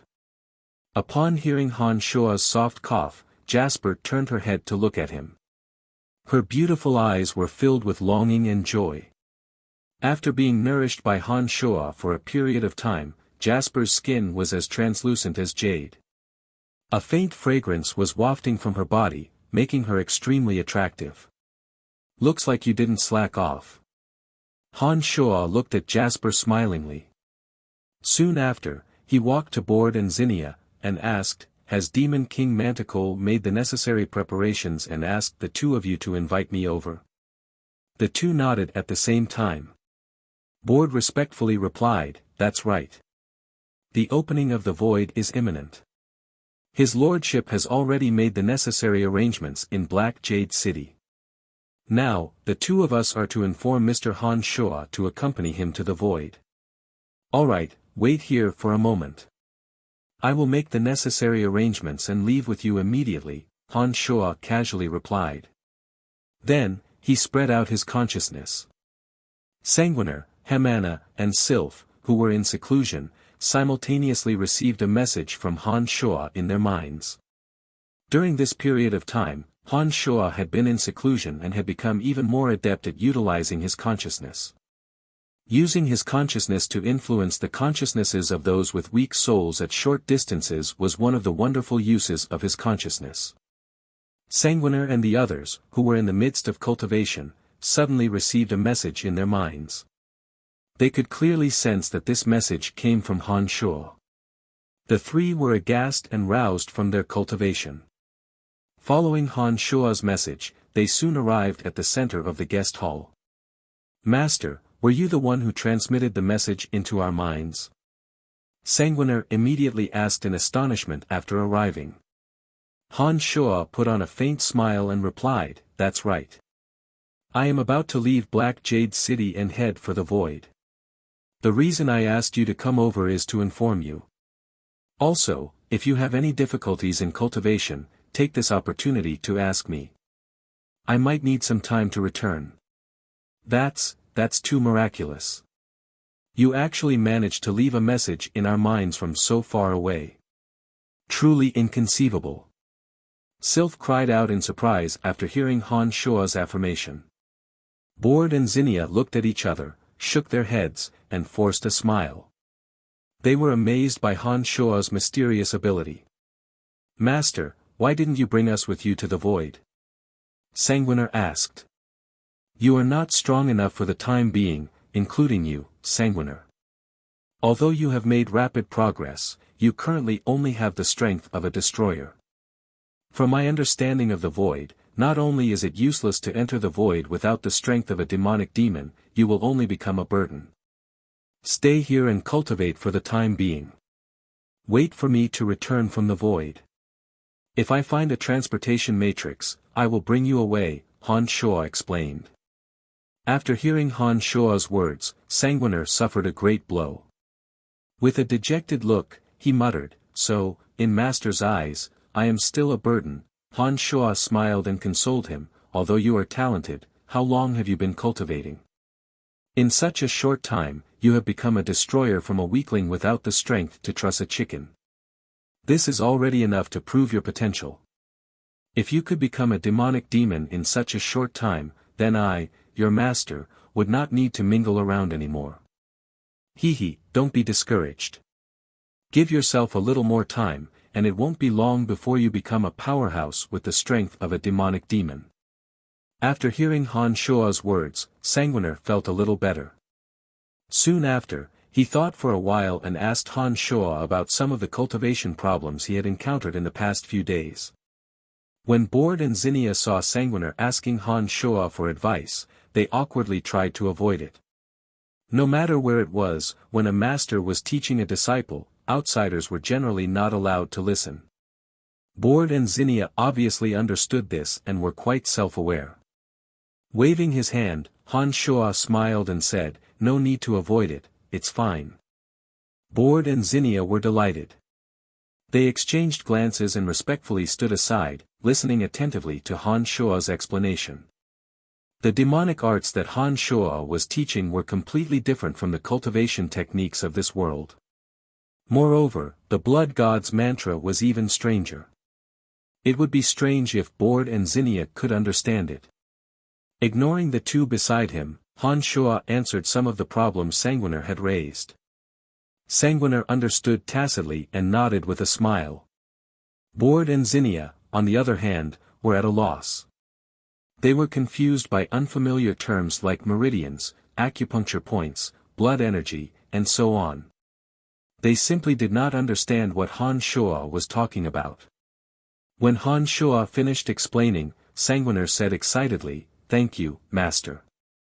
After Master's explanation, all the things I didn't quite understand have suddenly become clear. Bored and Zinnia stared at each other. After waiting for Sanguiner to finish speaking, the two were dispirited. Bored forced a smile and praised, "Mr. Han Shua is indeed miraculous. Even the words he speaks are so profound. It's a pity that we are not talented enough. It seems that we won't be able to comprehend anything." Han Shua snickered in his heart, it would be a wonder if they could understand. Han Shua did not bother to explain. He turned around and instructed Jasper, Sylph, and Sylph on some matters to take note of, telling them to stay here and train well. Then, he followed Bored and Zinnia towards the Demon King's palace. At the summit of the Demon King's palace, Demon King Manticore smiled warmly when he saw Han Shua approaching, and said, "I have been waiting for you for a long time. The void will open soon. I have made all the necessary preparations. If Mr. Han Shua has also made all the necessary arrangements, we can set off now." In this empty stone chamber, other than Manticore, there were 15 other experts of demon strength. Judging from the attire of these people, they were Manticore's personal guards, the Black Jade Guards. It appeared that Manticore was going to bring the Black Jade Guards along with him on this trip to the void. From what Bored and Zinnia said, Han Shua vaguely guessed that these Black Jade Guards would often serve as cannon fodder at crucial moments. Manticore would always send these Black Jade Guards to scout out some unknown dangers. He would only set off personally after he was certain that there was no danger. In the Abyss realm, demon-level experts were the pinnacle experts apart from the 5 great demon kings. The guards under the direct command of every great demon king were all infamous individuals. However, every time the void opened, these dazzling demons would be nothing more than cannon fodder in the hands of the 5 great demon kings. In order to achieve their goals, these demons would be sacrificed as experimental subjects at crucial moments. It wasn't easy to create a demon, but it wasn't a difficult task for the 5 great demon kings either. In their hearts, these demons that they created were their dogs. To die for them at crucial moments, it was their honor. The Abyss realm was just that cruel. Although those demons were vaguely aware of their fate, they, having surrendered their faith, would still follow behind their masters without any hesitation. They were ready to sacrifice everything they had for their masters at any time. Han Shua knew this fact that wasn't really a secret. He had long had other plans in mind. He wouldn't become Manticore's cannon fodder at crucial moments. Where's the other great demon king? Didn't you say that you and him are allies? Han Shua asked after looking around. He will meet us at the entrance of the void. He should be rushing towards the void right now. We can set off now, Manticore explained. Oh, I have no more questions. Let's go, Han Shuo replied. Manticore nodded smilingly and said no more. He flew off from the summit of the Demon King's palace and took the lead in flying towards the void. A group of black jade guards, including Han Shuo, closely followed behind Manticore. They too flew into the sky. Their destination, the void. Chapter 559. 5 days later, at the most mysterious entrance to the Abyss Realm. Han Shuo followed behind Demon King Manticore and 15 other demons. They finally arrived at their destination. This was an incomparably peculiar region. There were enormous, malevolent plants everywhere. Each and every one of them was unleashing their ferocity to their heart's content. Along the way, the towering, grotesque trees transformed into frenzied attackers that wantonly attacked and obstructed Han Shuo and his party. The ground was filled with muddy swamps. Colorful miasma lingered in the air. Some grotesquely shaped, enormous abyssal creatures roamed all over the place. Manticore should be very familiar with this region. He led Han Shuo and the others as they flew horizontally and vertically. It was only when they arrived at a magnificent region filled with glazed stardust that they came to a halt. Han Shuo looked around and discovered that after Manticore unfolded his domain of divinity, not a single creature or plant dared to approach them. Dense element of darkness converged towards Manticore from all directions. In an extremely short period of time, the element of darkness in Manticore's domain of divinity had become 10 times more concentrated. The other elements of heaven and earth, within the scope of the domain of divinity, were completely obliterated. Even the 4 edicts seemed to have been distorted. The 15 black jade guards that came with Manticore immediately felt uneasy from head to toe. They no longer had any elemental energy they could rely on. As they had yet to become true gods, they felt a sense of powerlessness, dejection, and unease. Fortunately, Manticore did not maintain his domain of divinity for too long. Not long after he unfolded his domain of divinity, Han Shuo sensed that the element of lightning in another region not far from them suddenly condensed rapidly. A long howl resounded through the sky. The party rapidly approached Manticore. Manticore withdrew his domain of divinity and said to Han Shuo in a gentle voice, "Leviathan is coming." Leviathan, one of the 5 demon kings of the Abyss Realm, cultivated in the energy of lightning of the 8 elements, and had a rather deep friendship with Manticore. Just as Manticore unfolded his domain of divinity, a domineering silhouette made of interweaving lightning bolts suddenly appeared in front of Manticore. Leviathan was 3 meters tall, with 2 huge curved horns on its head. Its body was covered in dense hair, and its domineering body was constantly flashing with electricity. At first glance, Han Shuo felt that this Leviathan looked somewhat similar to a bull, except that it had a human face. After Leviathan arrived, he let out a hearty laugh and said, "Manticore, I have been here for quite a few days. What took you so long? Better to come at the right time than to come early." Manticore's attitude was gentle. He raised his head to look at the multicolored sky, and said with a faint smile, "The stardust current hasn't completely disappeared yet." Swoosh swoosh swoosh. More than a dozen shadows stood behind Leviathan one after another. They had unified demon strength and were directly under Leviathan's thunder god guards. A pair of silver eyes with electric sparks suddenly focused on Han Shuo. Leviathan asked with interest, "This unfamiliar friend is Mr. Han Shuo, the one who killed 3 shadow warriors in an instant, right?" Han Shuo put on a faint smile and nodded in a manner that was neither overbearing nor servile. He said, "Hee, nice to meet you, Demon King Leviathan." Just like Manticore, Leviathan was also a low god. Without moving his consciousness, Han Shuo could sense the terrifying energy on Leviathan's body. He inwardly speculated that the other 3 demon kings should also possess low god strength. With that thought in mind, Han Shuo couldn't help but plot. Now that Han Shuo had 3 souls, his strength was on par with any demon king. Now that Little Skull had also become a low god of death, in addition to the pentaelemental undead formation formed by the 5 miraculous elite zombies, Han Shuo believed that he possessed sufficient strength to protect himself. Therefore, he secretly started to plot some things that would benefit him. Leviathan looked deeply at Han Shuo. Electric sparks shot out from his silver eyes. After a long while, he nodded and smilingly said, "Not bad, you are qualified." Han Shuo understood that Leviathan had also sensed the strength of a low god of destruction from Han Shuo. That was why he said that. Such was the Abyss realm. Here, without sufficient strength, one wouldn't receive the respect one deserved. It was because Leviathan sensed Han Shuo's low god of destruction energy that he truly regarded Han Shuo as a friend of equal weight.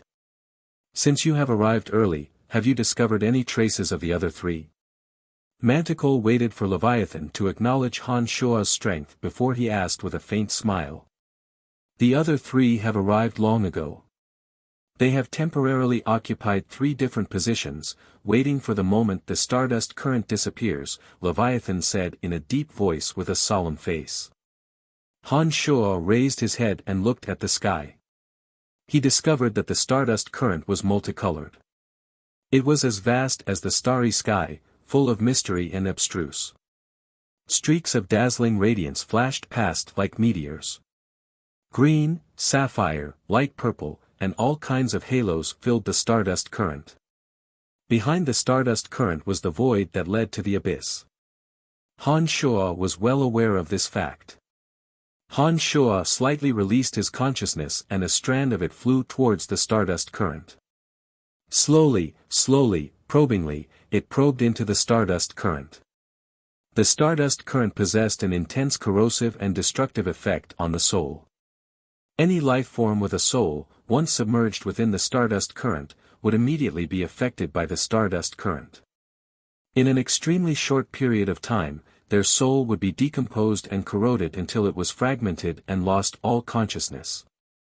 All traces of their soul would disappear from the world. Even experts like Manticore and Leviathan, who had truly become gods, were powerless against this stardust current. They could only bitterly wait for the stardust current to disappear on its own before they dared to enter the abyss. It was evident just how frightening this stardust current was. When Han Shuo's strand of consciousness submerged into the stardust current, the bizarre sand-like energy suddenly sensed it. The radiant flowing deep sky suddenly blossomed with dazzling colors. They rapidly condensed in the region where Han Shuo's strand of consciousness probed. The soul-corroding energy within the bizarre stardust current immediately entered that strand of consciousness of Han Shuo, attempting to pulverize that strand of Han Shuo's disintegrated soul into powder. The consciousness of demonic arts had endless wondrous uses. Even though Han Shuo knew that the stardust current possessed terrifying corrosive energy towards the soul, he still dared to divide a strand of consciousness to investigate. It was precisely because Han Shuo had painstakingly studied the wondrous uses of consciousness during this period of time that he knew of the miraculous effect of the consciousness being able to divide into thousands and then converge into one. That strand of consciousness of Han Shuo dared to take the risk. That strand of consciousness was rapidly corroded, but it could reassemble itself at an even faster speed. With that region constantly sparkled with dazzling lights. Although the energy of the stardust current was constantly corroding that strand of consciousness of Han Shuo did not dissipate from beginning to end. There's actually an idiot who dares to barge in without waiting for the stardust current to disappear. From the looks of it, it should be some small forces that don't know the depth of the situation. Leviathan raised his head and looked at that region that suddenly blossomed with dazzling colors after Han Shuo's consciousness entered. He had a face full of schadenfreude. Yes, only those newcomers who have never heard of the dangers of the void would be so reckless. Manticore also raised his head to look at the sky and chimed in. While listening to the conversation between the 2 demon kings, Han Shuo, the instigator of all this, unhurriedly withdrew that strand of consciousness that had yet to dissipate. He thought to himself, it seems that although that stardust current is frightening, it doesn't seem to have any effect on me, a person who cultivates in demonic arts and possesses a consciousness. From this point of view, the consciousness formed from demonic arts is indeed more miraculous and powerful than the soul of element that cultivates in the 12 fundamental energies. Right next to Leviathan and Manticore, Han Shua's ingenious use of his consciousness to make some small movements that the two demon kings with low god strengths did not detect. This made Han Shua feel a sense of superiority spontaneously born from cultivating in demonic arts, and strengthened his conviction to cultivate in demonic arts. As soon as the consciousness was withdrawn by Han Shua, the dazzling region no longer glowed with light. Leviathan turned around and solemnly explained to the thunder guards behind him, "For some of you, this might be the first time you've come here with me. Remember, by all means, do not try to barge in before the stardust current disappears. You have all seen the scene just now. When the stardust current disappears, it signifies the annihilation of the soul of the trespasser." After Leviathan finished his explanation, Manticore too put on a grave face. He let out a light groan, turned his head to look at the 15 black jade guards, and said, "Listen well. Once in the void, no one is allowed to act without my permission. If you bring me trouble because of your mistakes, I will let you know what it truly means to wish you were dead. Do you understand?" In Manticore's mind, the lives of these subordinates he had nurtured with his own hands were obviously worthless, not when they were endangering him. "Your subordinates dare not." A total of 15 black jade guards, including Bord and Zinnia, replied in fear and trepidation. Each and every one of them had fear on their faces, as though recalling the terrifying methods of this great demon king who was usually gentle and mild. Han Shua was rather astonished. He thought to himself, this great demon king is indeed worthy of being called a great demon king. No matter how gentle and harmless he usually appears, that's the calm after his bloody methods. What should we do now? After all, it was Han Shua's first time here. Although he had learned some things about the void from Bord and Zinnia, there were still many things he didn't understand. Both Manticore and Leviathan had a much friendlier attitude towards Han Shua, an existence on the same level as them. Upon hearing Han Shua's question, the two simultaneously answered, "Wait." After a short pause, Manticore explained, "Wait for the moment the stardust current disappears." Han Shua nodded and said no more. He very patiently waited for the moment the stardust current disappeared. Chapter 560. The stardust quicksand filled the sky like an enormous colorful flowing oil painting. Han Shua calmed his mind, looked up at the sky, and slowly expanded his consciousness outwards. A low god who cultivated in the Edict of Destruction like Han Shua was located in the northwestern region. The aura of destruction emanating from that low god was extremely terrifying. Han Shua's consciousness immediately attracted the corrosion of the energy of destruction. Han Shua hastily evaded it. Han Shua understood that that should be where Bichimos was. After evading Bichimos, Han Shua's consciousness continued to expand outwards. The elements of fire and water were highly concentrated in an area. With one thought, Han Shua knew that that should be where Cecrops and Golander were. Cecrops and Golander, one cultivated in the energy of water and the other in the energy of fire. As the saying goes, fire and water are incompatible. However, the relationship between the two was surprisingly harmonious. Han Shua similarly sensed many demonic auras at where Cecrops and Golander were. He was certain that Cecrops and Golander had brought their personal guards with them. Han Shua quietly retracted his consciousness and let out a light breath. He looked up at the sky, immersed his consciousness into an ethereal state, and leisurely waited for the stardust current to vanish. After an unknown amount of time, as though a huge rock had been thrown into a pond, the multicolored sky suddenly surged with enormous waves. Gorgeous and dazzling colors interweaved and shot across the sky. Streaks of multicolored light streaked past like javelins. After a burst of dazzling radiance, the stardust current drifted into the distance like ripples of flowing water. A grayish-brown entrance with all kinds of energy twisting and turning into a vortex suddenly appeared in midair. That vortex was enormous. It seemed to be sucking and devouring matter with all its might. It gave off a mysterious and unfathomable feeling. While Han Shuo was looking at the vortex in amazement, trying to figure out its mysteries, Manticore suddenly put on a delighted expression and said in a low voice, "The stardust current has passed. We can go in now. Get ready to go." Leviathan's expression was solemn as he said in a deep voice, "Follow closely. Don't leave us by a single step." Whoosh whoosh whoosh, while Manticore and Leviathan were speaking, several dozen shadows suddenly shot into the rapidly spinning vortex in midair. From their auras and positions, Han Shuo understood that they should be the two demon kings, Cecrops and Golander. Hee, those two fellows sure are anxious. Leviathan chuckled and waved his hand to stop everyone from moving. Only after Cecrops, Golander and the others had entered the abyss did he say, "Let's go." "Bichimos hasn't gone in yet," Han Shuo said in a seemingly unintentional manner as he followed behind Leviathan and flew straight into the whirlpool. Leviathan, who was flying towards the abyss, looked at Han Shuo with some astonishment. He seemed to be very surprised that Han Shuo knew of Bichimos' whereabouts. He said, "Bichimos has always been a loner.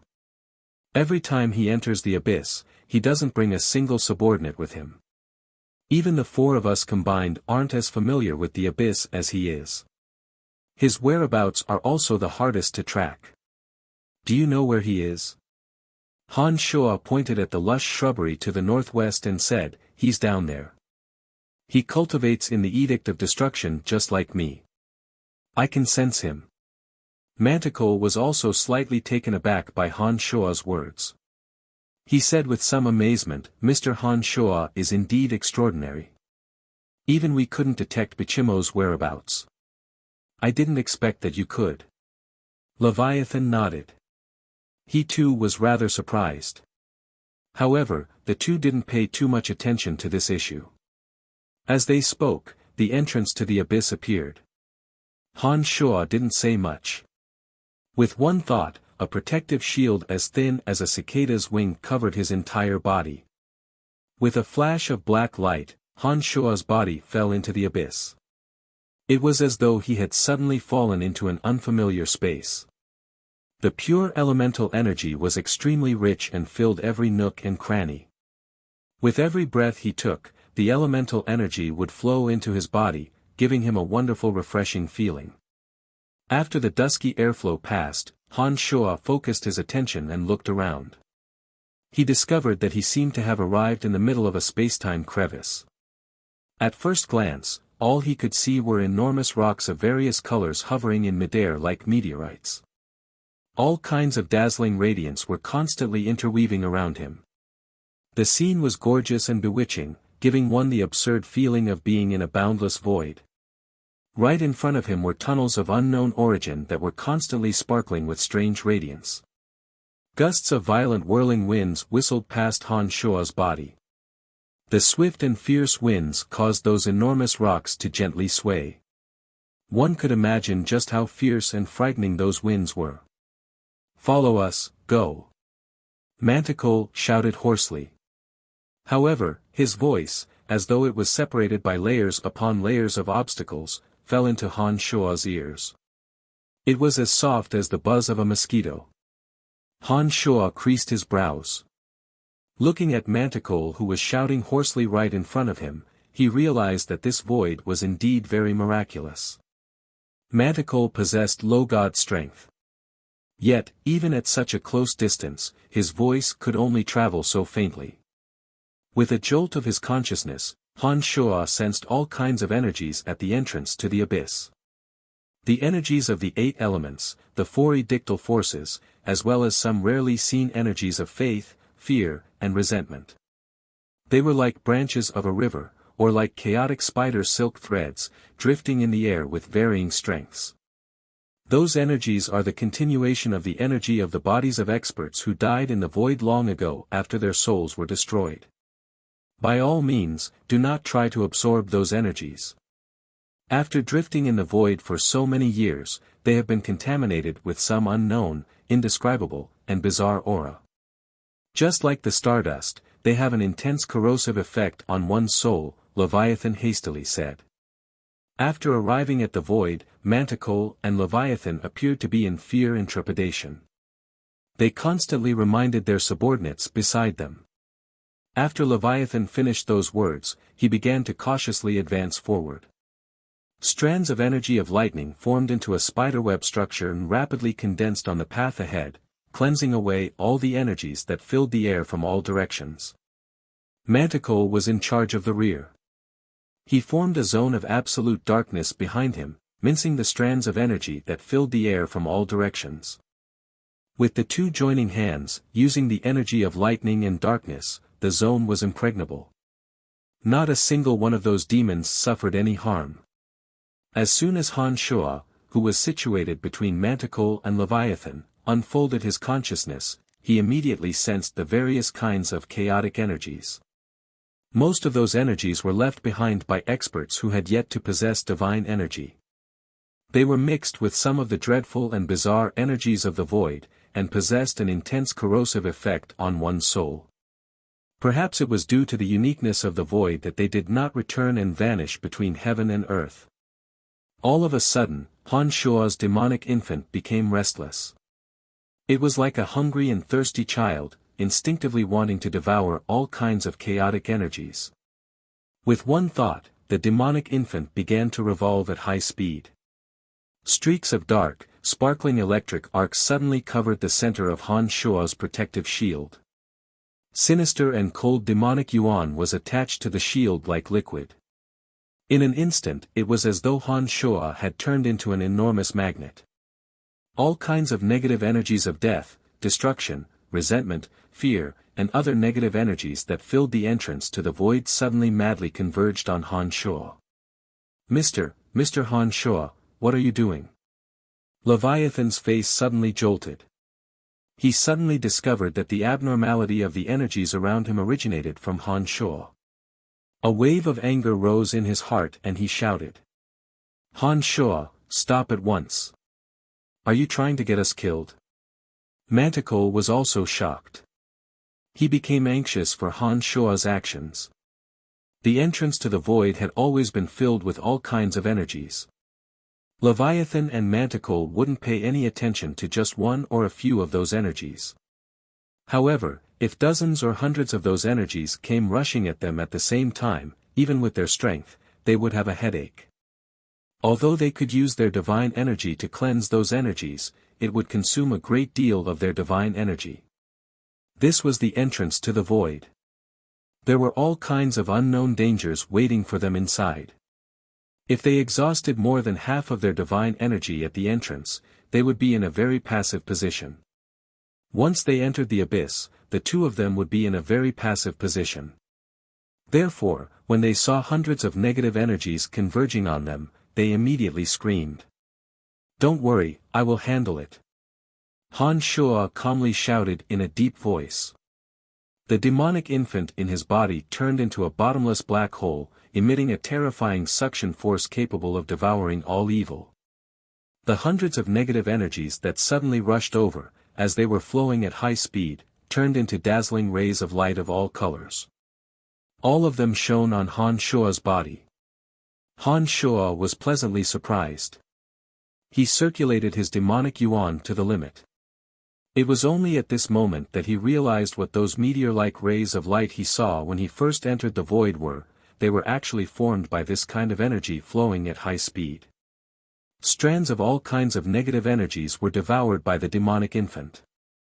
They quickly glowed on Han Shuo's body and disappeared into Han Shuo's body at an even faster speed. Han Shuo's demonic infant had turned into an extremely precise machine. It operated at high speed, transforming those negative energies into demonic yuan that flowed towards Han Shuo's limbs, bones, internal organs. Leviathan and Manticore, who were about to make a fuss, instantly discovered the abnormality in Han Shuo's body. The two simultaneously shut their mouths and stared at Han Shuo, who seemed to have become the source of all evil. Their faces were filled with astonishment. Chapter 561. Mr. Han Shuo is truly a frightening character. Bored, who came along with them, looked at Han Shuo with a bitter smile and said to Zinnia beside him. Lord Leviathan, didn't you say that this energy would erode the soul? Why is Mr. Han Shuo completely fine, and even seems to be enjoying it? Zinnia was also sizing up Han Shuo with astonishment. She couldn't understand how Han Shuo managed to do it. Leviathan and Manticore exchanged glances. Their eyes were filled with amazement. After a long while, Leviathan forced a smile and said to Manticore, "It seems that he doesn't fear those soul-eroding energies at all." Manticore nodded and replied, "All right, let's wait for a while." Between the two, the demonic infant exerted all of its strength. The multitude of negative energies that filled the surroundings flowed into Han Shuo's body under Han Shuo's guidance. Under the transformation of the demonic infant, demonic yuan flowed into Han Shuo's body like a gentle stream. At this moment, Han Shuo's state of mind was calm. His demonic arts were on the verge of a breakthrough, and he had been worrying about the lack of demonic yuan for the past few days. Han Shuo didn't expect that he would be fortunate enough to obtain such an extraordinary amount of energy right after entering the void, and before he even understood the secrets of the void. Strands of demonic yuan flowed into the cells and bones in his body, strengthening Han Shuo's physical body bit by bit according to a mysterious method. Every time he made a breakthrough, his physical body would undergo another transformation. This time was no exception. As the demonic yuan flowed through his body, Han Shuo could clearly feel that his physical body was becoming more and more tyrannical. There seemed to be no concept of time in the void. After an unknown amount of time, Han Shuo discovered that there wasn't a shred of energy converging into his body from all around. Although there were several hundred strands of negative energies around the void, each strand wasn't particularly powerful. After the demonic infant removed the impurities from those energies, only 1/10 of them were truly transformed into demonic yuan for Han Shuo to absorb. Furthermore, the realm of the 9 changes seemed to require an enormous amount of energy. Before Han Shuo could even complete half of the refinement of his physical body, he felt that he didn't have enough energy and had no choice but to forcibly stop. From the looks of it, although there were a few hundred strands of energy, it was not enough to support the reconstruction of his body. Han Shuo thought to himself and had no choice but to stop. After taking a deep breath, Han Shuo looked at the bored Manticore, Leviathan, and the others, and smilingly said, "I'm sorry to have kept you waiting. Let's leave now." "It's all right, it's all right." Leviathan waved his hand in a very friendly manner. His eyes flashed with electricity as he stared at Han Shuo and said, "Mr. Han Shuo, did you absorb the power that gathered in your body?" Upon hearing those words, Manticore too fixed his gaze on Han Shuo with sparkling eyes. He seemed to be very interested in this question. Ever since Han Shuo started absorbing the energy, these two had been paying close attention to Han Shuo. They could clearly see some of the changes in Han Shuo's body. Therefore, it was impossible for Han Shuo to conceal it even if he wanted to. Han Shuo nodded with a smile and replied, "The martial technique I mainly cultivate in is very special. It doesn't belong to any of the 12 fundamental energies. It has the property of devouring. It seems that I can even absorb those negative energies. What a miraculous martial technique." Leviathan was very astonished. He looked deeply at Han Shuo, and no one knew what he was thinking. After looking around, Han Shuo discovered that the strands of electricity that flashed for a brief moment had suddenly decreased by a lot. He understood that it was because he had absorbed a portion of the energy. As the absorption of energy was beneficial to the advancement of demonic arts, Han Shuo couldn't wait to go to the depths of the void.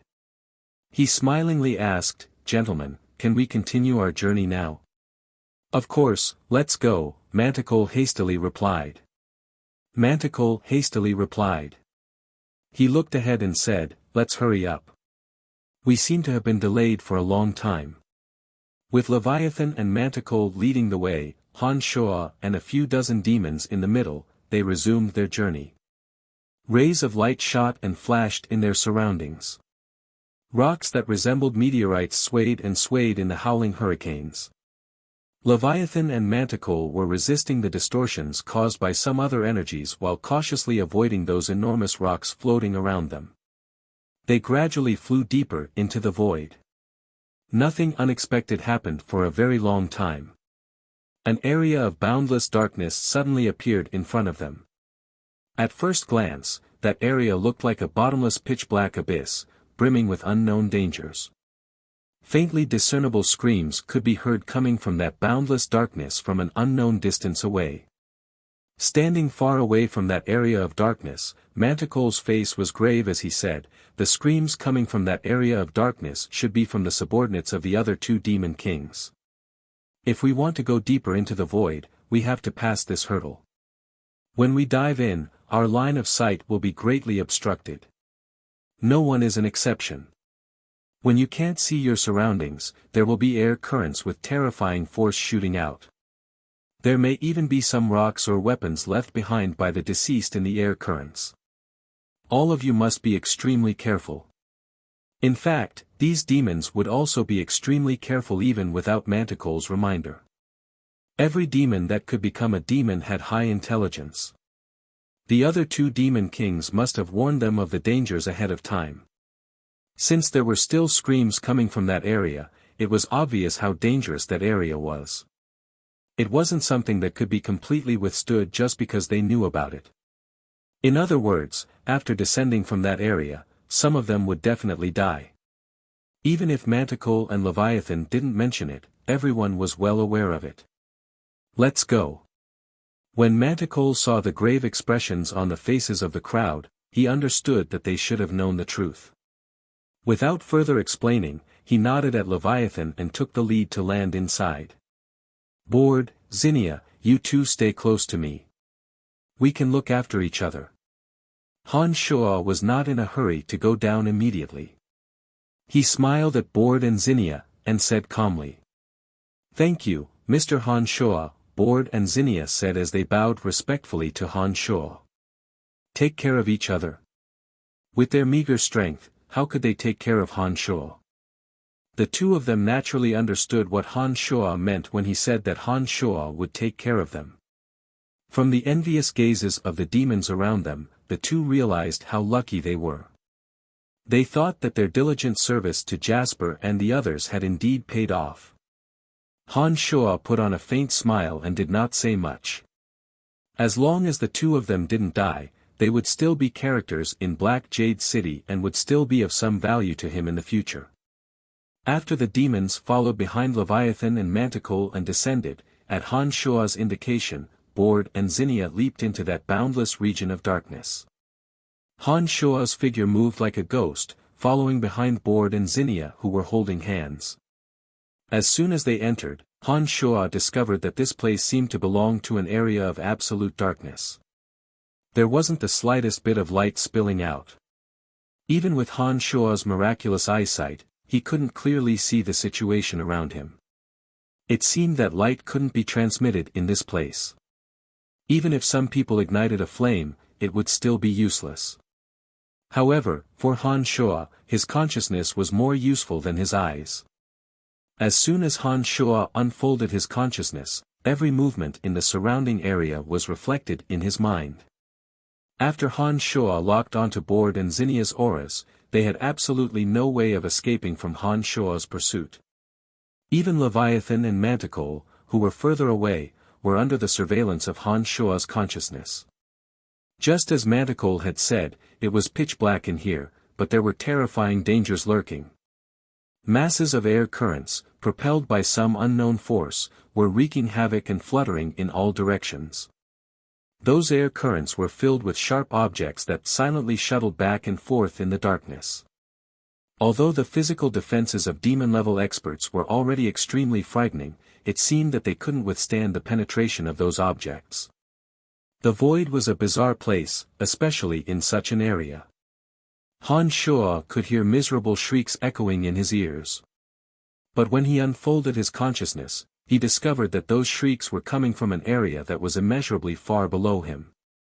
On the contrary, those shrieks of pain that were right next to him sounded as weak as a mosquito. In this place, it seemed that the farther the sound was, the clearer it was, and the closer the sound was, the weaker it was.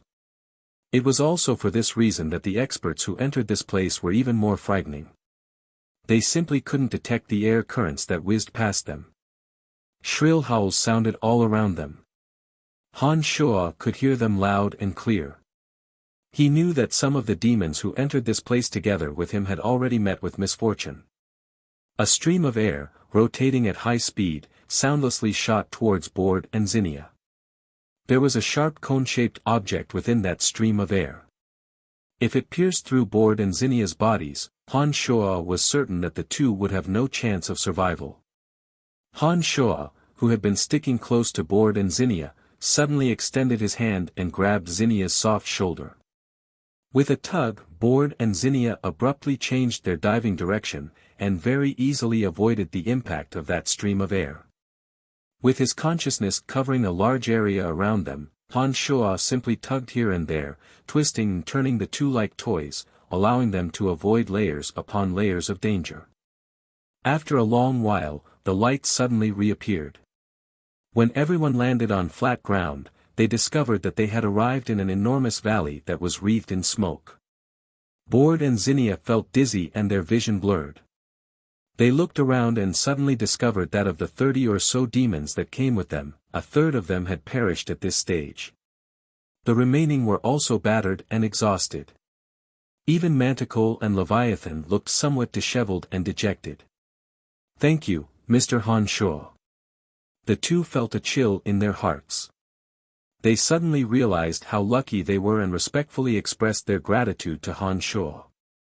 Chapter 562. This was an enormous valley shrouded in thick clouds and mist.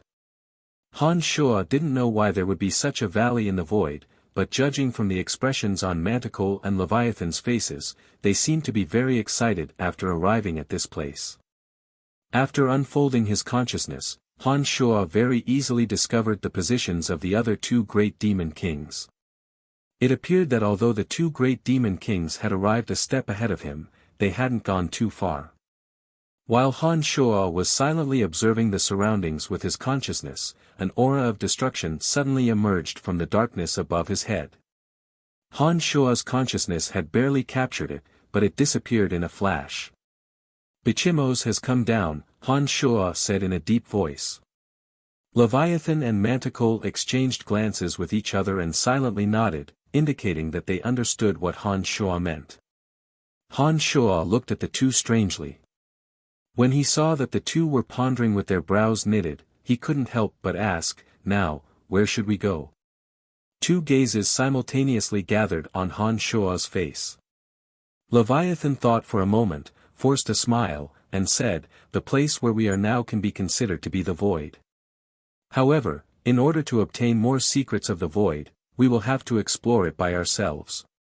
There are too many dangers and secrets in the center of this enormous valley. The last two times we came here, we only explored the vicinity for secrets. It was also here that I discovered that magic ring of mine." After taking a deep breath, Han Shuo discovered that this mountain Tanai was brimming with all kinds of elements. Thick layers of hazy clouds shrouded the valley. Although it wasn't as pitch black as the dark tunnel they came from, it still greatly hindered one's vision. For some unknown reason, the coverage of Han Shuo's consciousness was greatly limited in this region. The hazy clouds that lingered around the mountain Tanai seemed to have a bizarre resistance that prevented Han Shuo's consciousness from fully utilizing its power. Because of this, Han Shuo could only sense Bichimos for a moment when he came over. Bichimos was too fast and had instantly moved to another direction. Therefore, Han Shuo's consciousness lost track of Bichimos. Based on my many years of inference, this region should have been the battlefield of a war between gods. I have come here twice to observe for a period of time and discovered that the size of this region is beyond our imagination. Back then, the great war between mighty gods left behind too many natural boundaries and dangers in this region. We must be cautious. Otherwise, if we recklessly barge into an irresistible boundary of chaos, all of us will suffer a calamity, Manticore said with his brows furrowed. Well, you once said that the Abyss Realm's planar teleportation array is in the Abyss. Is it here? Han Shuo asked Manticore as he tried his best to sense the changes in the surroundings with his consciousness. That's right, the planar teleportation array is here, but I don't know exactly where it is. This is what I learned from Bichimos. According to him, he had seen the planar teleportation array before, but didn't dare to act recklessly because he didn't have the planar coordinates and didn't know how to activate it, Manticore explained. Han Shuo cursed in his heart after hearing those words. He thought to himself, if you had told me the truth about the planar teleportation array earlier, I would have been able to communicate with Bichimos earlier. Now that Bichimos has left the range of my consciousness, who knows how much more difficult it will be to find him again. Han Shuo understood that although Manticore and Leviathan seemed to attach great importance to him, they simply didn't take the fact that he needed the planar teleportation array seriously. In their minds, Han Shuo was probably just like those demons under their command, a target to be exploited. The only difference was that this target of exploitation could perhaps be used to deal with the other two troublesome fellas. At the critical moment, the three of them could reap even more benefits by joining forces. From the knowledge regarding the planar teleportation array he obtained from the skeletal staff, Han Shuo understood that in order to enter the planar teleportation array, not only must he be able to activate it, he must also have the coordinates of the planar teleportation array. Otherwise, if he were to teleport carelessly, it was very likely that he would be teleported to a vast and boundless spacetime crevice, where he would die alone for eternity. Han Shuo, who was secretly calculating in his heart, did not say anything. He continued to look at Manticore and Leviathan with a smile on his face, waiting for their arrangements. In this place, we have to explore by ourselves. Not only do we have to constantly be on the lookout for incoming dangers, but we also have to carefully observe our surroundings. Perhaps, somewhere around you, there is a divine weapon or divine soul of a deceased great god. Therefore, pay close attention. Leviathan was obviously somewhat excited. Upon finishing those words, he pointed at the dark passage above his head and added, "Remember, always pay attention to this passage we came from. Once a strange light flashes from inside, it means that the stardust current has begun to return. At that time, no matter what, we must immediately drop everything and leave this place as soon as possible." On the way here, Han Shuo had learned from Borde and Zinnia that the void wasn't that easy to enter, and it wasn't that easy to get out either. After the stardust current revolved from the entrance, it would follow a specific trajectory and circle around the entire void. According to Bichimos, when that dark passage above their heads shone with strange light, the stardust current would pass by below. It would first cleanse Tanai, then walk along the path they came from, and finally return to the entrance to block up the void once more. The area covered by the stardust current was enormous. Taking advantage of the bizarre circumstances of the void, its speed far exceeded theirs. If they didn't leave before the stardust current swept through the entire void, they would be annihilated by the stardust current. Their consciousness would vanish one after another. Just like those mighty gods who came to this place through unknown means, perhaps only their divine souls would be left behind. Manticore and Leviathan described the dangers of the void and the things they needed to pay attention to. Then, they led the party of demon guards and cautiously advanced towards an area shrouded in dense fog with reverence in their hearts. Han Shuo unfolded his consciousness. He could sense that all around him were extremely scattered, extremely frightening boundaries and scattered, dilapidated magical matrices. They included the 12 fundamental energies, as well as some unknown energies. They formed an incomparably complicated and enormous system like a spider's web. Those dangers were present in every corner. No one knew what kind of frightening destructive power they contained. It was no wonder that Manticore and Leviathan were apprehensive and didn't dare to advance rashly. Manticore and I have traversed this path twice. We have overcome some of the dangers along the way. Here, Manticore's one ring was picked up over there, Leviathan explained to Han Shuo as he pointed at a protruding, grotesque rock in the distance as they walked. From the conversation between the two, Han Shuo understood that the exploration process was extremely difficult due to the dangers all around. Manticore and Leviathan had been here twice, but neither time had they managed to walk through the entire valley. They even encountered two other demon kings in another area and got into a fight over a divine weapon. In the end, the four had no choice but to stop when a seal suddenly shattered beside them, causing the four to lose many of their subordinates. The 5 great demon kings of the Abyss realm had all been to this region. The 5 of them were divided into 3 factions, and each of them had explored Tanai's mountain.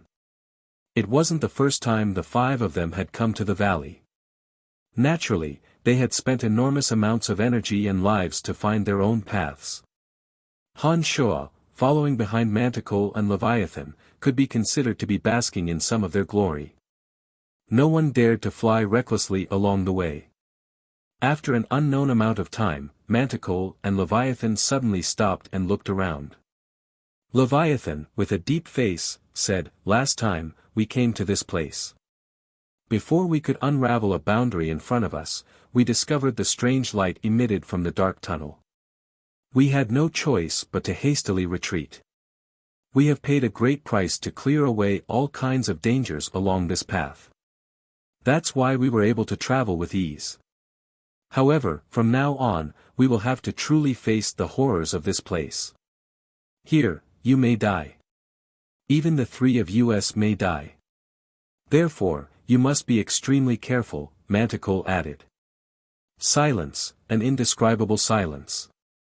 It was as though a boulder was pressing down on everyone's heart. Even Han Shuo was very cautious. Han Shuo could sense that there were many unknown boundaries around them, but he didn't know what kind of dangers they contained. Thump thump, thump thump.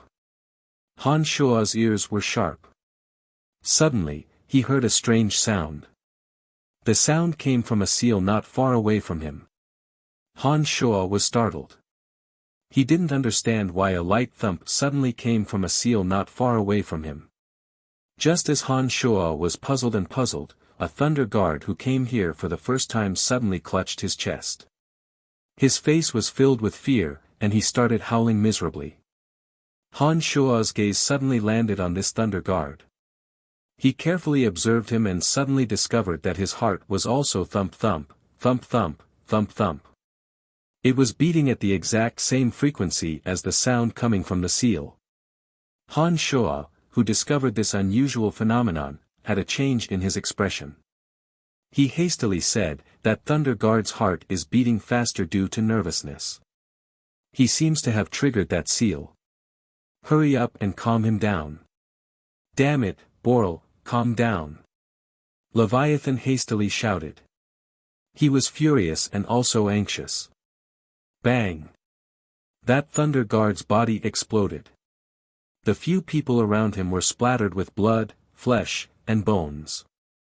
The powerful impact immediately injured them. Chapter 563. Thump thump. Thump thump.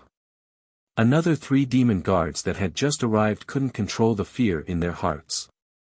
Their heartbeats suddenly accelerated, seemingly coinciding with the throbbing sound of the seal. Even though Leviathan angrily ordered them to calm down, it was already too late. The 3 exploded one after another. Blood, flesh, and bone fragments splattered all over the crowd. Fortunately, having learned a lesson from what happened to the first demon guard, everyone was on guard. When they saw that the 3 demon guards were on the verge of exploding, they hastily deployed their own defensive measures to block the impact of the blood, flesh, and bone fragments of the 3 demon guards. Those who could cultivate to become demons were all people with firm willpower. However, in a place like this, with the repeated pressure exerted by 2 demon kings, it was inevitable that some of them would lose control of their minds. That was why their heartbeats accelerated and triggered the seal. The remaining few, on the one hand, were warned by Han Shuo and Leviathan, and on the other hand, were much calmer. Not a single one of them revealed the slightest bit of excitement. Their faces were as steady as a rock, and their heartbeats were so calm that Han Shuo thought they were all dead. After this battle, there was no need for Leviathan and Manticore to explain anything. Everyone truly understood the dangers of the void. They thought, it's no wonder that the two demon kings would be so cautious. Just an accidental heartbeat acceleration could actually trigger the explosion of one's body. The terror of the void was deeply rooted in everyone's hearts. You have all seen it. In a place like this, even the smallest detail can lead to death. Fortunately this time, it wasn't a large-scale boundary attack. Otherwise, all of us would have suffered a calamity. Be careful, all of you. Leviathan did not show the slightest bit of emotion because of the death of his subordinates. He reprimanded them with a stern face. Kohler, go in and try that boundary. Manticore pointed at the boundary that was blocking their way, but didn't show any signs of activity. He nonchalantly instructed one of the weakest black jade guards on this side. The face of that black jade guard was filled with fear. He understood in his heart that Manticore was using him as cannon fodder to test the boundary. As someone who had always believed in Manticore as the one and only true God, Kohler had no choice but to kneel before Manticore on one knee and said in a deep voice, "If this lowly one is unfortunate enough to lose his life, I hope that your lordship can help me take care of my son." Manticore nodded woodenly and said indifferently, "Go. I know what I'm doing." Without another word, Kohler resolutely barged in.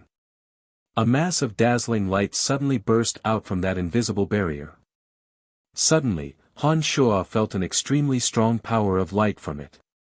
A strange light flashed, and Kohler's body and soul disappeared without a trace in the strong light.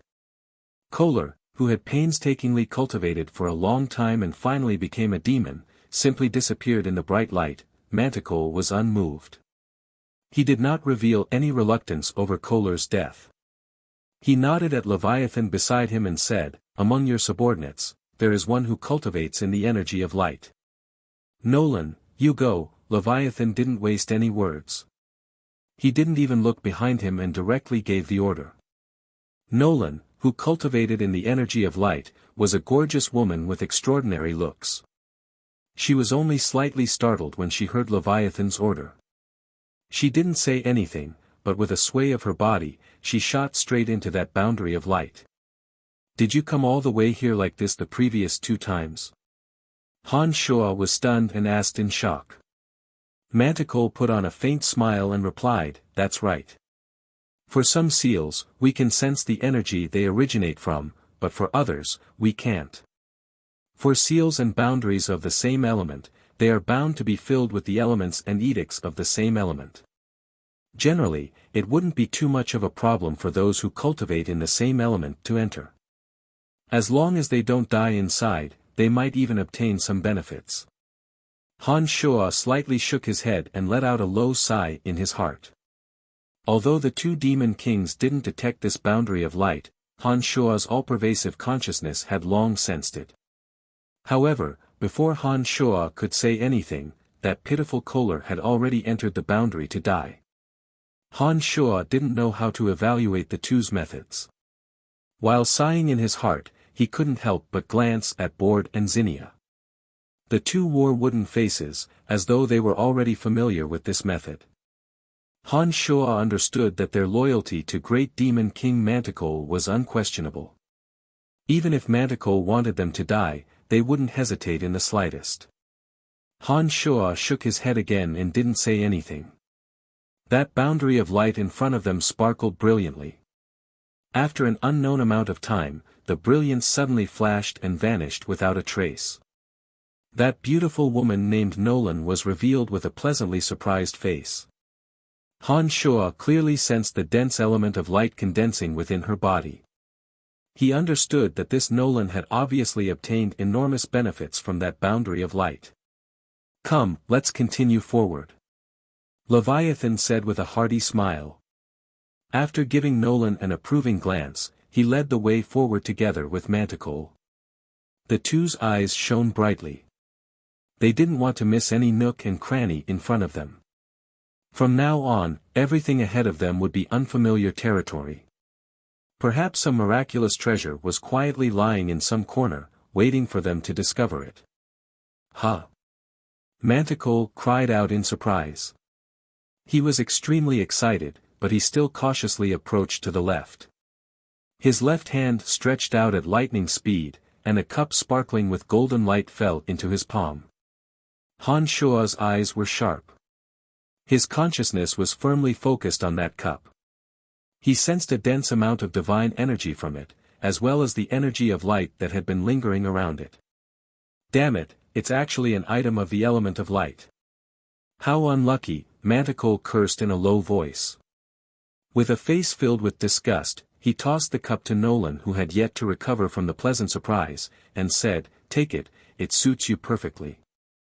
It should be a divine weapon used by a low god."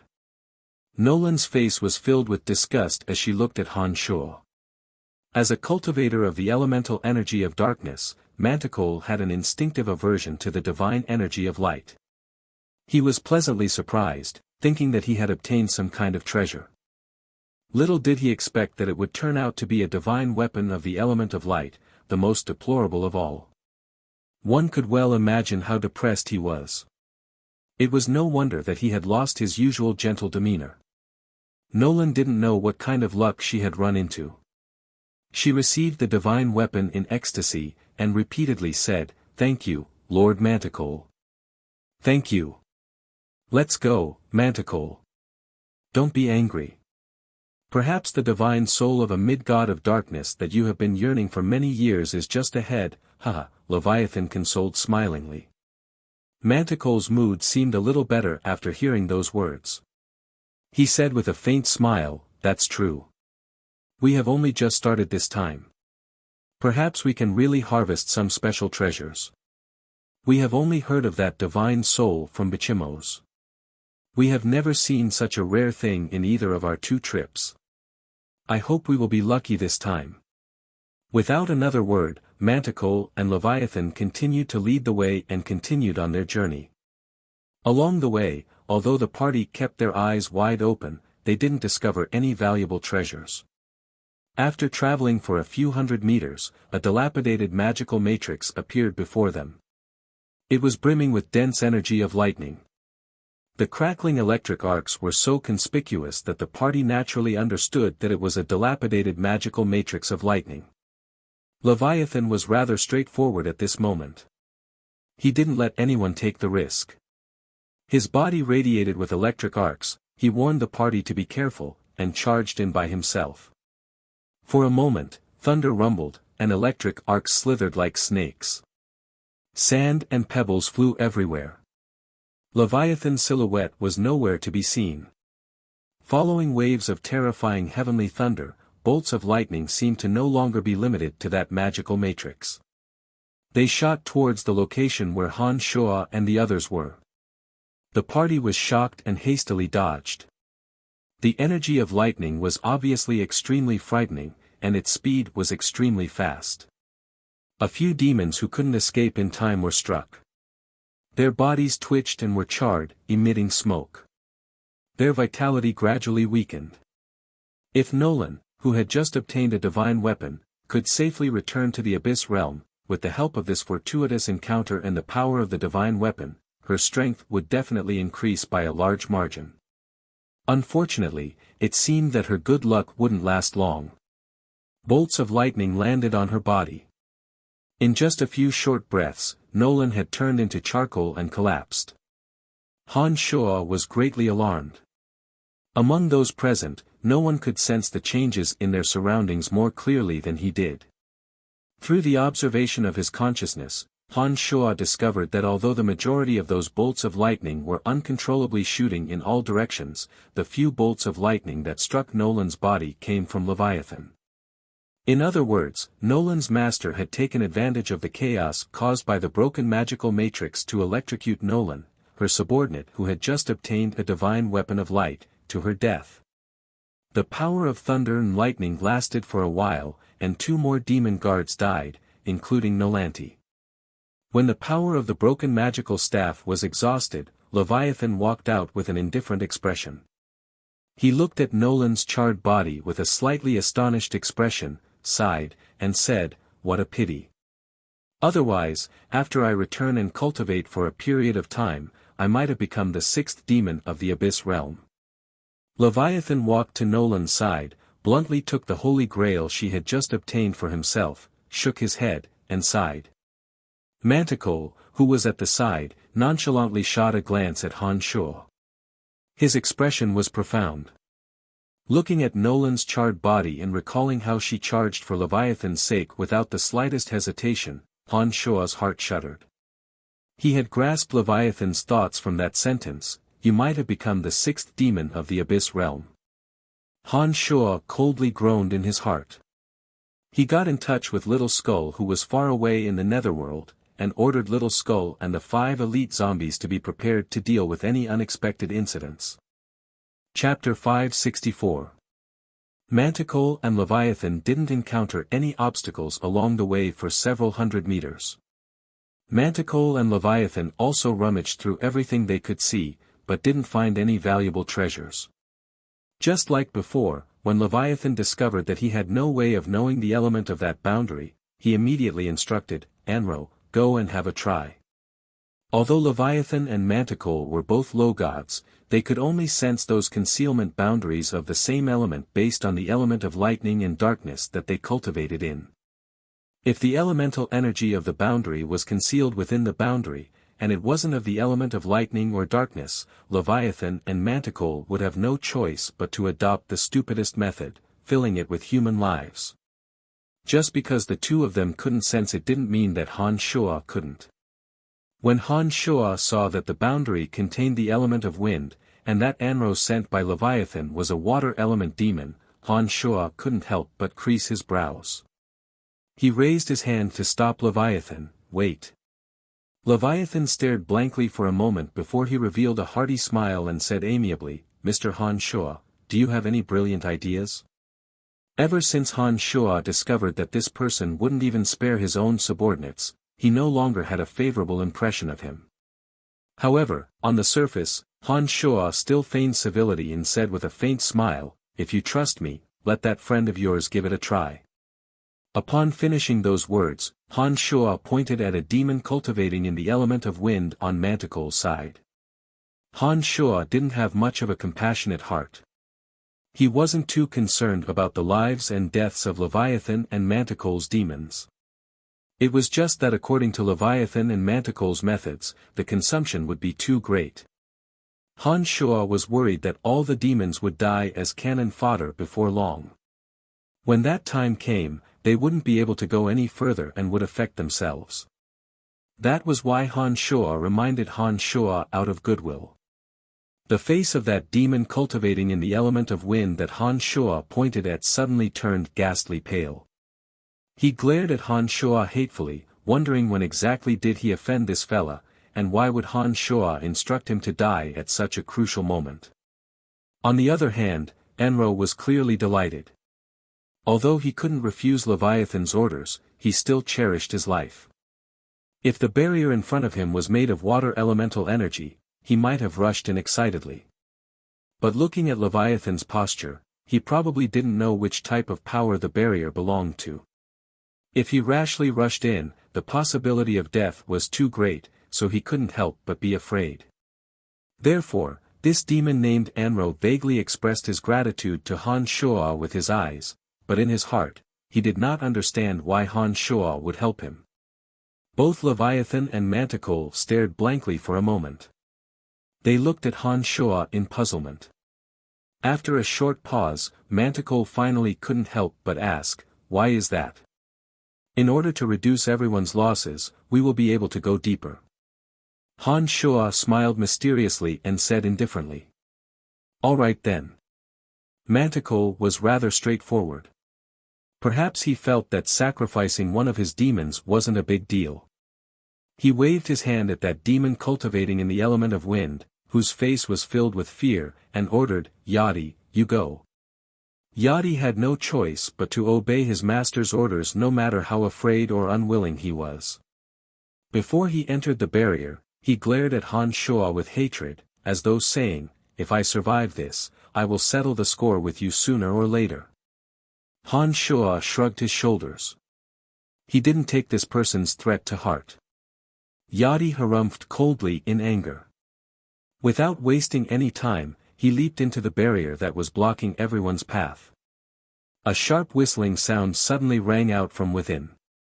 The dense wind element formed into sharp, snow-white blades that danced within the barrier with ding-ding-dang-dang sounds. Both Leviathan and Manticle's expressions changed. Their gazes simultaneously turned to Han Shuo, filled with astonishment. Mr. Han Shuo, how did you know that the barrier was of the element of wind? Leviathan was extremely astonished. Han Shuo put on a faint smile and said, I have long said that the martial arts I specialize in is a little different from what you know. Therefore, it's only normal that I am a little mysterious. The two did not say much to Han Shuo's deliberate mystification. They merely exchanged meaningful glances, their eyes flickering with unknown thoughts. Mr. Han Shuo is truly a miraculous person. With this, we can reduce our losses by a lot, one of the demons exclaimed. The crowd immediately echoed.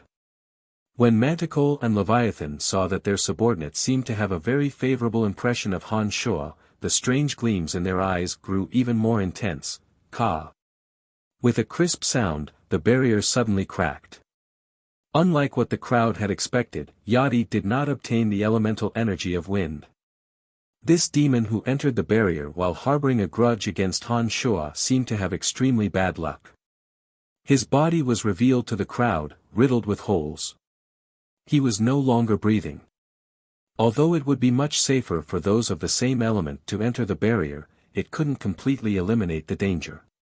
This demon named Yadi obviously had bad luck. Not only did he fail to obtain any energy from the barrier, he even lost his life. The sharp whistling sound came from the ruptured boundary, as though a bone-scraping cold blade. Manticle and Leviathan, who bore the brunt of the attack, hastily deployed their domains of divinity with grave expressions. The elemental energy of lightning and the element of darkness gathered around them. The two exerted all their strength and spent a great deal of effort before they managed to block the fierce wind that burst out from the boundary. That was close.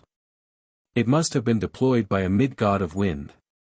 Who knows how many years it has been, and it was triggered and shattered by Yadi. Who would have thought that the residual power would still be so terrifying? Leviathan had a look of lingering fear on his face, and there were traces of sweat on his forehead. It seemed that the fierce wind that blew out from the broken wind barrier had indeed consumed a lot of his divine power. Thank goodness, thank goodness. If the one who entered wasn't Yadi but Anro, I wouldn't have been able to kill him. In that case, the force of the gale we will encounter will definitely be stronger, Manticle said rejoicing as he looked at Han Shuo. Han Shuo chuckled dryly and didn't say anything else. These two weren't good people, and Han Shuo was on guard against them at all times. He definitely wouldn't let his guard down just because of the gratitude they displayed. Divine crystals of fire. All of a sudden, Leviathan let out a cry of surprise. His body moved like lightning as he charged straight to the front that had suddenly opened up. He extended his hand and grabbed a fist-sized crystal that was deeply buried in the rock, shining with dazzling flames. He had a look of joy on his face. That fist-sized crystal contained a fiery and intense liquid. Incomparably scorching and frightening energy was wantonly radiating from it. From a distance, that fist-sized crystal looked like a miniature sun, extremely dazzling. Divine crystals, rare and precious treasures that could be directly absorbed and converted into divine energy. Who would have thought that they would actually exist in the void? Wonderful. Manticle was also overjoyed. He appeared beside Leviathan at some point in time, and hastily said, if the other two discover divine crystals of lightning and darkness, with this piece of divine crystal of fire, we will have the capital to trade with them. Leviathan nodded repeatedly and laughed heartily. It seemed that he was extremely excited to obtain this divine crystal. Although these two were on good terms, they obviously did not take Han Shuo, their comrade who cultivated in the energy of death and destruction, seriously. They were only concerned about their own interests. Watching from a distance, Han Shuo revealed a happy smile for them on his face. However, his heart, on the other hand, was ice cold. He was even more certain that the two were only trying to make use of him. Just as well. Let's see who will reap the most benefits in this void, Han Shuo thought to himself. Just as Han Shuo was thinking about this, two energies that had disappeared for a long time suddenly appeared in Han Shuo's consciousness. Cecrops and Golander, cultivators of the elemental energies of fire and water, were rapidly approaching. Caw. Creak. Several crisp and clear sounds suddenly sounded from not far away. The tranquility of the surroundings was instantly shattered. Cecrops and Golander have sensed the aura of the divine crystal and are on their way here. As the two were in too much of a hurry, several boundaries that existed along the way were forcibly destroyed. The two of you should be preparing to face the enemy now. Han Shuo described the facts with an incomparably calm and collected face.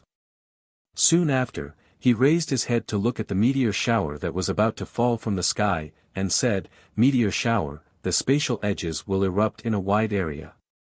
While everyone is on guard against Cecrops and Golander, you must also be careful not to be killed by the explosive energy of those boundaries." Upon hearing those words, Manticore and Leviathan's faces changed greatly. Leviathan hastily and carefully put away the divine crystal of fire and cursed in a flustered and exasperated manner, "Cecrops and Golander, those two bastards, how dare they barge in here? Have they forgotten our agreement with Bichimos?" Manticore let out a light groan and said, at the time of the agreement, they had yet to see a real divine crystal, especially a divine crystal of fire that could allow Cecrops' strength to skyrocket. Before such a temptation, even Cecrops lost his composure. "Cut the crap and get ready to face the enemy." Han Shuo rudely interrupted the two in an unfriendly manner. Both Manticore and Leviathan showed displeasure on their faces. However, they did not flare up at this moment. They deployed their domains of divinity and prepared to face the enemy. At the moment when a great battle was on the verge of breaking out, Han Shuo retreated with a sneer. He stealthily left the range of the duo's domains of divinity and retreated to the place where the damaged lightning magical matrix was erupting. No one knew what he was thinking. Chapter 565. When Leviathan and Manticore unfolded their domains of divinity, apart from the elements of lightning and darkness, no other energy could be used in that area. Han Shuo's demonic arts had not broken through to the Nine Changes realm. Therefore, he would certainly be at a great disadvantage within their domains of divinity. Regardless of what plans Han Shuo had, he first had to ensure that he could bring out his full strength. Therefore, at this critical moment, Han Shuo decisively withdrew from the scope of the two domains of divinity.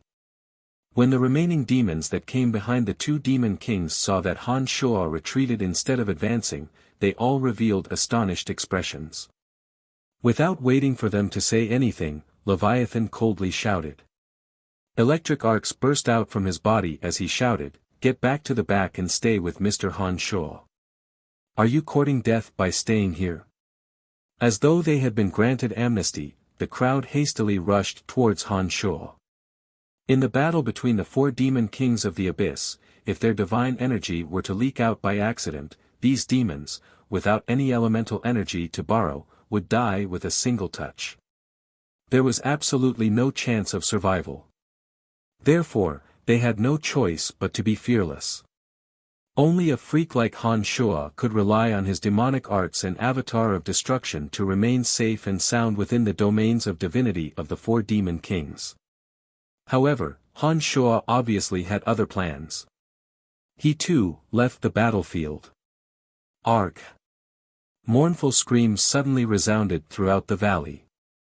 Several demons that were rushing towards Han Shuo were very unlucky to be hit by the meteor shower.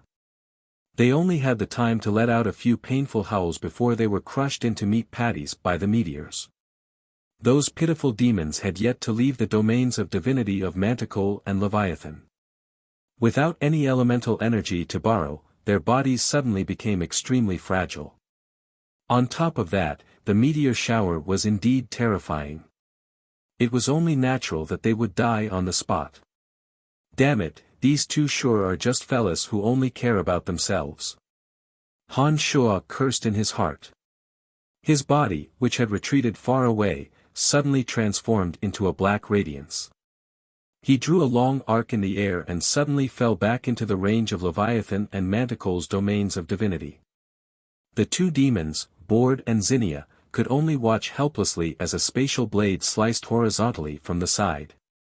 However, having lost the elemental energy that they relied on to survive, the two of them, who had no energy to support them, slowed down and were simply unable to dodge that spatial blade. Their eyes were filled with despair.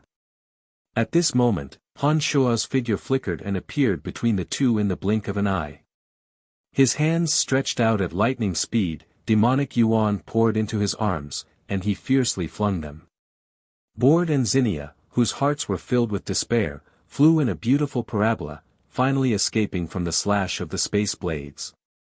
Han Shuo still had some affection for Bord and Zinnia, especially for taking care of Jasper and the others back at Black Jade City, as well as taking care of everything for him. Although Han Shuo knew that the reason why the two were so attentive was due to his superb strength, Han Shuo was still a person who cherished old friendships. He was not stingy with such trivial help.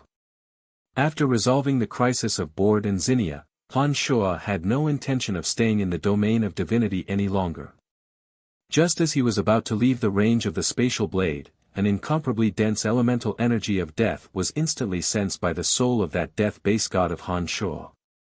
The dense elemental energy of death originated from the boundary zone that the two demon kings, Cecrops and Golander, had accidentally blasted open. Han Shuo immediately determined this.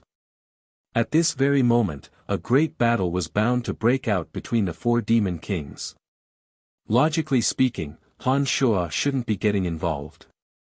However, the elemental energy of death was so vast and dense that Han Shuo was certain that there was at least one divine essence of death.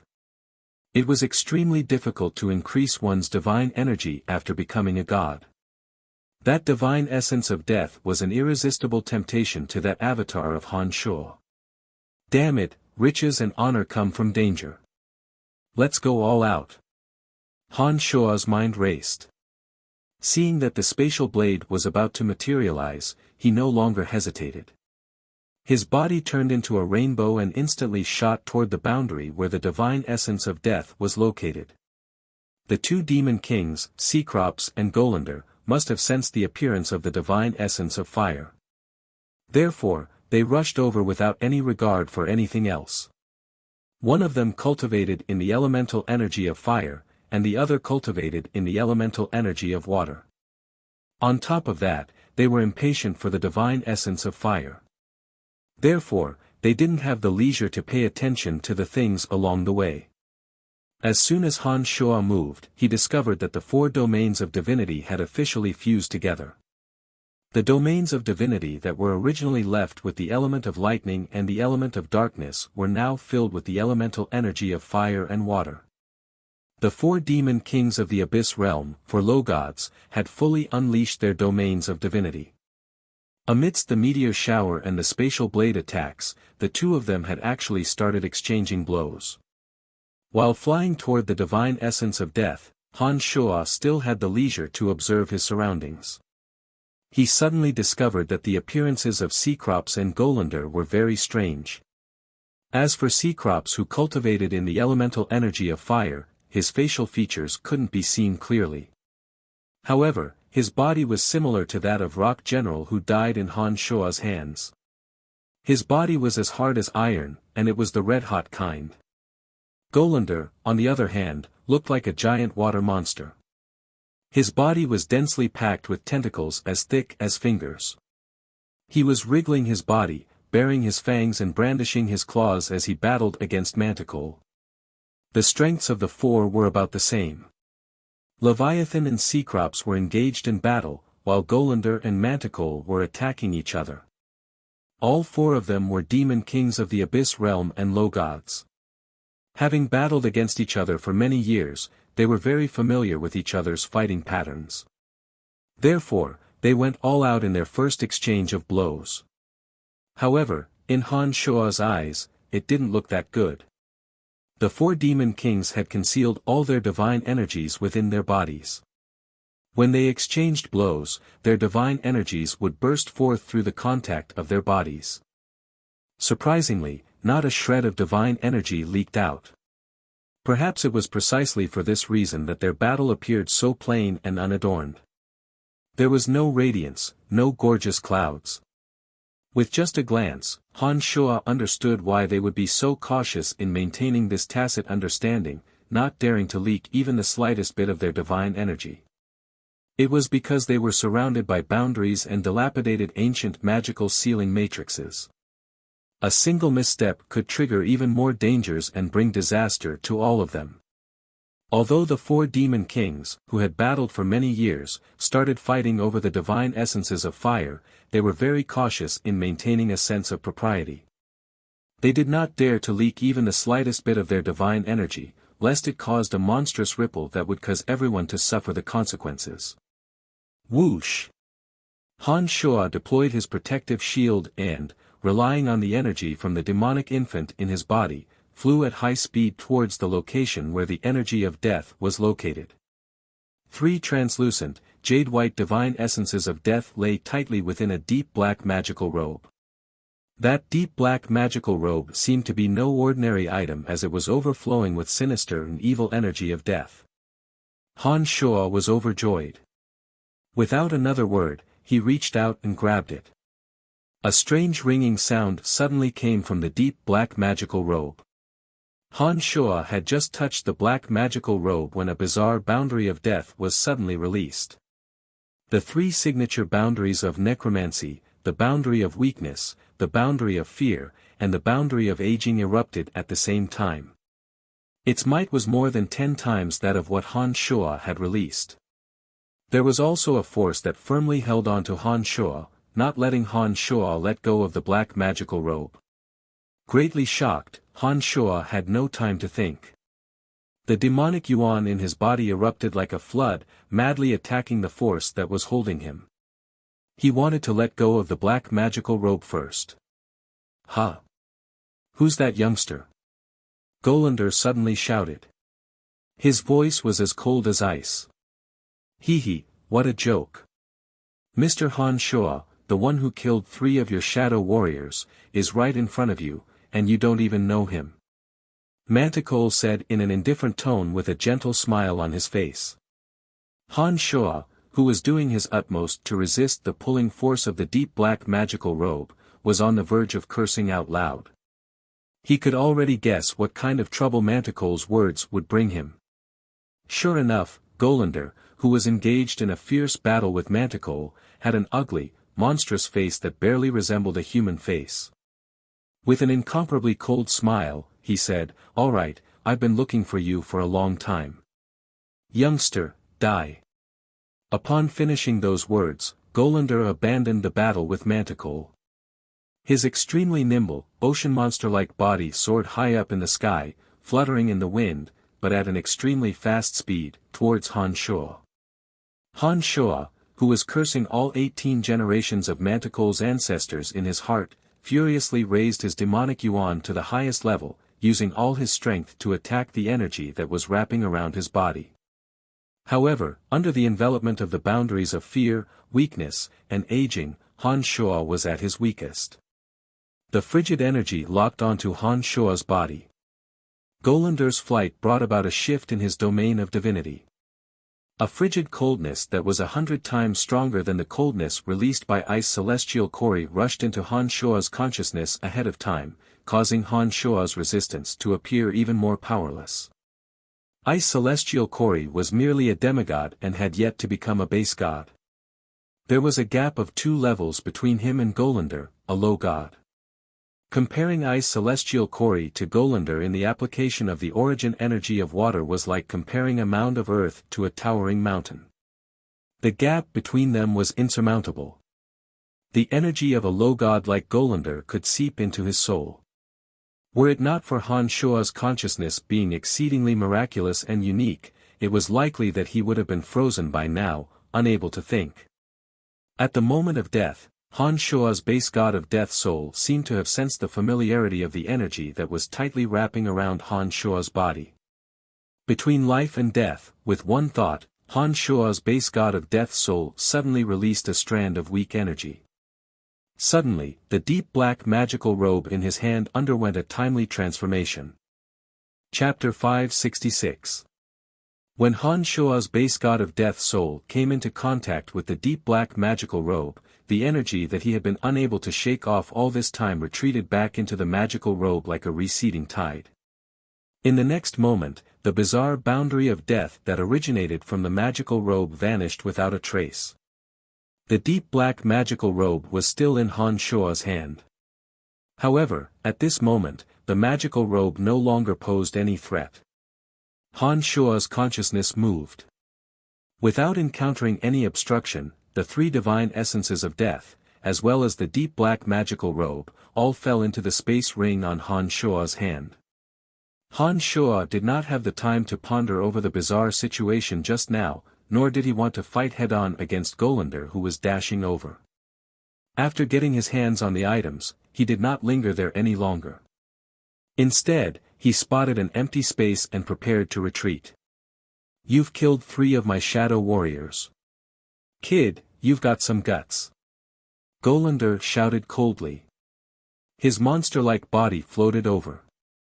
A few soft feelers suddenly shot out from his cheeks like arrows, piercing straight for Han Shua's back. As the distance between the two shortened, the freezing aura that penetrated deep into Han Shua's consciousness became even more powerful. After letting out a cold groan, Han Shua, who was in the midst of retreating, softly shifted his consciousness. Not needing to be distracted by the deep black magical robe, Han Shua easily evaded Golander's attack on his consciousness. Seeing that the feelers shooting out from Golander's cheeks seemed to be unable to dodge in time, Han Shua did not appear to be panicked. With a flash of strange light, the demon's lair edge suddenly shot out from his palm. The energy of destruction mixed with the shrill howls of thousands of souls transformed into a terrifying screen of light, completely enveloping all the feelers that Golander had shot at him. Crack! Crack! Strange, ear-piercing noises rang out from the screen of light. All the feelers shooting out from Golander's cheeks had been severed. Golander was startled. His ice-cold eyes were filled with doubt, as though wondering how Han Shua could possess such power. The demon's lair edge could still be used as a weapon even before it transformed. Even Han Shua could pour his magical yuan into it. However, the demon's lair edge now contained the divine energy of the Edict of Destruction, the plundering energy left behind by Dadera, and the tens of thousands of souls that Han Shua had absorbed over the years. With the three energies fused together, although Han Shua had barely reached the low god realm of destruction, the energy within the demon's lair edge was still extremely terrifying. Although the demon's lair edge had severed the antennae on Golander's cheeks, a wisp of the icy cold energy still followed and surged into the demon's lair edge like a shadow. It was only after the demon's lair edge's divine energy of destruction collided 3 times that the icy cold energy was completely neutralized. With a single strike, Han Shua and Golander had a general understanding of each other's strength. Han Shua understood that Golander was a formidable foe. Within his domain of divinity, Han Shua's base god necromancy avatar couldn't be used. It would be truly difficult for Han Shua to defeat an avatar that was a mixture of all sorts of energies but didn't understand the Edict of Destruction. Golander also clearly realized from the strike of the demon's lair edge in Han Shua's hand that this youngster who appeared out of nowhere wasn't a weakling that he could trample on as he pleased. Golander's heart was filled with astonishment. His ice-cold eyes were filled with doubt, as though he couldn't understand how Han Shua could possess such strength. Whoosh! A human figure suddenly flashed by. Golander, who was in a daze, discovered that he was in absolute darkness. He cursed in his heart. Golander immediately realized that Manticore, who had instigated him to attack Han Shua, had taken advantage of the time when he was deep in thought to launch an attack. A thought flashed through Golander's mind. He immediately gave up on pursuing Han Shuo and focused all his attention on dealing with Manticle's sneak attack. He could tell that Han Shuo didn't seem to be willing to have a great battle with him. In the Abyss realm, the strong were revered. When he discovered that Han Shuo was a formidable foe, he immediately made a wise decision, not to pursue and not to care. Han Shuo, who was prepared to fight with all his might, stood proudly on the spot with a callous face. He raised his hand and firmly grasped the demon's lair edge that suddenly shot out of his palm. He was prepared to summon Little Skull to assist him in battle at any time. It was at this moment that he discovered that Golander was completely shrouded in darkness. Manticore smiled at Han Shuo from a distance, nodded at him, and shot into the darkness with a whoosh. Han Shuo was stunned. Soon after, the corners of his mouth curled into a sneer. He despised Manticore for taking the initiative to show goodwill. After turning his head to look at Cecrops and Leviathan who were engaged in a great battle, Han Shuo pondered for a moment, and unhurriedly shot towards the direction where Cecrops and Golander came from. "Mr. Han Shuo, help us deal with them together." Leviathan shouted anxiously when he saw that Han Shuo was about to leave. He no longer cared that the battle was going on. As though he didn't hear Leviathan's shout from behind, Han Shuo did not slow down in the slightest and left the battlefield without even turning his head back. As soon as Han Shuo left the battlefield, he immediately concealed all the aura on his body, and only used his consciousness to observe the changes in the surroundings. In the area in front of Han Shuo, a few dozen demons were cautiously holed up in a corner, wailing like ghosts and howling like wolves as they dealt with the attacks of the meteor shower and the spatial edges. After surveying the area with his consciousness, Han Shuo immediately discovered that those demons were from Cecrops and Golander's side. The reckless actions of the two demons had brought about a devastating blow to their subordinates.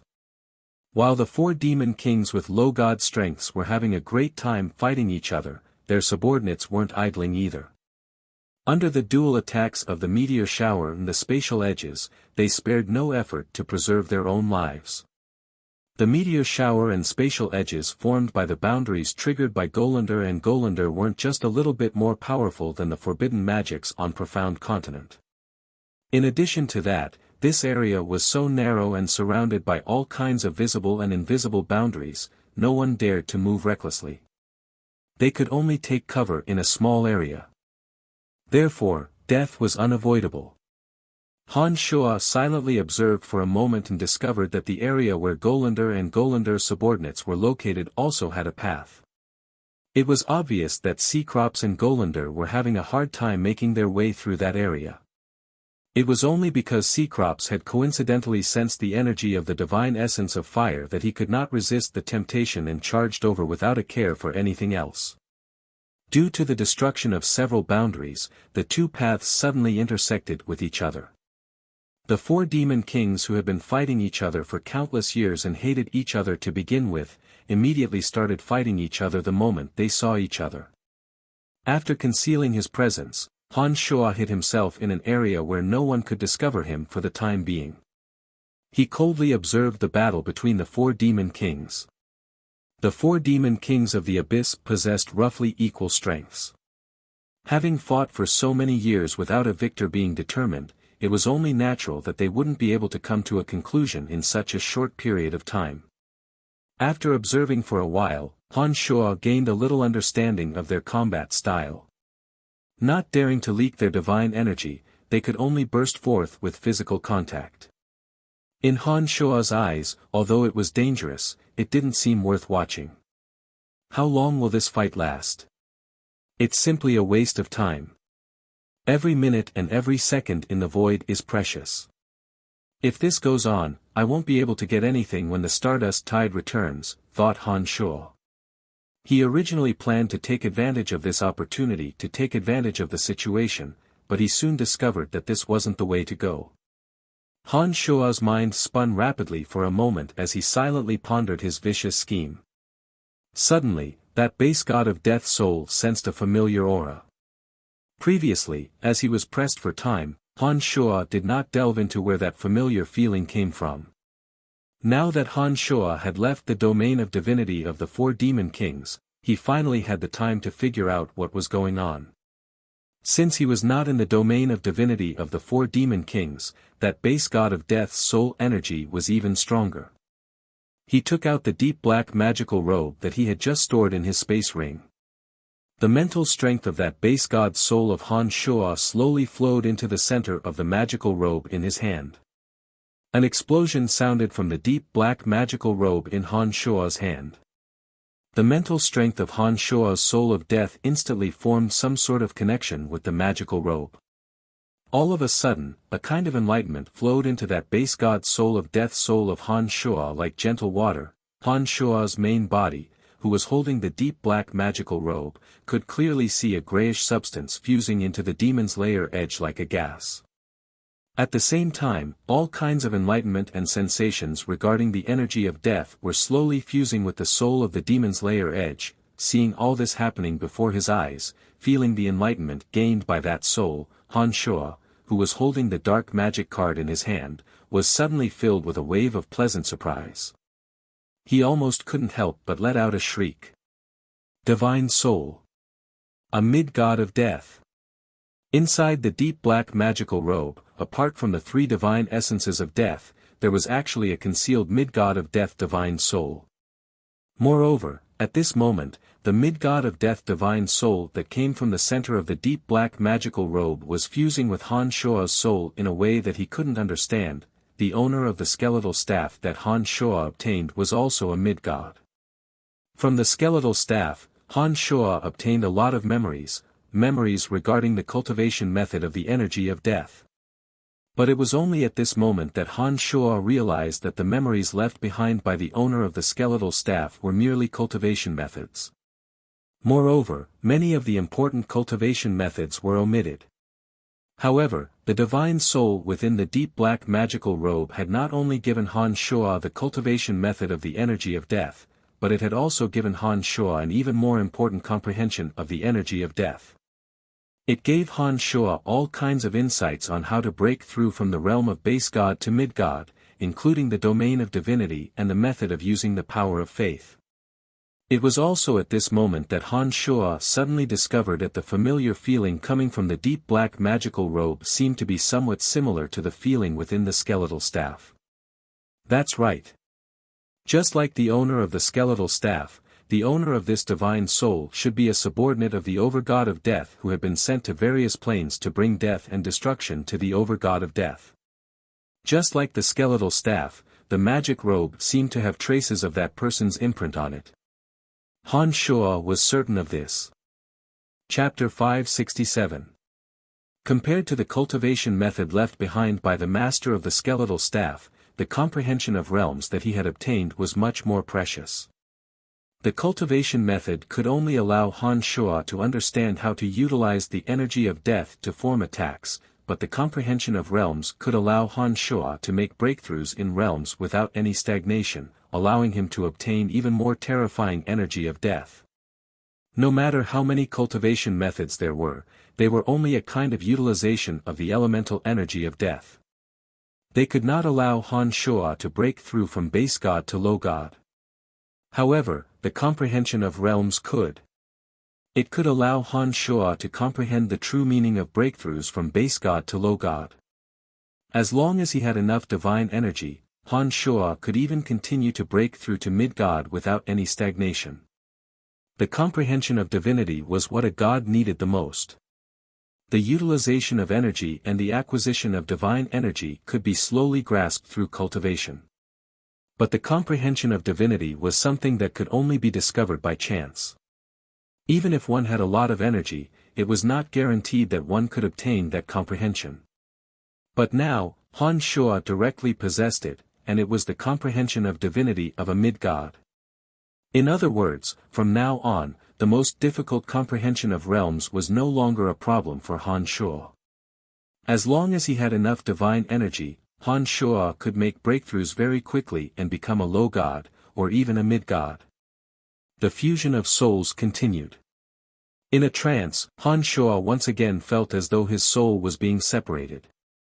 At this moment, as the souls fused, that desolate, primordial aura seemed to have entered Han Shuo's soul, maintaining the fusion of souls. The skeletal staff in Han Shuo's hand gradually transformed into another Han Shuo that was brimming with the aura of death. Without any warning, the deep black magic robe flew up on its own and covered Han Shuo's body in that moment. Evil, sinister, desolate, and lonely, the aura that Han Shuo had sensed in the netherworld emerged from Han Shuo's avatar at this moment. Han Shuo did not expect that his soul would suddenly fuse together. This was the abyss, and a great battle was taking place not far from him. Moreover, the fusion of souls was extremely dangerous, and he could not afford to be disturbed at all. Therefore, when Han Shuo's soul fused with that mid-god's divine soul, his main body, wielding the demon's layer edge, silently established a connection with the netherworld.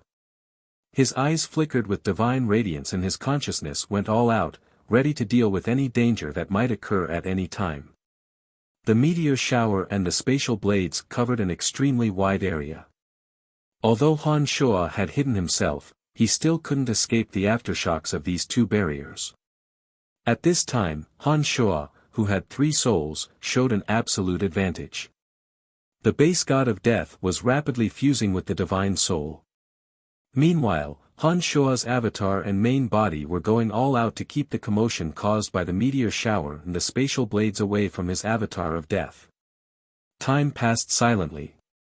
Han Shuo didn't know how much time had passed. The other 2 souls of Han Shuo, who had 3 souls, were also somewhat absent-minded.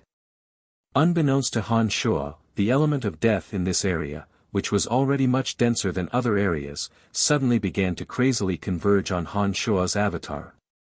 Han Shuo's body was like a whale sucking in water, rapidly absorbing the massive amount of element of death.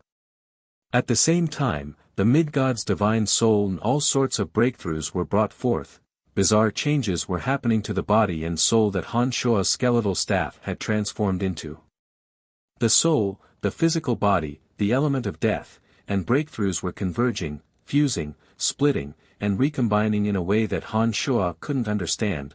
All of a sudden, Han Shuo's main body, who was observing the surroundings with extreme vigilance, discovered that there were no other elements within dozens of meters of him other than the dense element of death.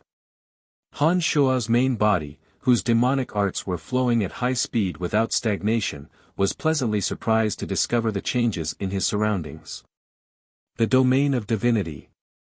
This is the manifestation of the domain of divinity. The overjoyed Han Shuo looked at the element of death converging around him, and then at the highly condensed element of death that was forming his avatar of divinity in a way that he couldn't understand.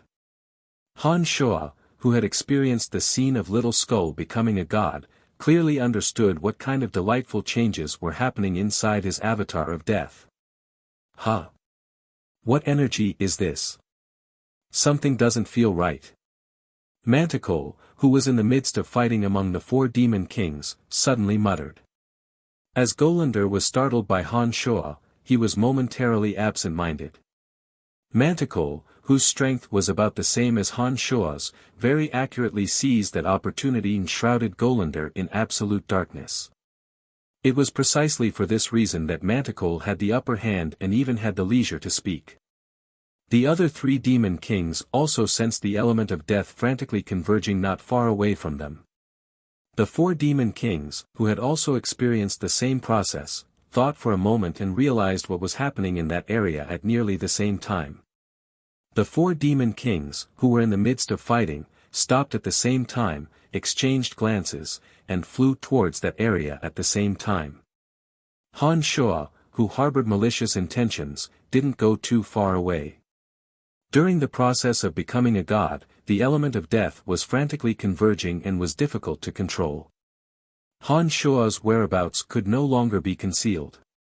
The 4 demon kings moved and in the blink of an eye, discovered the location where Han Shuo was hiding. 2. What's going on? Cecrops immediately cried out in alarm after taking a glance at Han Shuo's location. Han Shuo's main body was carrying the demon's layer edge, and his avatar was wearing a deep black magical robe. Other than the clothes, the two Han Shuo looked exactly the same. Not only Cecrops and Golander, even Manticore and Leviathan, who were somewhat familiar with Han Shuo, were startled by the scene they saw. Manticore and Leviathan looked at each other in dismay at the sudden appearance of another Han Shuo. "Kill him, lest he becomes a source of trouble in the future." Cecrops quickly calmed down from his astonishment. When he said those words, he looked at Manticore and Leviathan. Silence. At this critical moment, Manticore and Leviathan, these two fellows who were supposed to be Han Shuo's allies, remained silent. Han Shuo, a low god of destruction, had already put them on high alert. Now, there was another one who was about to become a low god of death. This kind of shock had completely exceeded their expectations. The two allies, who were already harboring ulterior motives to begin with, maintained their silence with flickering eyes. They did not know what they were thinking. Cecrops and Golander exchanged glances with each other. Golander nodded and said in an ice-cold voice, "Let's attack together. This fella is rather difficult to deal with. I don't have the certainty of getting rid of him in a short period of time by myself." "Very well," Cecrops said with a faint smile. He shot a meaningful glance at Manticore and Leviathan, whose eyes flickered with silence. Soon after, he signaled Golander with his eyes and walked step by step towards Han Shuo, who was standing there grimly with the demon's lair edge in his hand. The two were vigilant against Manticore and Leviathan. They didn't know if the two would seize this opportunity to attack. Therefore, they didn't dare to charge at them all at once. Instead, they took advantage of this slow approach to probe the reactions of Manticore and Leviathan. The result was just as the two had expected.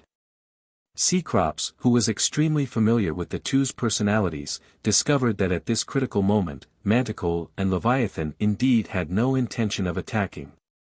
They stood there motionless, and no one could tell what they were thinking. Han Shuo, who was holding the demon's lair edge and looking at the four great demon kings with a callous face, did not utter a single word, as though he had become a spectator. It was only when Cecrops and Golander walked step by step towards Han Shuo that their domains of divinity came into contact with the newly formed domain of divinity of his avatar, that Han Shuo, as his allies, still remained indifferent and silent, that Han Shuo put on a faint smile. He looked at Manticore, whose eyes were flickering with unfathomable thoughts, and said, "Manticore, Leviathan, from now on, we are no longer allies." Ever since Han Shuo discovered that Leviathan had mercilessly killed Nolan, and when Manticore took the opportunity to warn Golander the moment he put away the deep black magical robe, he understood that the alliance he had with these two fellas was as fragile as a thin piece of paper. It could be broken with a single poke. That was indeed the case. When Leviathan and the other three flew over, Han Shuo had already guessed that it was the boundary. Therefore, he wasn't the least bit surprised. Having known about the boundary, Han Shuo naturally wouldn't feel any joy or sorrow. His heart was calm and he was on guard against any changes.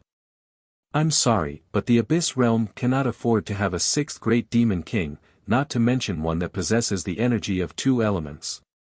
This is absolutely unacceptable. Although you said that you will leave the Abyss Realm, the temptation of the power of faith is not that easy to resist. Just like how we have always wanted to go to your world and obtain the power of faith." Manticore's expression did not change. He looked at Han Shuo with a beaming smile and said to Han Shuo in that same gentle voice. The Abyss Realm was only so vast. The birth of a new great demon king meant that he would plunder the people of the Abyss Realm to obtain the power of faith. An additional great demon king meant that there would be one more person to divide the spoils, and one less benefit for them. Han Shuo's strength, in particular, was rapidly increasing through some unknown energy.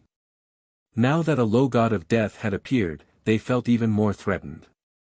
Therefore, they urgently hoped that Han Shuo would die. This kind of urgency had exceeded the hatred they had for the other two. Chapter 568. Cecrops and Golander walked towards Han Shuo at a slow but firm pace. Their eyes, however, were constantly paying attention to Manticore and Leviathan's reactions, cautiously guarding against the sudden emergence of unknown dangers. With things having come to a head, Han Shuo had no choice but to fight with his life on the line. Whether or not his avatar of death could survive depended on whether or not he could withstand the attacks of the two demon kings. The meteor shower and spatial edges were still wreaking havoc all around him. Dazzling curtains of light were constantly blooming around him. Right in this deep valley, Han Shuo held his breath in rapt attention. He raised the demon's lair edge and calmly waited for the two demon kings to make their move.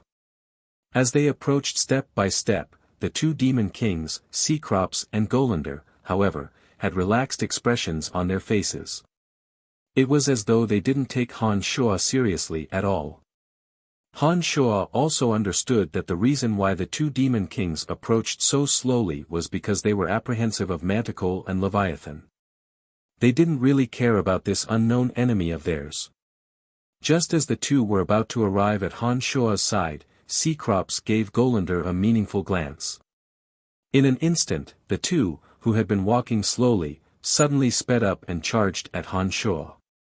The two low gods had all their divine energy concentrated in their limbs. Two streaks of strange light flashed and appeared right in front of Han Shuo. The demon's lair edge glowed brilliantly and transformed into another Han Shuo in an extremely short period of time. A ruthless energy capable of destroying the world suddenly erupted. A mass of boundless, dark evil radiance enveloped the entire region. The two demon kings were too fast. Just as the demon's lair edge transformed into a mass of dark radiance, they had already charged in. Having absolute confidence in their strength, the two demon kings didn't put up any resistance against the darkness. They courageously charged straight at Han Shuo based on their instincts. Rumble, an earth-shattering explosion sounded from the center of the darkness. Wisps of needle-like electricity shot out in a large area in the darkness. Two sharp howls sounded from the two demon kings' mouths at nearly the same time. Amidst the deafening explosions, the two demon kings who were charging courageously at Han Shuo retreated at an even faster speed, as though their butts were on fire. Hundreds and thousands of rays of light followed the two like ghostly shadows. Under the incredulous gazes of Manticore and Leviathan, the rays of light whooshed and landed on the two great demon kings. Ah! What the hell is that? That bastard, he actually risked his life to trigger a large-scale destructive barrier. Damn it! Golander cursed loudly. The enormous explosion left as quickly as it came. The rays of light dispersed and the darkness vanished without a trace. Behind an enormous crater filled with holes, Han Shuo carried the demon's lair edge with a callous expression on his face. The corners of his mouth hooked into a hint of ridicule as he coldly watched the two demon kings shrieking. The pearls of annihilation he refined in War Demon Valley were indeed effective. When the two demon kings retreated in panic, Han Shuo understood that the two demon kings had been hit at the same time. The pearls of annihilation could create a large-scale explosion and had a miraculous effect against a large number of enemies. However, as the two demon kings were low gods, the damage that the pearls of annihilation could cause to them was limited. However, the attack of the pearls of annihilation wasn't limited to just this. Within the large-scale explosion, the soul piercers that shot out from the pearls of annihilation were the real killer.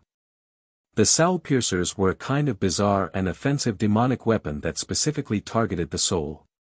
For those whose souls weren't strong enough, a single soul piercer was enough to annihilate both their body and soul. Even a godly expert whose soul could fuse with the elements of heaven and earth would need to expel the soul-devouring evil energy of the soul piercers as soon as possible. Otherwise, the longer the battle dragged on, the greater the damage they would suffer. Cecrops and Leviathan, the two demon kings, did not really take Han Shuo seriously. In addition, they did not think that Han Shuo would dare to break the rules of the abyss. Therefore, they attacked Han Shuo directly. Unfortunately, Han Shuo had many tricks up his sleeves.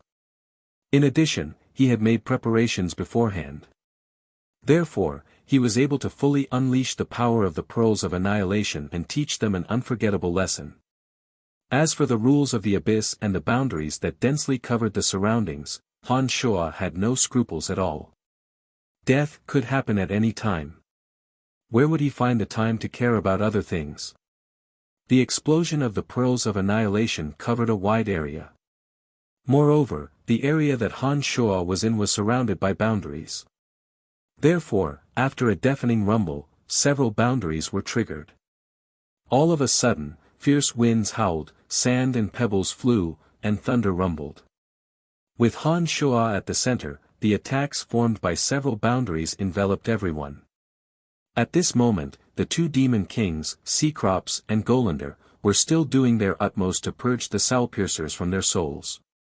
They were cursing Han Shuo's treacherous and ruthless methods in their hearts, but they still had to defend against the aftershocks of the boundaries that appeared one after another around them. Leviathan and Manticore, who had been observing the battle with cold eyes, had their brows deeply furrowed. The two could clearly see that Cecrops and Golander were injured. Given their temperament in the past, they would have seized the opportunity to get rid of the two without the slightest hesitation. However, due to the appearance of Han Shuo, the two did not choose to make their move like they did in the past. After exchanging glances with each other, Leviathan nodded. With a gloomy and cold expression, he said in a low voice, "Cecrops and Golander have fought against us for many years. We know their strengths best. Although they will pose a threat to us if they are alive, it will still be a draw." After taking a short pause, Leviathan shot a glance at Han Shuo from afar and said, "However, this character isn't that easy to deal with. This fella's potential is limitless. He cultivates in a mysterious martial technique and will soon become a low god in both the energy of destruction and death. If we allow him to remain in the abyss realm, we will no longer have a foothold." Manticore nodded in agreement. His eyes were brimming with intense murderous intent. He shouted in a deep voice, "This man's potential is limitless. He cannot be left alive." Without another word, the two, who were mortal enemies with Cecrops and allies with Han Shuo, suddenly charged at Han Shuo. Surrounded by boundaries, they suddenly charged at Han Shuo. Having learned from Cecrops and Golander's mistakes, in addition to the fact that all the boundaries around them had been destroyed, the two no longer concealed their divine energies within their bodies. Before they even got close to Han Shuo, a dozen or so bolts of lightning that resembled towering stone pillars and long and narrow rays of darkness that resembled the Grim Reaper's scythe were already sweeping at Han Shuo. Some of the boundaries in front of Han Shuo were cleansed by the divine might displayed by the two. With a dozen or so bolts of lightning and a few Grim Reaper's scythes ahead of them, Han Shuo had absolutely no way of repeating his old trick. He could only look on helplessly as the two rapidly advanced under these energies. "Mr. Han Shuo, I'm sorry," Leviathan grinned. Leviathan grinned. His usual hearty smile seemed indescribably ferocious at this moment. As for Manticore, who was the first to make contact with Han Shuo, he did not utter a single word. He unleashed his domain of divinity with all his might and inched closer to Han Shuo's area. "I knew you would make a move," Han Shuo said in a callous manner as he looked at the bolts of lightning and darkness that inched closer to him. The demon's lair edge in Han Shuo's hand rippled with strange light. Another Han Shuo instantly materialized. At the same time, Han Shuo's main body formed a hand seal with both hands. It was as though thousands upon thousands of monsters were emerging from his palms. All of a sudden, towering stone pillars burst out from the flat and smooth ground.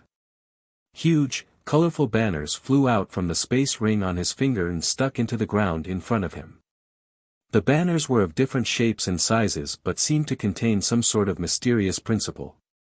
If Bord and Leviathan were here, they would have definitely discovered that the stone pillars and banners that suddenly appeared in front of Han Shuo were the same matrix that had once appeared in front of War Demon Valley but had suddenly disappeared in Han Shuo's hands. It was the so-called Matrix that could instantly claim the lives of tens of thousands of people. Unfortunately, Bord and Leviathan were not here. Neither did Manticore and Leviathan, the two demon kings, know what kind of power those fluttering, towering stone pillars would have. Therefore, the two did not stop their attacks, nor did they change their direction in the slightest. They stuck to their original plan of following behind the thick bolts of lightning and the Grim Reaper's scythes and charging towards Han Shuo. Rumble, as soon as the two of them entered the formation, an earth-shattering explosion erupted from within the formation.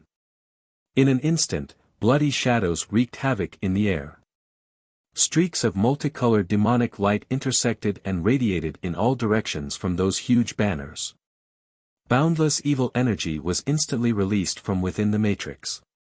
In the blink of an eye, the dozen or so thick bolts of lightning released by the two demon kings, including the Grim Reaper's scythes materialized from the element of darkness, were like stones sinking into the ocean. They were shattered bit by the thousands upon thousands of bizarre lights and shadows. Of the two demon kings, one had turned into a man of lightning, his entire body bursting with radiance. The other, Manticore, was completely shrouded in absolute darkness. If it weren't for Han Shuo's consciousness that had long covered his body, it would truly be difficult to discover that Manticore was hiding within the shadows of the Matrix. These two demon kings possessed superb strength, and were treacherous and cunning.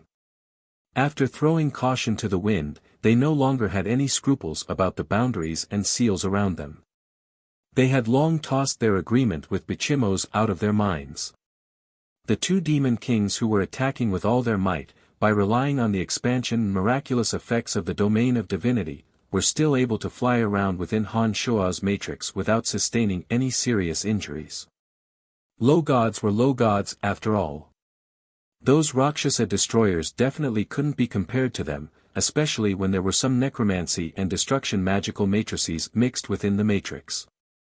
However, when the two deployed their domains of divinity, all those magical matrices lost their effectiveness.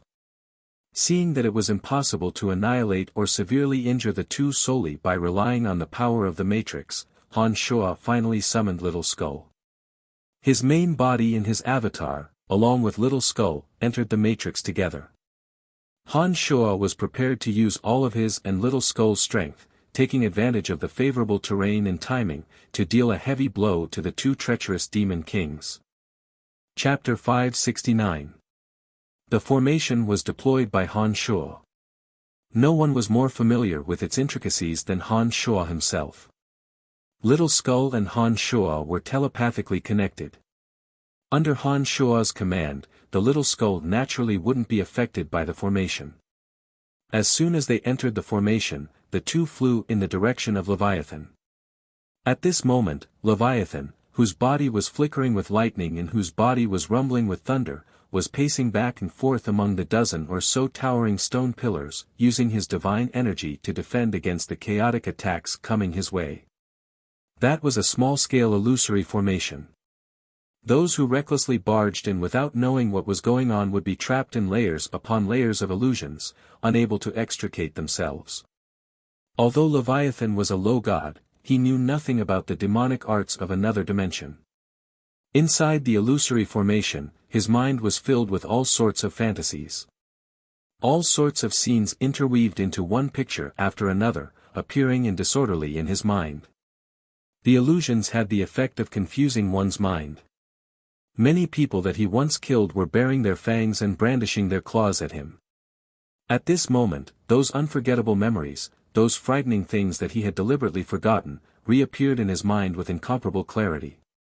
They constantly tortured, ravaged, and hammered at his mind.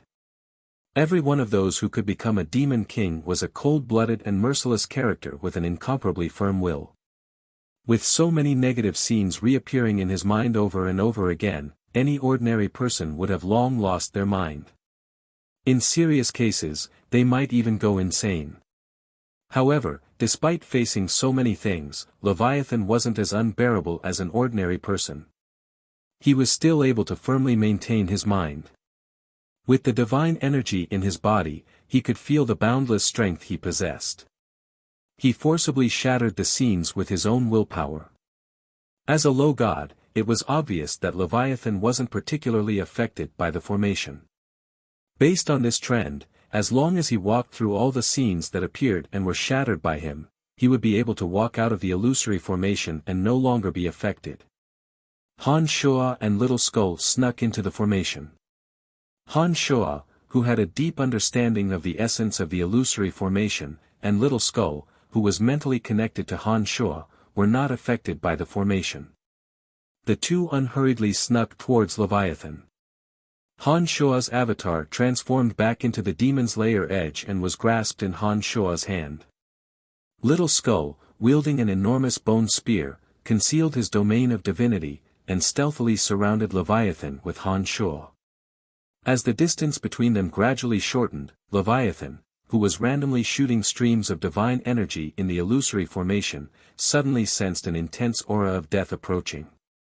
Without thinking, a scene suddenly appeared in his mind. Many years ago, an enormous abyssal expert that cultivated in the element of death had died by his hand. He recklessly launched a suicidal attack. That battle had left a deep impression on Leviathan. Therefore, as soon as the aura of death appeared, the scene very naturally appeared in his mind. Leviathan did not realize that he was trapped in an illusory formation. He only had one thought in his mind: I will kill anyone who stands in my way. That was how he had survived all these years. A bolt of lightning as thick as an arm and tens of meters long suddenly burst out from Leviathan's palm. The lightning bolt resembled a crystal dragon. It was dazzling and dazzling. Furthermore, it was extremely agile. Its tail was connected to Leviathan's palm. Divine energy was poured into the lightning bolt. Like a hidden dragon rising to the sky, the lightning bolt charged at Little Skeleton. Han Shuo was startled. He did not expect that Leviathan would discover Little Skull's tracks so quickly. He thought to himself, although Little Skull cultivated in the element of death and possessed a domain of divinity, he is still no match for me in terms of concealing his tracks and concealing his aura. While thinking that, Han Shuo's movements were extremely swift. At the same time that Little Skull slashed down with his long and narrow bone spear, Han Shuo had already closed in on Leviathan. Without the slightest pause, the demon's lair edge radiated ominous light in all directions. The energy of destruction that it had been concealing all along suddenly burst out. Although Leviathan's mind wasn't too clear, his instinctive counterattack was still there. In an instant, another scene appeared in his mind. It was the scene of him heading to the northernmost region of the Abyss Realm by himself and challenging the earliest great demon king of the Abyss Realm, Bichimos. At this moment, the scene replayed itself. It was a crushing defeat. To Leviathan, he had never been so vexed and helpless in a battle. Against the oldest great demon king of the Abyss Realm, Leviathan, a challenger brimming with confidence, didn't have the slightest strength to retaliate. He was defeated by that malevolent masked Bichimos with the Edict of Destruction in a very straightforward manner. Of all the illusions that had appeared, only Leviathan had suffered a crushing defeat. In the depths of his mind, the scene that he was most unwilling to recall, the scene that he had deliberately forgotten, was this very moment. This time, amidst the chaotic environment, due to the explosion of the low god of destruction energy in Han Shuo's demon's lair edge, that destructive energy made Leviathan feel as though he had returned to that humiliating battle back then. The feeling of dejection and helplessness had once again emerged in Leviathan's mind after so many years. The shadow of defeat still lingered in his mind even after so many years. When this scene surfaced, Leviathan, who had been courageously advancing and destroying all the illusions, finally lost his mind. His strength and divine energy momentarily faded. Han Shuo, who possessed a powerful consciousness, was fully concentrated during the battle. He immediately sensed the strange changes happening to Leviathan's body. Han Shuo didn't understand why Leviathan would undergo such a change. However, from Han Shuo's observations and his confidence in the illusions, he concluded that the current weakening of Leviathan's strength was definitely not a trap. In other words, at this moment, Leviathan's strength and divine energy were at their weakest. Without any hesitation, Han Shuo poured all of his strength into the attack he was about to deliver. Han Shuo no longer cared if the little skull would be in danger or not. He abandoned all distracting thoughts. His consciousness firmly locked onto Leviathan and unleashed all the energy in the demon's lair edge. Together with the energy of his main body, he blasted out an attack that sounded like the wailing of 10,000 ghosts. Boom! Heavenly thunder rumbled, divine energy shot out, and the sound of explosions rose and fell. The indestructible demon's lair edge slashed at Leviathan's raised right hand. Leviathan's right hand only had a boxing glove. It was unknown what material the glove was made of, but the lightning divine energy contained within it was incomparably terrifying. In an instant, it collided with the few bursts of energy from the demon's lair edge. Crack crack. The boxing glove that Leviathan had obtained from the abyss couldn't withstand Han Shuo's all-out attack and turned into dust, dissipating amidst the lightning. After the sharp edge of the demon's lair edge cut through the boxing glove, the remaining force slashed into Leviathan's fist. Fresh blood instantly spurted out. The terrifying energy collided, forming a divine aura that spread out with the two as the center. In the blink of an eye, the surrounding stone pillars couldn't withstand it and shattered one after another. At this moment, the mirage formation that surrounded Leviathan finally lost its miraculous effect of trapping people. In the next moment, lightning reappeared in Leviathan's bewildered eyes. He almost instantly regained clarity. Leviathan understood what had happened in the blink of an eye. That heart-wrenching pain came from his right fist. Leviathan, who hadn't been injured for many years, was suddenly enraged. The divine energy in his body madly converged towards his right fist. Han Shuo immediately felt the surge of divine energy in the demon's lair edge. He raised his head and saw that Leviathan's eyes were filled with rage. Han Shuo immediately understood that Leviathan had regained consciousness. At this moment, Han Shuo didn't have the time to carefully examine the situation around him. His empty left hand also pressed on the hilt of the demon's lair edge. Powerful physical strength, mysterious and unfathomable demonic yuan, surging divine energy of destruction, and the sinister energy of the vile souls of the demon's lair edge all erupted at this moment like a mountain torrent. Before Leviathan's divine energy could gather, a crisp cracking sound was heard. Leviathan's fist was cleaved into two. His fingers were completely shattered. After pressing down, Han Shuo raised both his hands. The demon's lair edge drew an arc in the air and pierced towards Leviathan's neck. The cold radiance of the sharp edge surged with killing intent. Arg! Leviathan howled in extreme pain. His eyes were suddenly filled with terror. He hastily retreated. Suddenly, an intense energy of death came from behind him. That terrifying energy made Leviathan realize that there was a low god cultivating in the element of death behind him. Leviathan didn't know of the existence of Little Skull. He naturally assumed that Little Skull's sneak attack behind him was from Han Shuo, who was on the verge of ascending to godhood. Leviathan felt a chill in his heart. He knew that this battle was fraught with grim possibilities. Perhaps it was because he recalled the illusion he faced against Bichimos. The scar and shadow in his heart seemed to have affected him, giving rise to a feeling of helplessness and cowardice. With Little Skull's sneak attack behind him and Han Shuo's attack in front of him, there was no way out in front or behind him. He could only move sideways.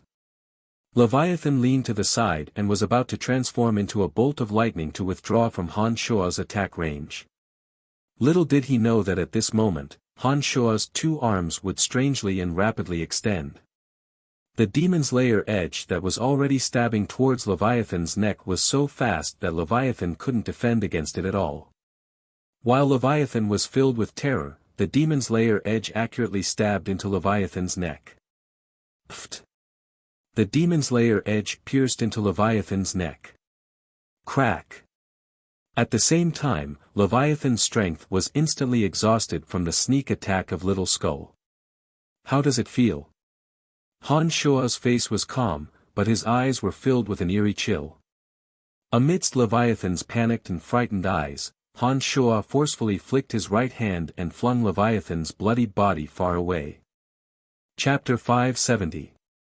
It seemed that Han Shua had underestimated the true strength of a low god. Perhaps he had underestimated the tenacious vitality of abyssal creatures. Leviathan, who had his neck slit by Han Shua and his body pierced by Little Skull from the back, did not die from the severe injuries.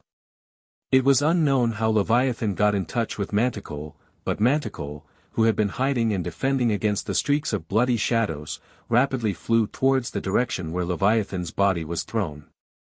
Leviathan, who should have been powerless, forced himself to pull himself together. The wounds on his neck and back where Han Shua and Little Skeleton had struck him were still lit up with lightning. Like tenacious meridians, they reconnected his broken body. Han Shua, whose consciousness had been firmly locked on Leviathan, could sense that Leviathan's life force was recovering at a high speed. Leviathan's soul, on the other hand, wasn't harmed in the slightest. He was tenaciously urging the divine energy in his body. The energy of the domain of lightning kept shrinking the area it enveloped. A dark shadow suddenly flew to Leviathan's side. The domain of divinity of darkness immediately merged with Leviathan's domain of divinity. Manticore was gobsmacked. He looked at Leviathan, whose divine body had suffered serious injuries, and asked anxiously, "How did you get injured?" "Be careful, his low god of death has completed his transformation." The severe injury on Leviathan's neck made his voice hum like a blower. With a wave of his hand, Manticore deployed the energy of the domain of divinity. With Manticore at the center, absolute darkness drowned everything. Dozens of bloody shadows flew over, but were kept at bay by the energy of absolute darkness. Impossible. Manticore's face was filled with astonishment. He said with certainty, "He has just absorbed the element of death. There's no way he could have formed his divine soul and divine body that quickly. We have all gone through this process. You should know that the time required for this process is definitely not that short. If I say there's another low god of death, then there definitely is. Otherwise, how could that youngster injure me so severely?" Leviathan said in a cold voice as he covered his neck with his hand. He was rather fed up with Manticore's suspicions. It was only after hearing Leviathan's words that Manticore recalled his current situation. He sensed the disturbance of various energies around him. Manticore was about to say a few words of comfort to Leviathan when his face suddenly turned grave. He said, "I'm sorry. It seems that there really is another low god of death. He is coming." "Of course." Leviathan snorted coldly and covered his neck with his left hand. The divine power in his palm was entwined with lightning, as if he was using this method to recover his body. Han Shua and Little Skull walked over slowly one after the other. Looking at the deathly stillness of absolute darkness before him and sensing the layers upon layers of defensive power of Manticore's energy of darkness, Han Shua understood that his previous idea of taking them down one by one was no longer feasible. "Father, let's kill them. One of them is heavily injured. The two of us should be able to deal with them if we work together." Little Skull transmitted. With a bitter smile, Han Shua shook his head and said, "If that's the case, both sides will suffer. Moreover, there are two more outside the formation who are on the verge of recovering. If we can't get rid of those two, we won't stand a chance when those two fellas outside remove the corrosive energy of the Soulpiercers." After listening to Han Shua's explanation, Little Skull remained silent for a moment before he transmitted, "Summon Earth Elite Zombie and the other four to form that great formation. We still have a chance." Han Shua was stunned when he heard those words. He glanced at Little Skull in astonishment and asked in disbelief, "Will the pentaelemental undead formation formed by the five of them have any effect on these low god experts?" "I think it shouldn't be a problem. Back then, I only fused 3 of the 5 energies and it was already very difficult for me to defend against them. Now, although my strength has increased yet again, the two energies that weren't fused in the formation have completely fused. The formation's power can be fully unleashed. It should be able to pose a threat to them, Little Skull explained. Really? Han Shuo couldn't quite believe it and exclaimed softly. Yes. Little Skull replied straightforwardly. Han Shuo knew that Little Skull wasn't someone who would speak without thinking. With Little Skull's assurance, Han Shuo was looking forward to the pentaelemental undead formation a little more. After taking a few steps back to another area, Han Shuo summoned the 5 elite zombies. Although Han Shuo's main body specialized in demonic arts, he could still release necromancy magic. Of course, as his main body had transferred most of his energy of death to his avatar of necromancy, he naturally couldn't use necromancy magic as freely and skillfully as his avatar. However, a simple summoning incantation wasn't a problem. As soon as the incantation ended, the 5 elite zombies appeared before Han Shuo. As it was a crucial moment, Han Shuo wasted no time. As soon as the 5 elite zombies appeared, he immediately ordered them to set up the pentaelemental undead formation.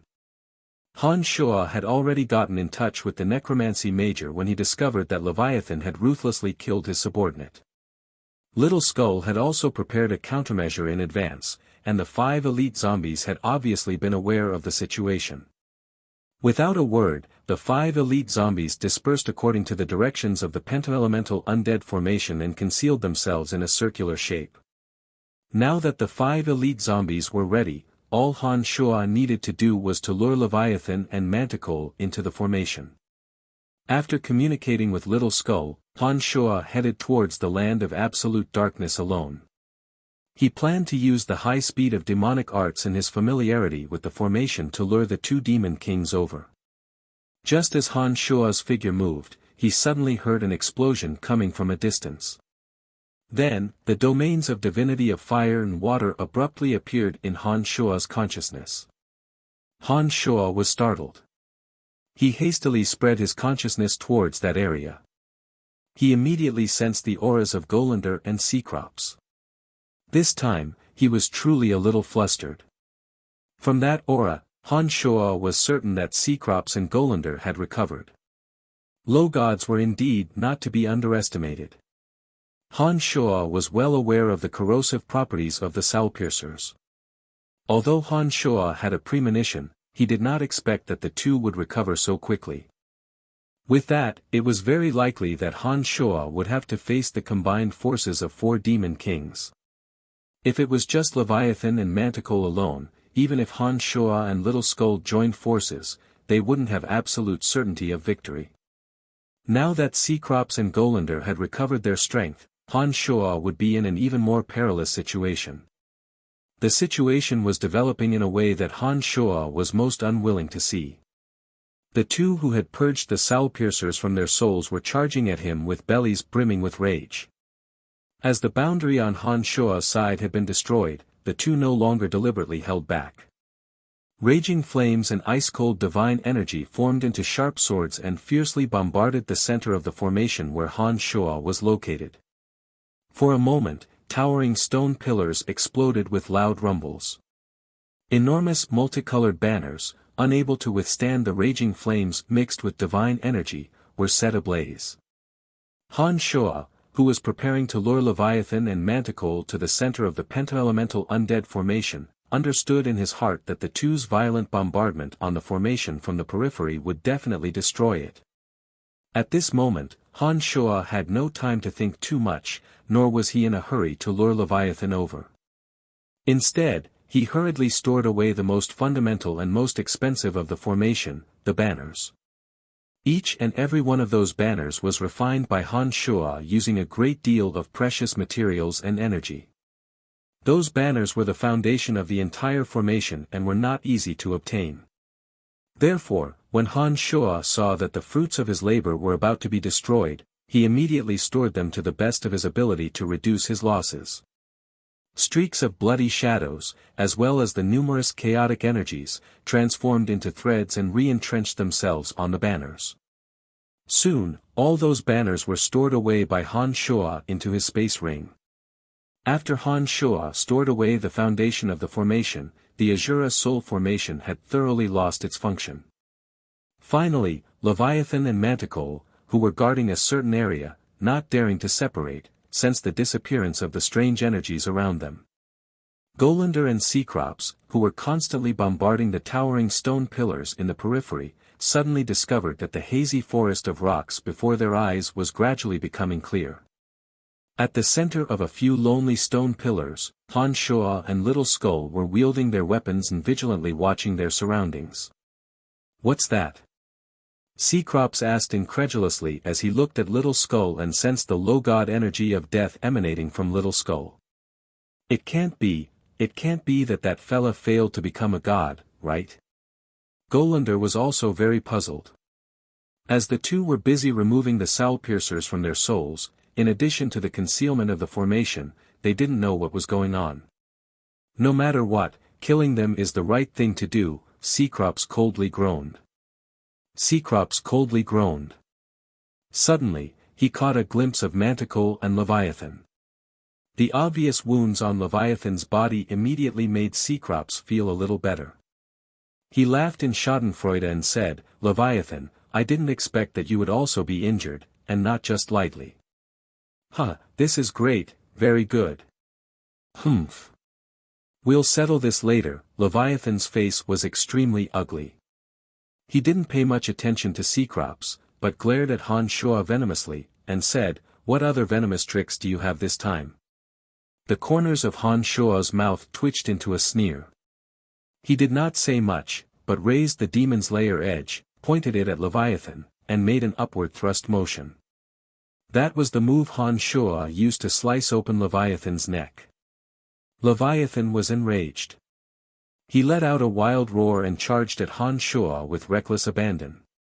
At the same time, as though they had reached a silent tacit agreement, the other three demon kings moved at nearly the same time.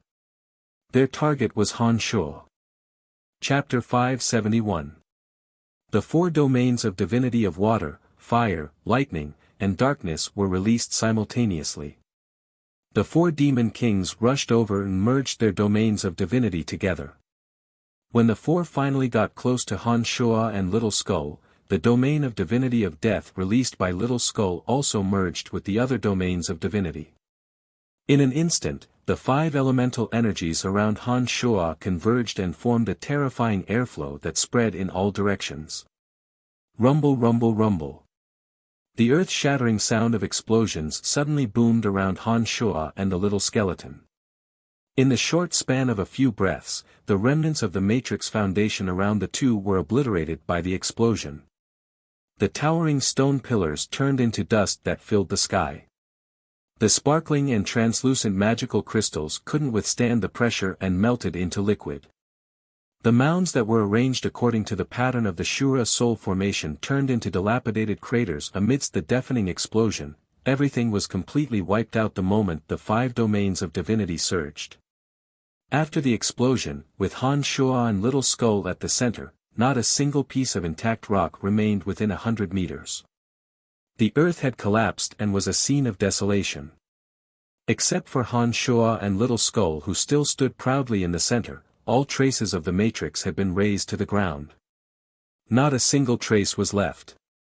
With the combined attack of the four demon kings of the Abyss realm, the matrix that had already lost its function was finally reduced to dust.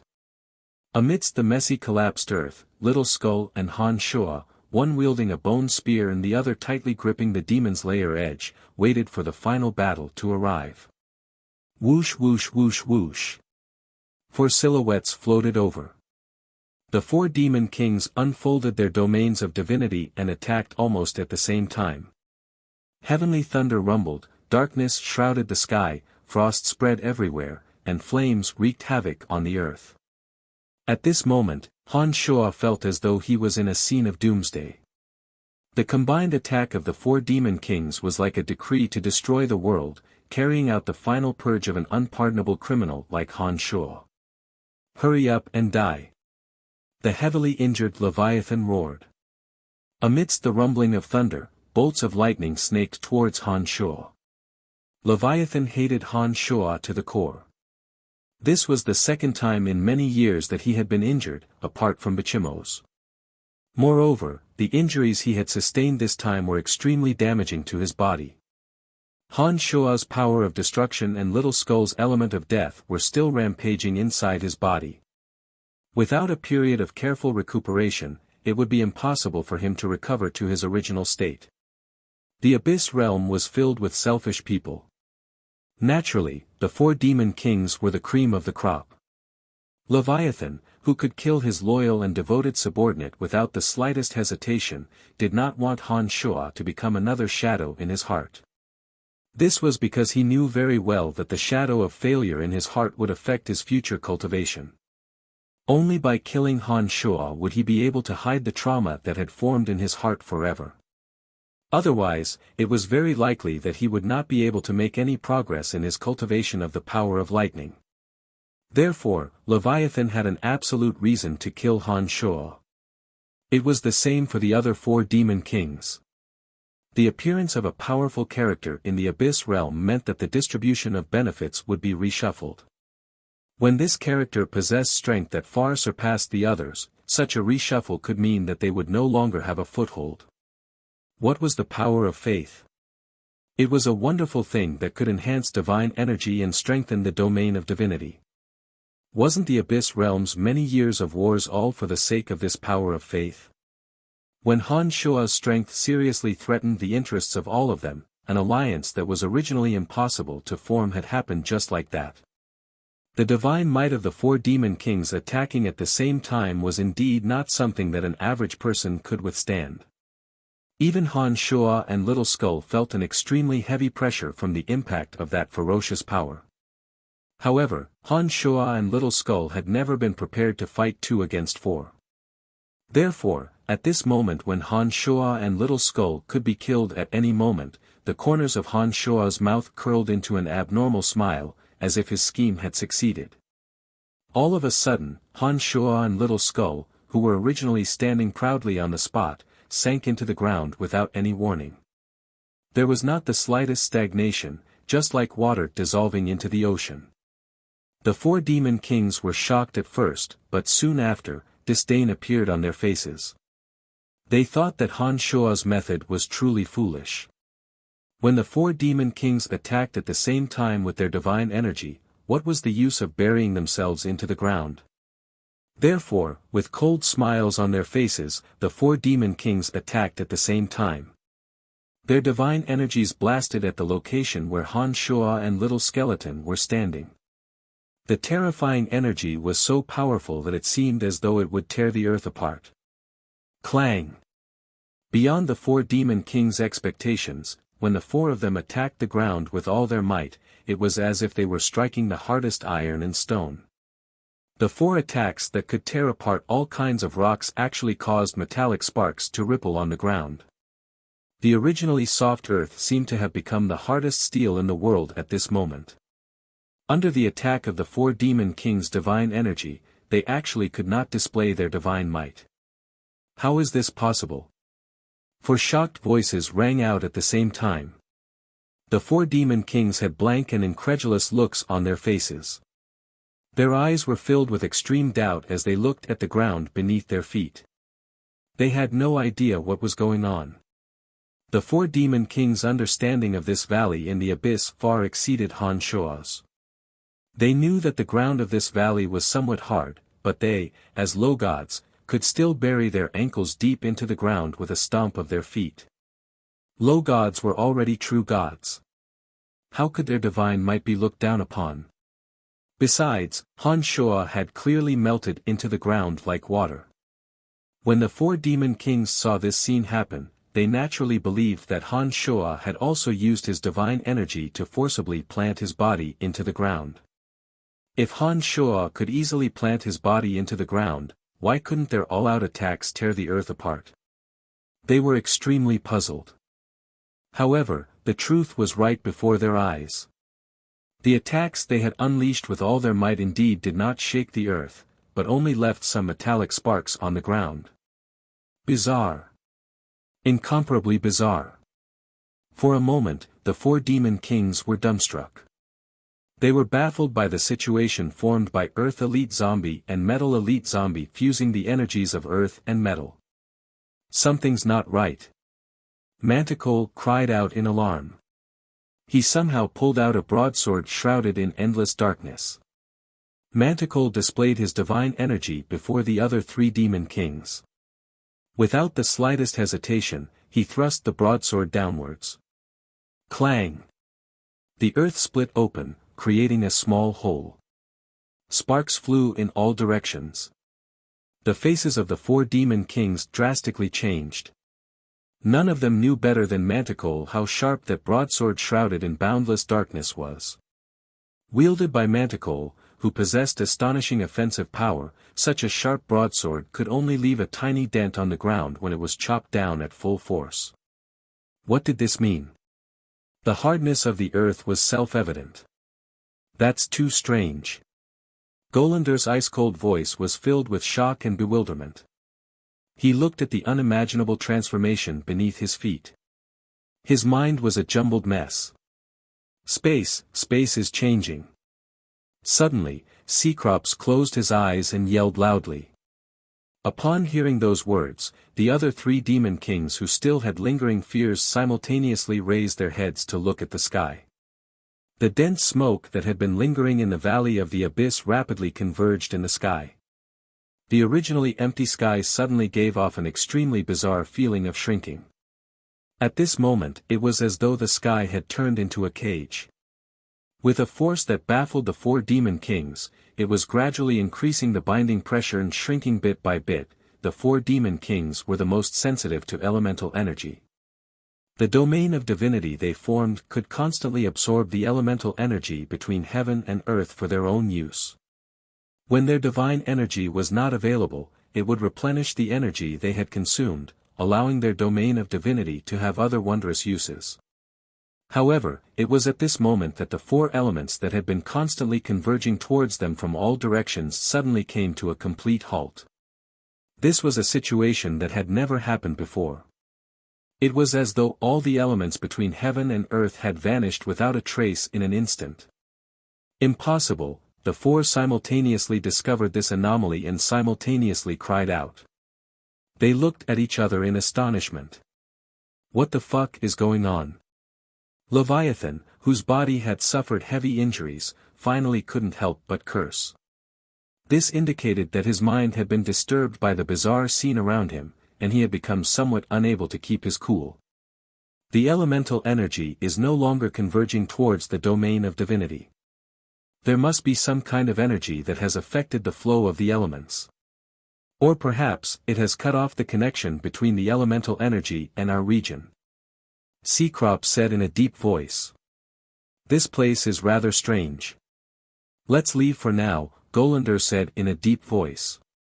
Golander suddenly felt a sense of panic that he had not felt for many years. He was extremely unaccustomed to this strange feeling that suddenly welled up. When he spoke, his voice became somewhat hoarse. It must be Han Shua's doing. Golander is right. Let's leave this place first, and then we'll deal with him later. Manticore and Golander were mortal enemies. However, at this moment, he actually affirmed Golander's words. The four looked at each other and saw an unfamiliar emotion in each other's eyes, fear. Who were they? The four demon kings of the Abyss realm. They were the absolute sovereigns of the Abyss realm, the most powerful existences in the Abyss that no one had ever dared to challenge. However, at this moment, they were actually afraid. Don't leave. Han Shua's cold and stern voice suddenly drifted over from nowhere. One moment, it was in the sky, the next moment, it seemed to be in the Nine Serenities. It seemed to be right beside your ears, but it also seemed to be extremely far away. You're tuning in to the Han Li's Wuxia Adventures YouTube channel. We're so grateful for your support, and don't forget to subscribe to join us on this incredible journey through captivating stories. Your generosity through donations truly makes a world of difference, as it's the primary source of revenue that allows me to expand and enhance this channel for you. Thank you from the bottom of my heart for being a part of this adventure.